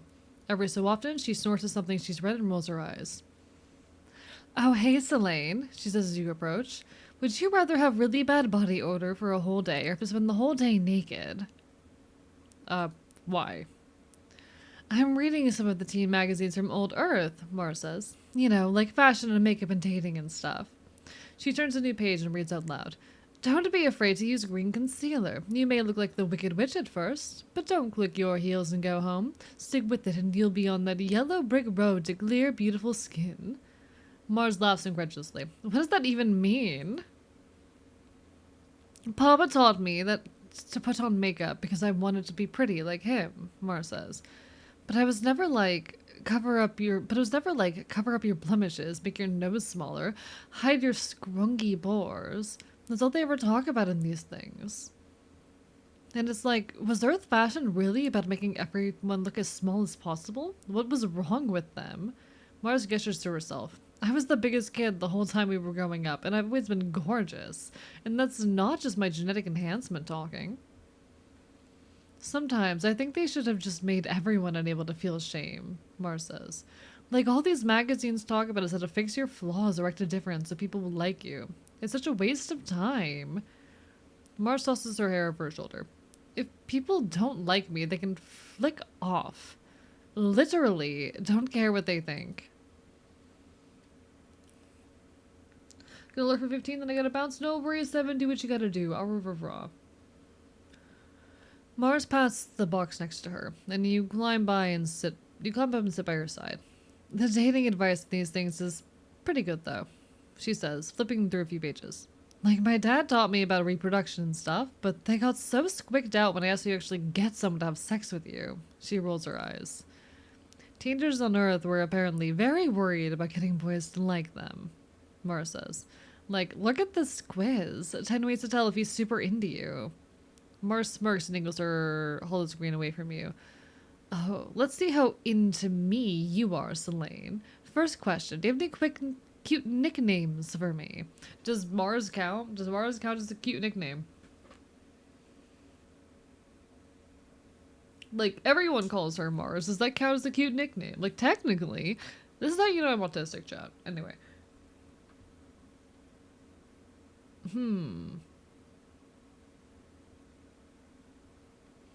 Like, I feel like the game would be looking for something more with that. But I guess technically?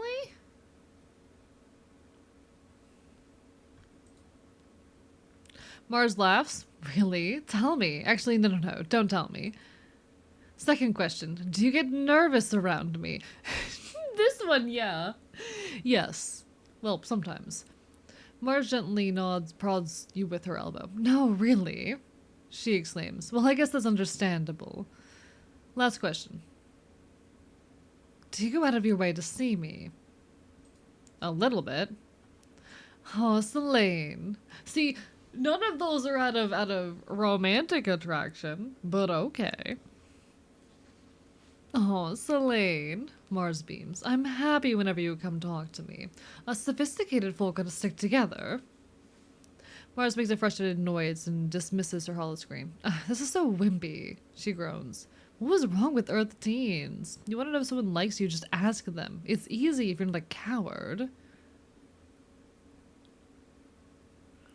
Mars turns to you and leans in, bracketing your legs with her arms. You can smell her body lotion, light and floral, and feel the heat of her chest against your arm. She pouts and looks at you through her lashes. What about it, Selene? Do you like me? Huh. The thing is, she's not my type.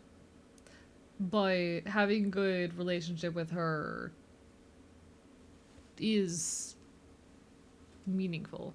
I do really like the line of I like Diz more here.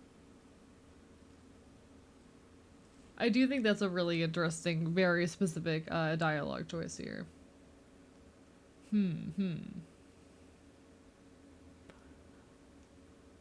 I am admittedly fearful of the consequences.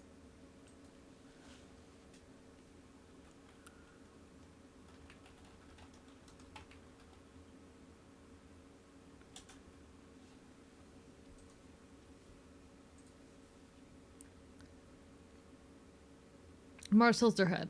Oh, is that right? Well, I'm not a jealous person. I don't mind sharing.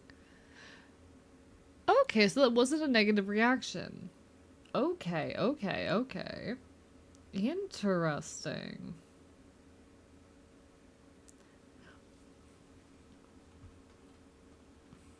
I like that did get, like, a pretty neutral response like that. I think that was cute. Alright.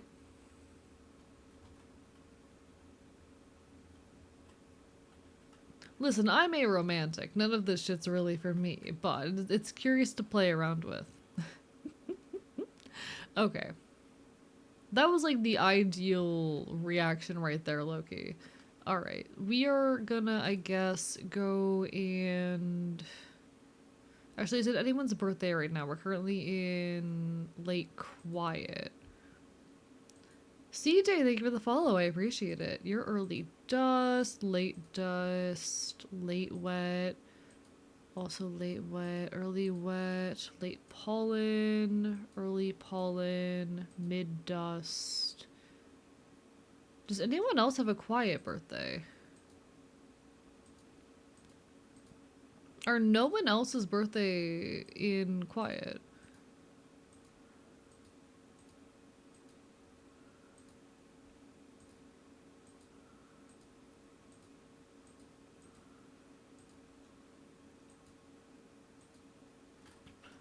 Hello, CJ. Hello, hello, hello. It could be Vase, if I'm... maybe? No, it's not Vase, because it's too soon for another gift. So I don't fucking know. Seems like no one else is the birthday in quiet. Alright, alright, alright, alright. Well, damn. Because we know everyone else's birthday, except for Sim, I guess. Alright, well that's fine, that's fine. I think we're just gonna go deliver supplies in the depot then. You're delivering lunch to the construction crew, handing out warm tiffins and canteens of sweet tea. As usual, everyone is really happy to see you. Some more than others. Selene! Rex exclaims, draping himself over your shoulders.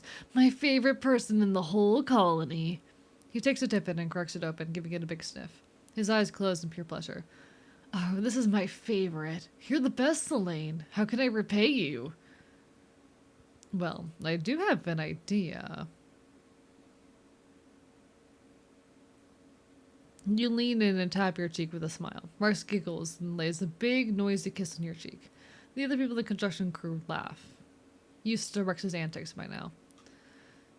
Seek stomps over, annoyed. If you want a canoodle, do it in the lounge, they exclaim. This isn't part of either of your jobs.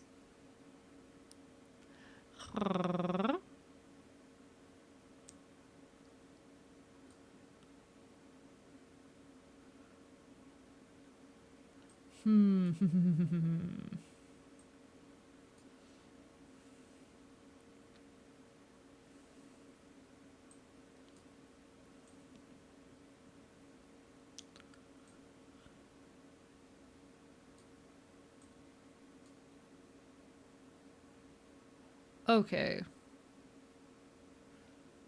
How do... I guess we might need to rely on Mars here. We're gonna lose the kudos. We have plenty of kudos. We're fine in that regard.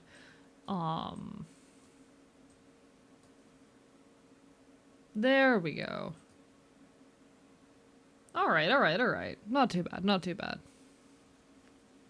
So it wasn't anything plot relevant there. Nothing pushing forward the revolution plot, unfortunately. So we might just have to keep building up our persuasion. We might just have to keep building up our persuasion. We are in early pollen, though. Whose birthday was early pollen? You, Anemone. Alright, let's go give something to Anem real quick. Hi, Nem. Anemone is doing squats in the training yard. 30. 31. Oh, hey, Selene. She jumps up and stretches her legs. I feel like challenging the squat queen. I don't like the person you're growing up to be, friend. You're a hero, Anemone says, taking the egg. And I'm starving. I'm gonna get to the kitchen and cook this up right away. I don't like the person she's turning into, chat.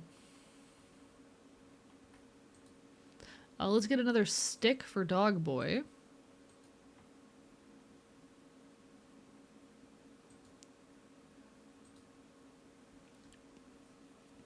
You spot Rex carrying supplies and big pieces of wood into the construction site at the end of the lounge, the future home of his bar.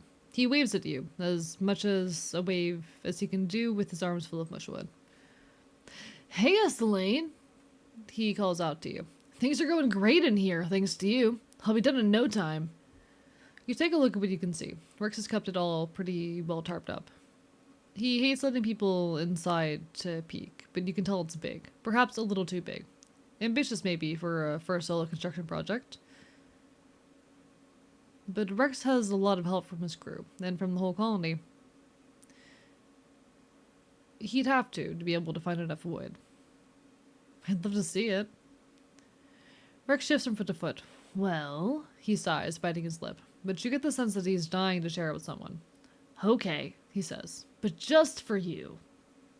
This game looks cute and whimsical. It's very traumatizing and full of horrible traumatic events. It's a very, very good game, though. I definitely give it a recommend if you've got the stomach for it. We're currently in our second playthrough at the moment, but it is the kind of game where a lot of characters unfortunately do die. Also, I recognize those Orleans emotes. Ayo, ayo, ayo. We love Orleans. You take care, Seven, burp, burp, bite, bite. Fascism jump scare. Yeah, so currently in the arc we're at in the game, we're trying to get on the revolution path, so we can tear down a fascist. Hee hee hee hee. Said fascist, yeah, is basically gay Trump. It's a very fun game, though. I'm enjoying my time with it. I do really like this game. The visuals are absolutely beautiful, and I think it's a worthwhile play if you can handle the content warnings attached to it. Definitely give it a recommend. Yeah, we are in fact playing the Room of a Fascist. Fuck yeah. Fuck fascists. Listen, I'm a loud and proud fucking anarchist. You follow him into the tent. It's chaos inside, littered with pieces of mushwood of varying lengths covered in fine sawdust. Light coming through some gaps in the tent picks up all the sparkling motes of dust in the air, making it seem almost magical. Rex spreads his arms. Well, this is it, he says. Well, so far. We have a bar and a dance floor. That's all you really need. He swipes open his hollow palm and starts playing some music, then shimmies over the only clear spot in the mess. That must be the dance floor, you figure, because he starts wiggling and bopping along with the music, gesturing for you to dance with him. Rex cheers as you join him on the dance floor. He grabs your hand and spins you around, and you laugh and dance to the music coming from his hollow palm. Moving your body, just for the sheer joy of it, feels amazing. You can see the future of this place. A place where people come not because they're stressing to relax, but because they can really cut loose and enjoy themselves. Rex had the right idea. Rex comes over to you and slings you in a one-armed hug. Just seeing you makes me super energized, he says. I can almost hear the music now. That's right. The bar is gonna have live music. You know, anyone who plays an instrument? I'm gonna work double time to finish this place. If you want to help, bring me all the mushwood you can find.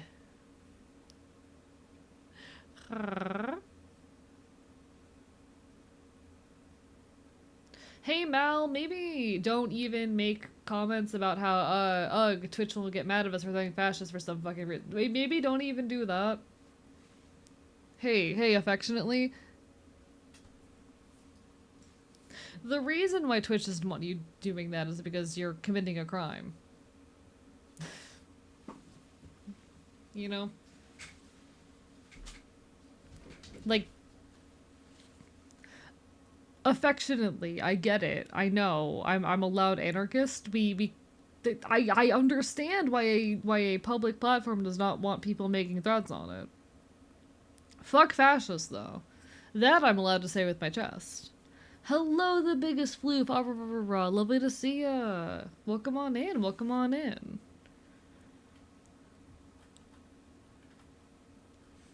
I need you to understand that going, oh, this rule is so stupid, ugh, I can't believe Twitch would have this rule, looks just as bad as breaking the rules when Twitch is analyzing my community and if we're something they want to support.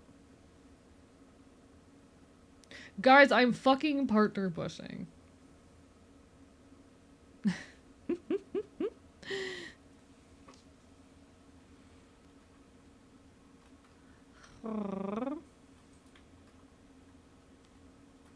Chat, if my partner push gets fucking denied, it's probably gonna be y'all's fault.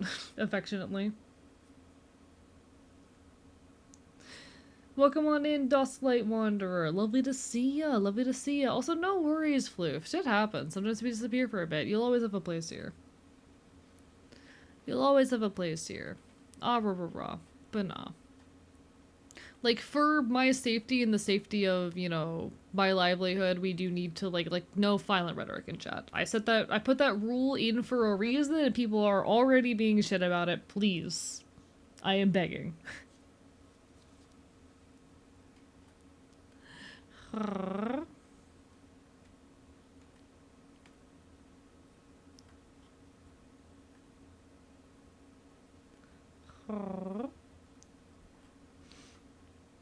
Okay. Okay. Okay. What am I doing in game? I think we didn't get anything special with doing the work there, so maybe we just continue getting our persuasion up because we are gonna need pretty high persuasion for the route we're going down, I think. So let's see if we can keep raising that. We study humanities. You learn the language you speak. Esperanto is a conlang, or constructed language. It was designed to be easy for foreign speakers, at least European ones, to learn, in the hopes that it would bring people together. The word Esperanto means one who hopes.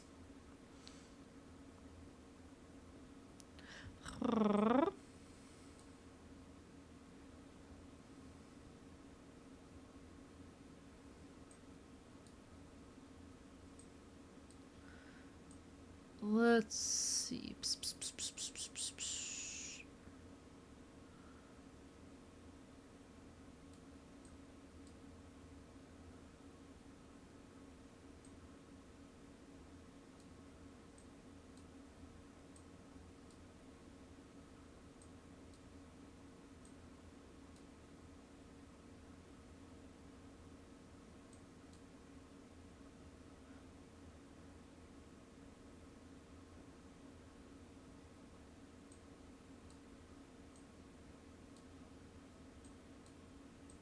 Oh, so that's forced into... Okay, okay. Good enough.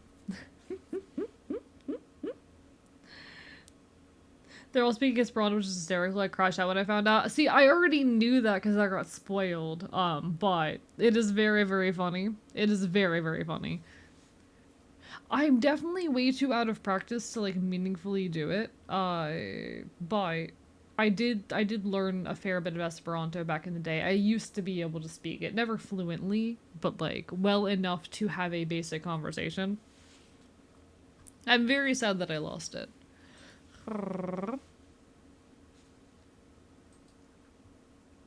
I'm not good at languages. Languages are not my strong suit. Do I have anyone with a mid-pollen birthday? You're late dust. You're late wet. Oh, you're early dust. I accidentally gifted it to you when it wasn't your birthday. Whoops. Early wet. Late pollen. Because we're in mid-pollen right now. You're early pollen. You're mid-dust. Still don't know when your birthday is. Okay. Whoops. I did give Rex his stick this season already. I got to see my first little glimpse of the bar. He invited me in. It was so kind of him. When the fuck is your birthday, sir?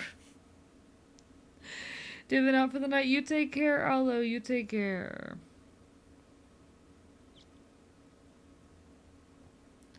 So Esperanto was a constructed language that was created with the intention of being used as an international language, and with the purpose of being very easy to learn. It's not perfect, and it's very Eurocentric, but like if you are someone who speaks a European language or one that is adjacent, it is a relatively easy conlang to pick up, and I actually have a lot of appreciation for it because I did not fucking understand jack shit about linguistics until I tried learning Esperanto. There were a lot of very basic linguistic concepts that just kind of suddenly clicked for me when I tried to learn Esperanto. Things that, like, despite trying to learn languages my whole life never made sense until I tried learning what was essentially a very simplified language. And I really, I do appreciate it for that, even if it is flawed, you know?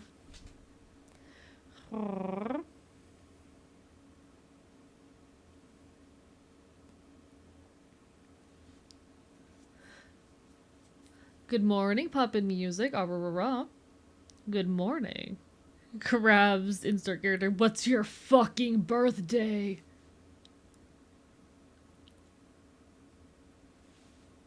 Hey, Mal, this is probably not the actual fucking outfit he wears in real combat situations. Have you considered that this might just be what he's wearing for hooking training? Have you considered this the more casual outfit he is wearing for training? You arrive outside the garrison just as you spy a small unit of young Helio trainees finishing their daily run around the colony. Base is easily in the lead. You swing yourself up on the fence and watch as the group breaks up into pairs for the next drill. As unit leader, Base goes around and corrects everyone's forms and checks in on them before he spots you and trots over. "What's up, colony kid?" he says, wiping his forehead. His training shirt clings to his chest, damp with sweat and showing off his muscles. "Misty out there today. You should come for a run sometime."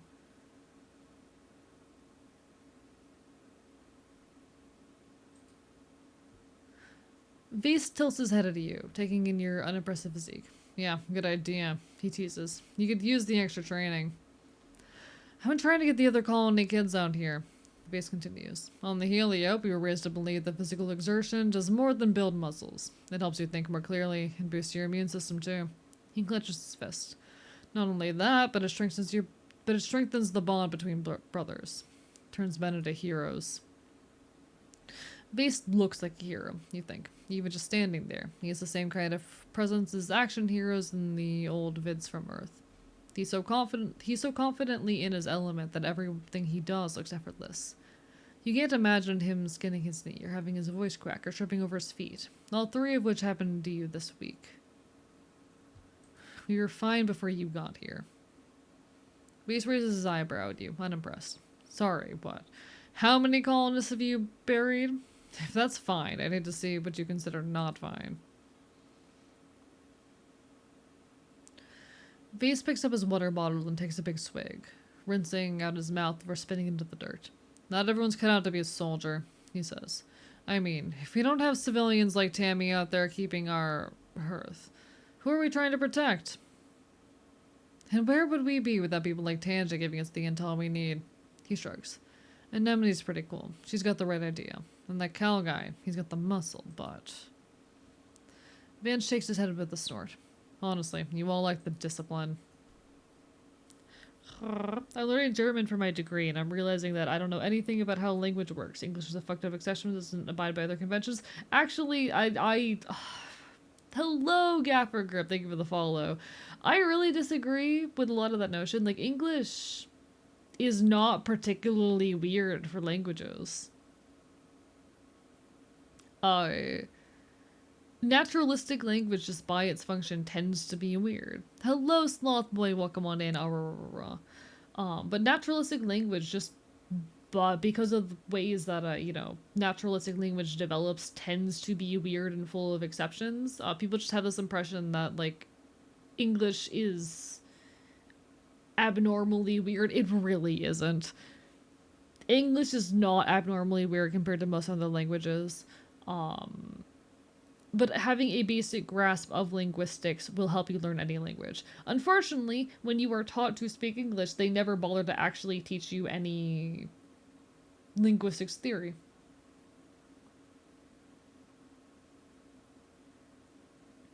When you get taught, English in schools, they never actually sit down to teach you any kind of linguistic theory, so you don't walk away with the tools to learn other languages. When I started figuring out how linguistics functions, because I started learning Esperanto and then started conlanging myself later, I was able to recognize a lot of those same patterns and how they manifested in English. When comparing English to other languages, however, it's one of the only ones that doesn't assign gender to objects. One of the only, European languages, but not all languages do that. There are lots of other languages that don't do that.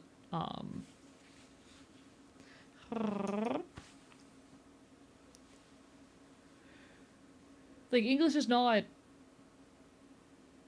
abnormally weird. Not nearly as much as people want to pretend it is. I don't know. I really hate the whole English is three languages a trench coat talking point that's been so popularized, because it really not any more than other languages are. And it's something that really only makes sense if you've never bothered to study linguistics in any capacity. Most languages don't have grammatical gender, yeah. Most don't have it. You're just thinking of like a small, like a particular selection of European languages. Because yeah, a good number of European languages do, but like.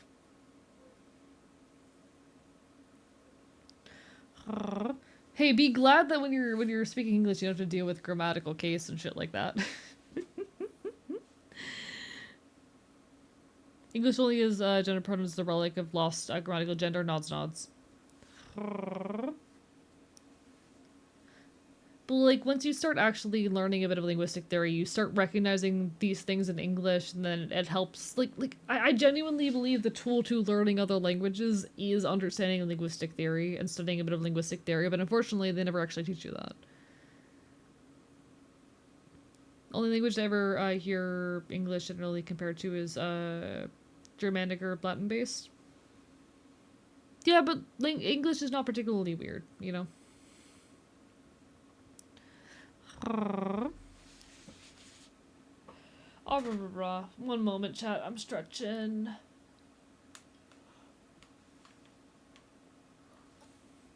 Like, chat, did you know that Irish has 3 different counting systems? Just thought I'd put that out there.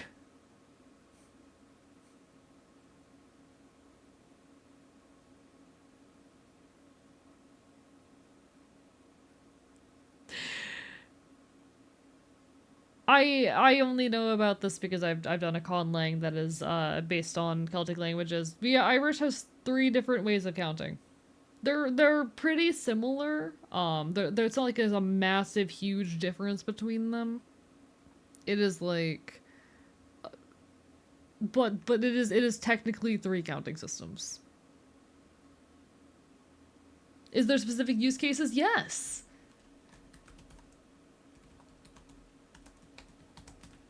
So in Irish, you count differently. I One sec. Let me fact check myself to make sure I'm saying this right. So there's 3 different systems that are used for counting, all for different purposes.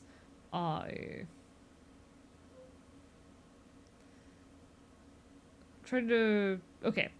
So it is different depending if you're just counting numbers. 1, 2, 3, 4, 5. If you're just counting numbers with nothing attached to it. There's one specifically for counting people, and then one for counting objects. They're not interchangeable. You have to use the right one in the right context.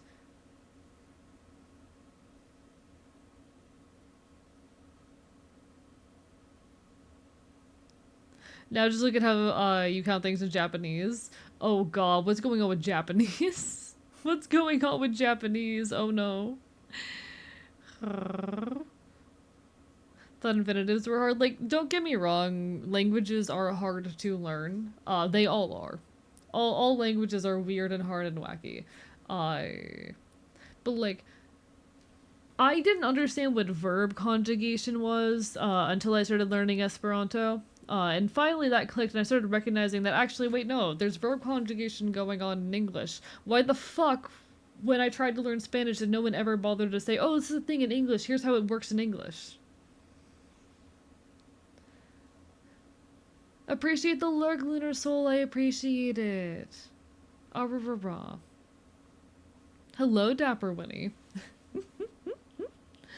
So when you count in Japanese, you have to specify the shape/texture of the object, and this has, like, implications for how you count it. Why?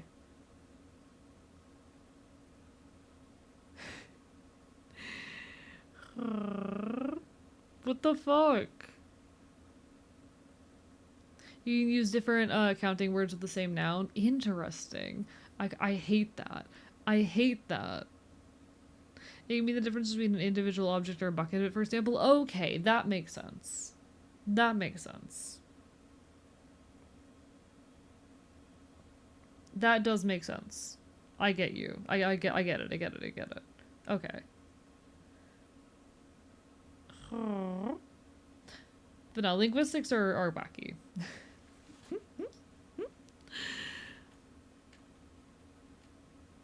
Language is just fucking weird, and I kind of love how weird it is, you know?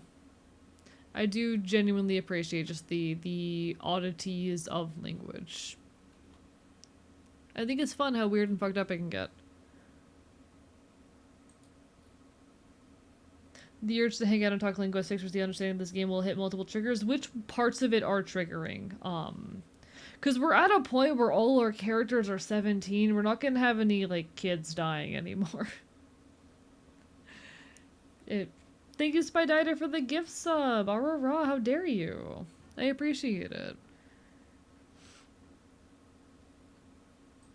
That's a good start. Thumbs up. They're all 17 now, so there can't be any kids dying. Also, whereas English has this that distinction, Japanese is a three-way kore sore ra distinction. This I'm not very familiar with either. I haven't. So when it comes to like my like very very small amount of studying with languages, I have mostly focused, especially recently, on Celtic shit. I don't actually know all that much about like Japanese as a language. I didn't want to buy a set for myself because I don't want to have to go to settings to stop it from renewing. Honestly, so fair, Spyditer. Respect. Respect on that one.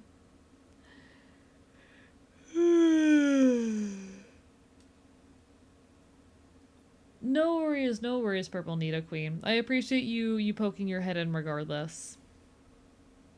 The other funky part of Japanese prefixes is that different counting suffixes for either Chinese root or Japanese root stems. Interesting. Oh no, don't let my bitrate die.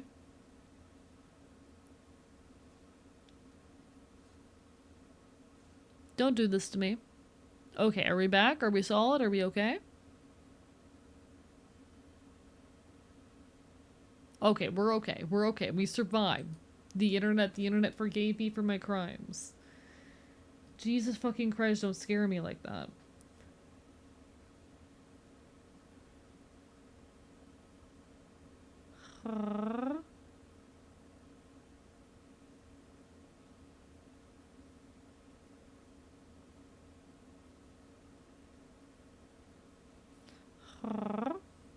Okay, I survived.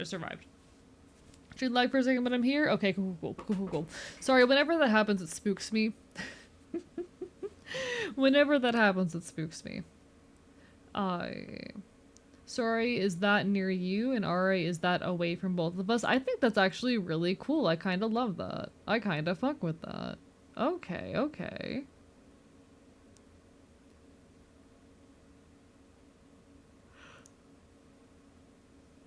Congrats on getting commissioned, Spyditer. I love that for you. Japanese doesn't really have personal pronouns the way English does. Linguistics are fascinating, chat.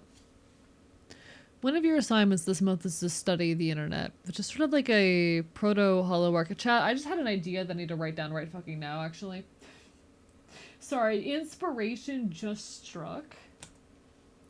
I need to write this down before I forget.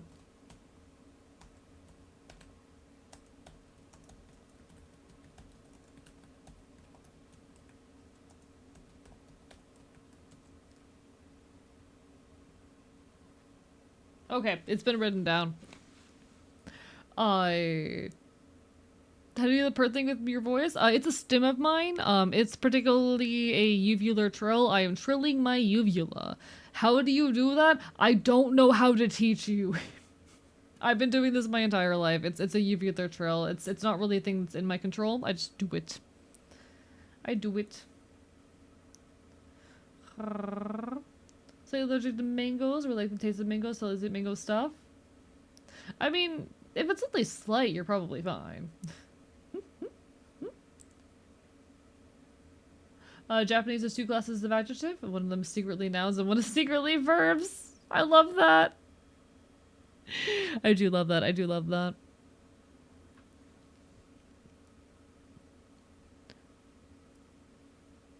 People didn't even have it implanted into their holobombs. The best part of the month is the day you discover something called a meme, and subsequently endanger all of your friends by sending people contextless pictures with weird text on them. You just tell them you guessed they had to be there.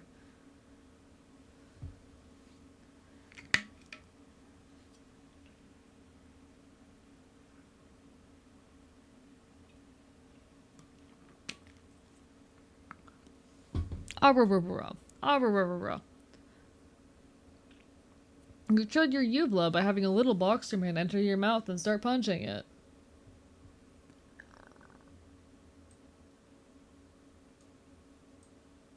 Okay.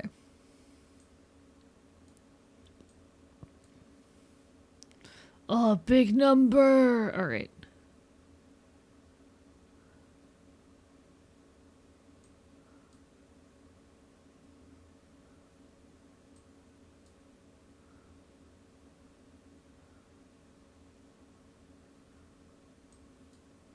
Wait.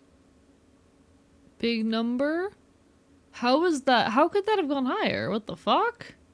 Alright, whatever you say.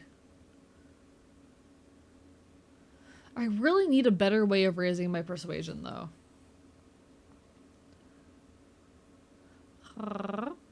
Kwai is one of the secretly verb adjectives. For example, it's a consequence. It can conjugate to say, I'm not gonna try to pronounce that, Jesus Christ, if it were not pretty. That is actually really cool, though. That is actually very, very cool. You spot Tange heading back in the engineering wing and follow, only to find she's disappeared. When you look up, you see an access ladder leading to a maintenance platform by the engine turbines, long silent and starting to rust.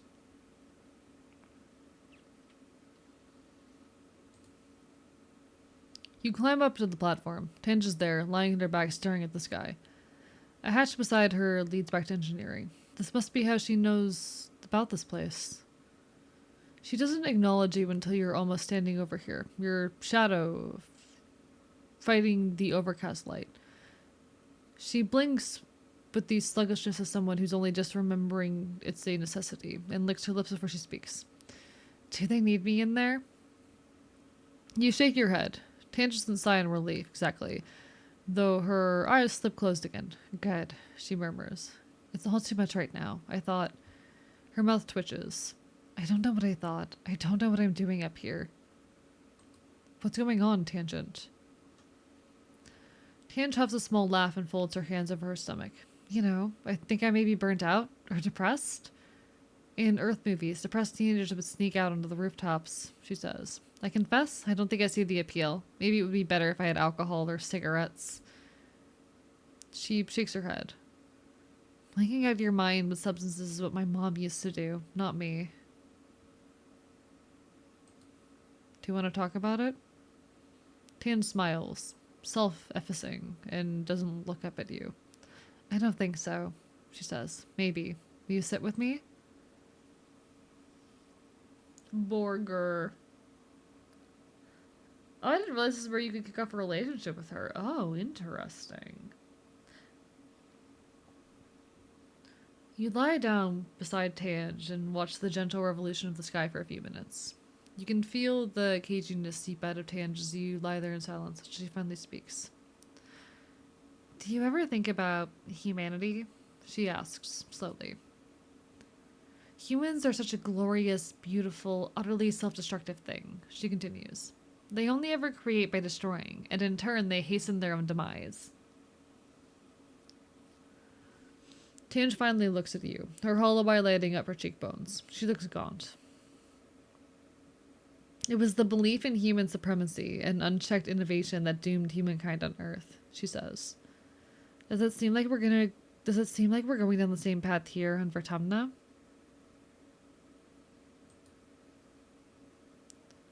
I believe we can do better here. -1 helped Tangent. No! Tange takes a deep breath and lets it all out. I think so too. I don't know how. I don't know if any of us do. We're only human. Sometimes I wonder, she continues, then pauses. Sometimes I wonder why we even sent humans to explore space, given our track record. Given our track record, you would think. Perhaps an artificial intelligence would have been wiser.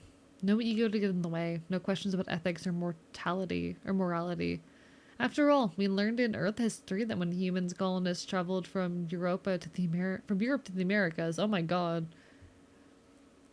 We learned in Earth history that when human colonists traveled from Europe to the Americas, they nearly killed everyone who already lived there because they spread disease. Tinge looks at her hands. I can't help but wonder if we're doing the right thing. The hatch of the laboratory clings open and Tinge jumps. There you are, Instance says, just her head and shoulder visible through the hatch. Have you finished recalibrating that strand sequencer yet? Tinge scrambles to her feet and brushes off the seat of her pants. No, not yet, she says. I was waiting on the results from BH4316 and... Instance clicks her tongue against her teeth and raises a hand to interrupt Tinge. They're ready, she says. I need that sequencer ready for the G4100 samples. Her eyes flick to you. If you're done, she asks, icily. Yes, ma'am, Tinge says, cowed, and slides into the hatch after Instance. As her head disappears past the roofline, you catch a fleeting hint of an expression on her face you can't name. Hello, JM! Ah, rah, rah, rah, rah. Ah, rah, rah, rah, rah. Been amusing you assumed, losing. I see number go down and every instinct in my brain says bad.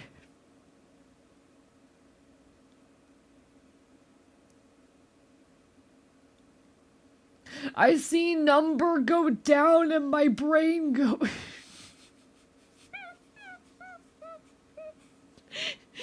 I'm being silly, I promise. But the impulse of number go... The game is playing with that instinct. Oh, I see.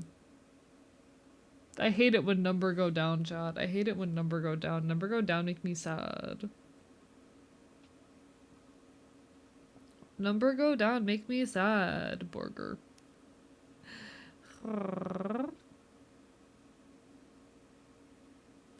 Okay, I'm normal. Hello, Colonel Cookie. How are you doing, Aurora? Lovely to see ya. Raw fucking raw. Whose birthday is it? I swear it's one of you fucks. Mid-dust, early wet, late dust. I swear it's one of your fucking birthdays. Late pollen. There we go. Take the fucking flower, girl. Alright, there we go. Never go down, OMG, everyone calm down,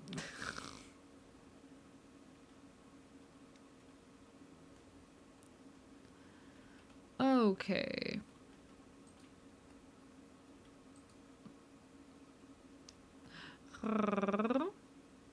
Thank you, Deadfire. I appreciate it. I am EP, unfortunately, and I hate it when I get EP.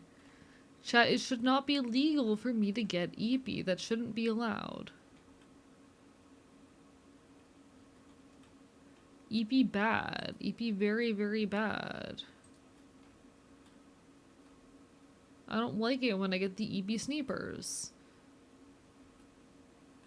I'm trying to decide where I want to... Oh, you know what? We're literally about to max out our friendship with Diz. Let's go ahead and relax on the walls. The only spot of excitement this month was when you filled in for an enemy when she did use the bathroom, which by chance happened was a small pack of Popeyes trying to shoot through some cables.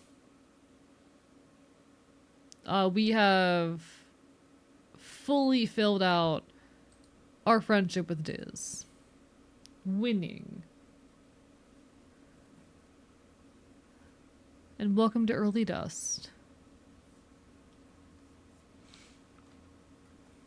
The Eepers have sneepered you? Well, can they fucking stop? Can the Eepers stop sneeping me? I'd really like it if they did. Who's Early Dust again? You're Late Dust. It's an enemy? Yeah, it's an enemy. Okay. Hey, Nem.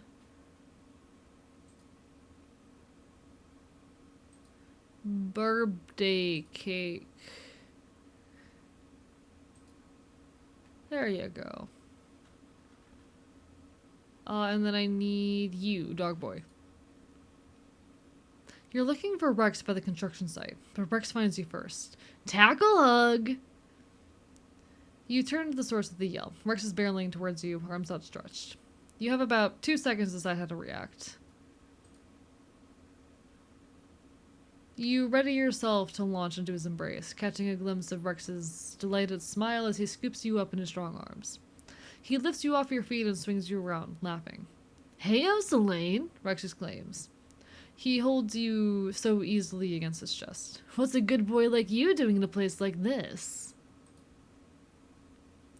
Rex's cheek is warm and soft, and you can feel the curl of his smile under your lips. He sets you down and puts you on your feet, cups your face in his hands, and presses a friendly kiss to your forehead. "Nice to see you too, Selene," he says. You think you're starting to understand this strange Helio boy and his love of hugs. "So," Rex asks, crossing his arms, "were you looking for me? What you need?" "Let's do something fun." Rex holds his head to the side. "Like what?" Chat, are we about to make out with the dog boy? Chat, are we about to make out with the dog boy? Is that what we're doing today?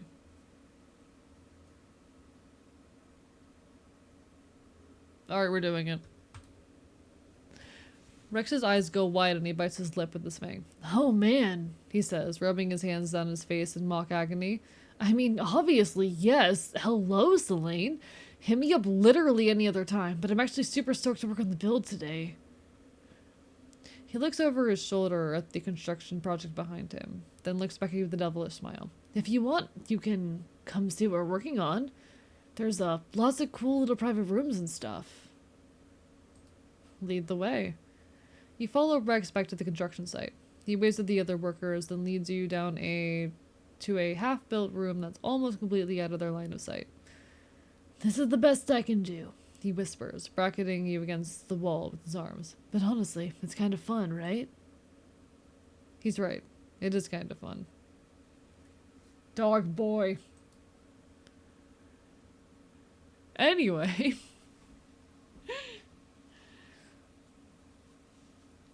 Chat, sometimes you just need to make out with a twink. God, I fucking need that in my life. Chat, I need a twink to make out with. Chat, I need a fucking twink to make out with.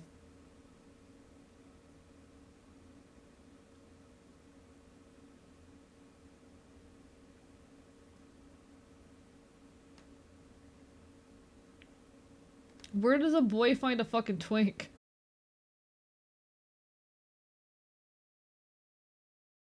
Okay, alright.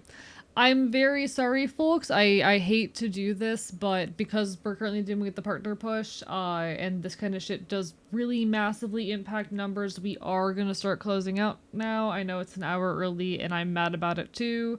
But because, like, we need that 75 plus average and this kind of shit, I'll give it a second to see if it fucks too much. But my laptop is not even reconnecting to the stream, so that's scary.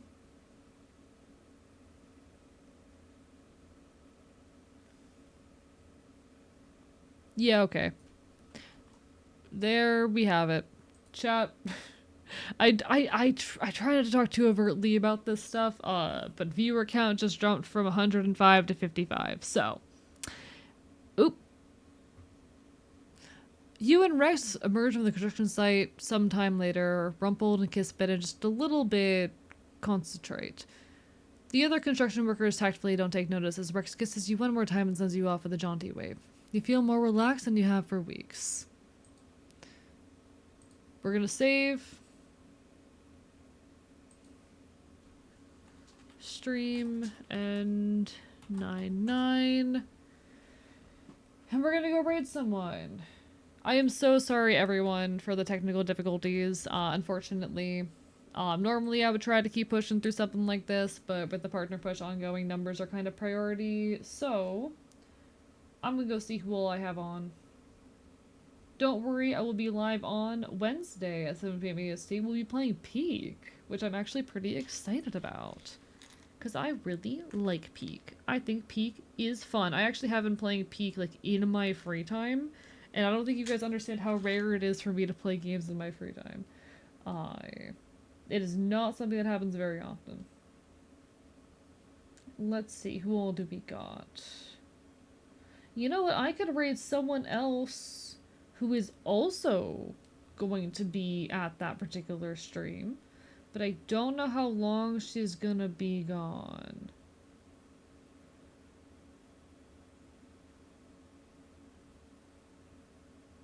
We'll raid anyway and hope it's not too long. We're gonna go say hi to Stella. Stella is currently taking a short break, it looks like, and she's been on her break for like 10 minutes. But that probably means she'll be back soon. We're gonna go say hi to Stella because I love her. She's also gonna be there on Wednesday. It'll be a good time. Go bark and bite her, chat, okay? Go bark and bite her. Signing off from the archive. It's been a pleasure, as it always is. Genuinely, I am perpetually always so grateful for you all and your support. Wait, did numbers... whatever. Numbers are being weird and unstable. You'll take care of yourselves, alright? Signing off from the archive. Good night.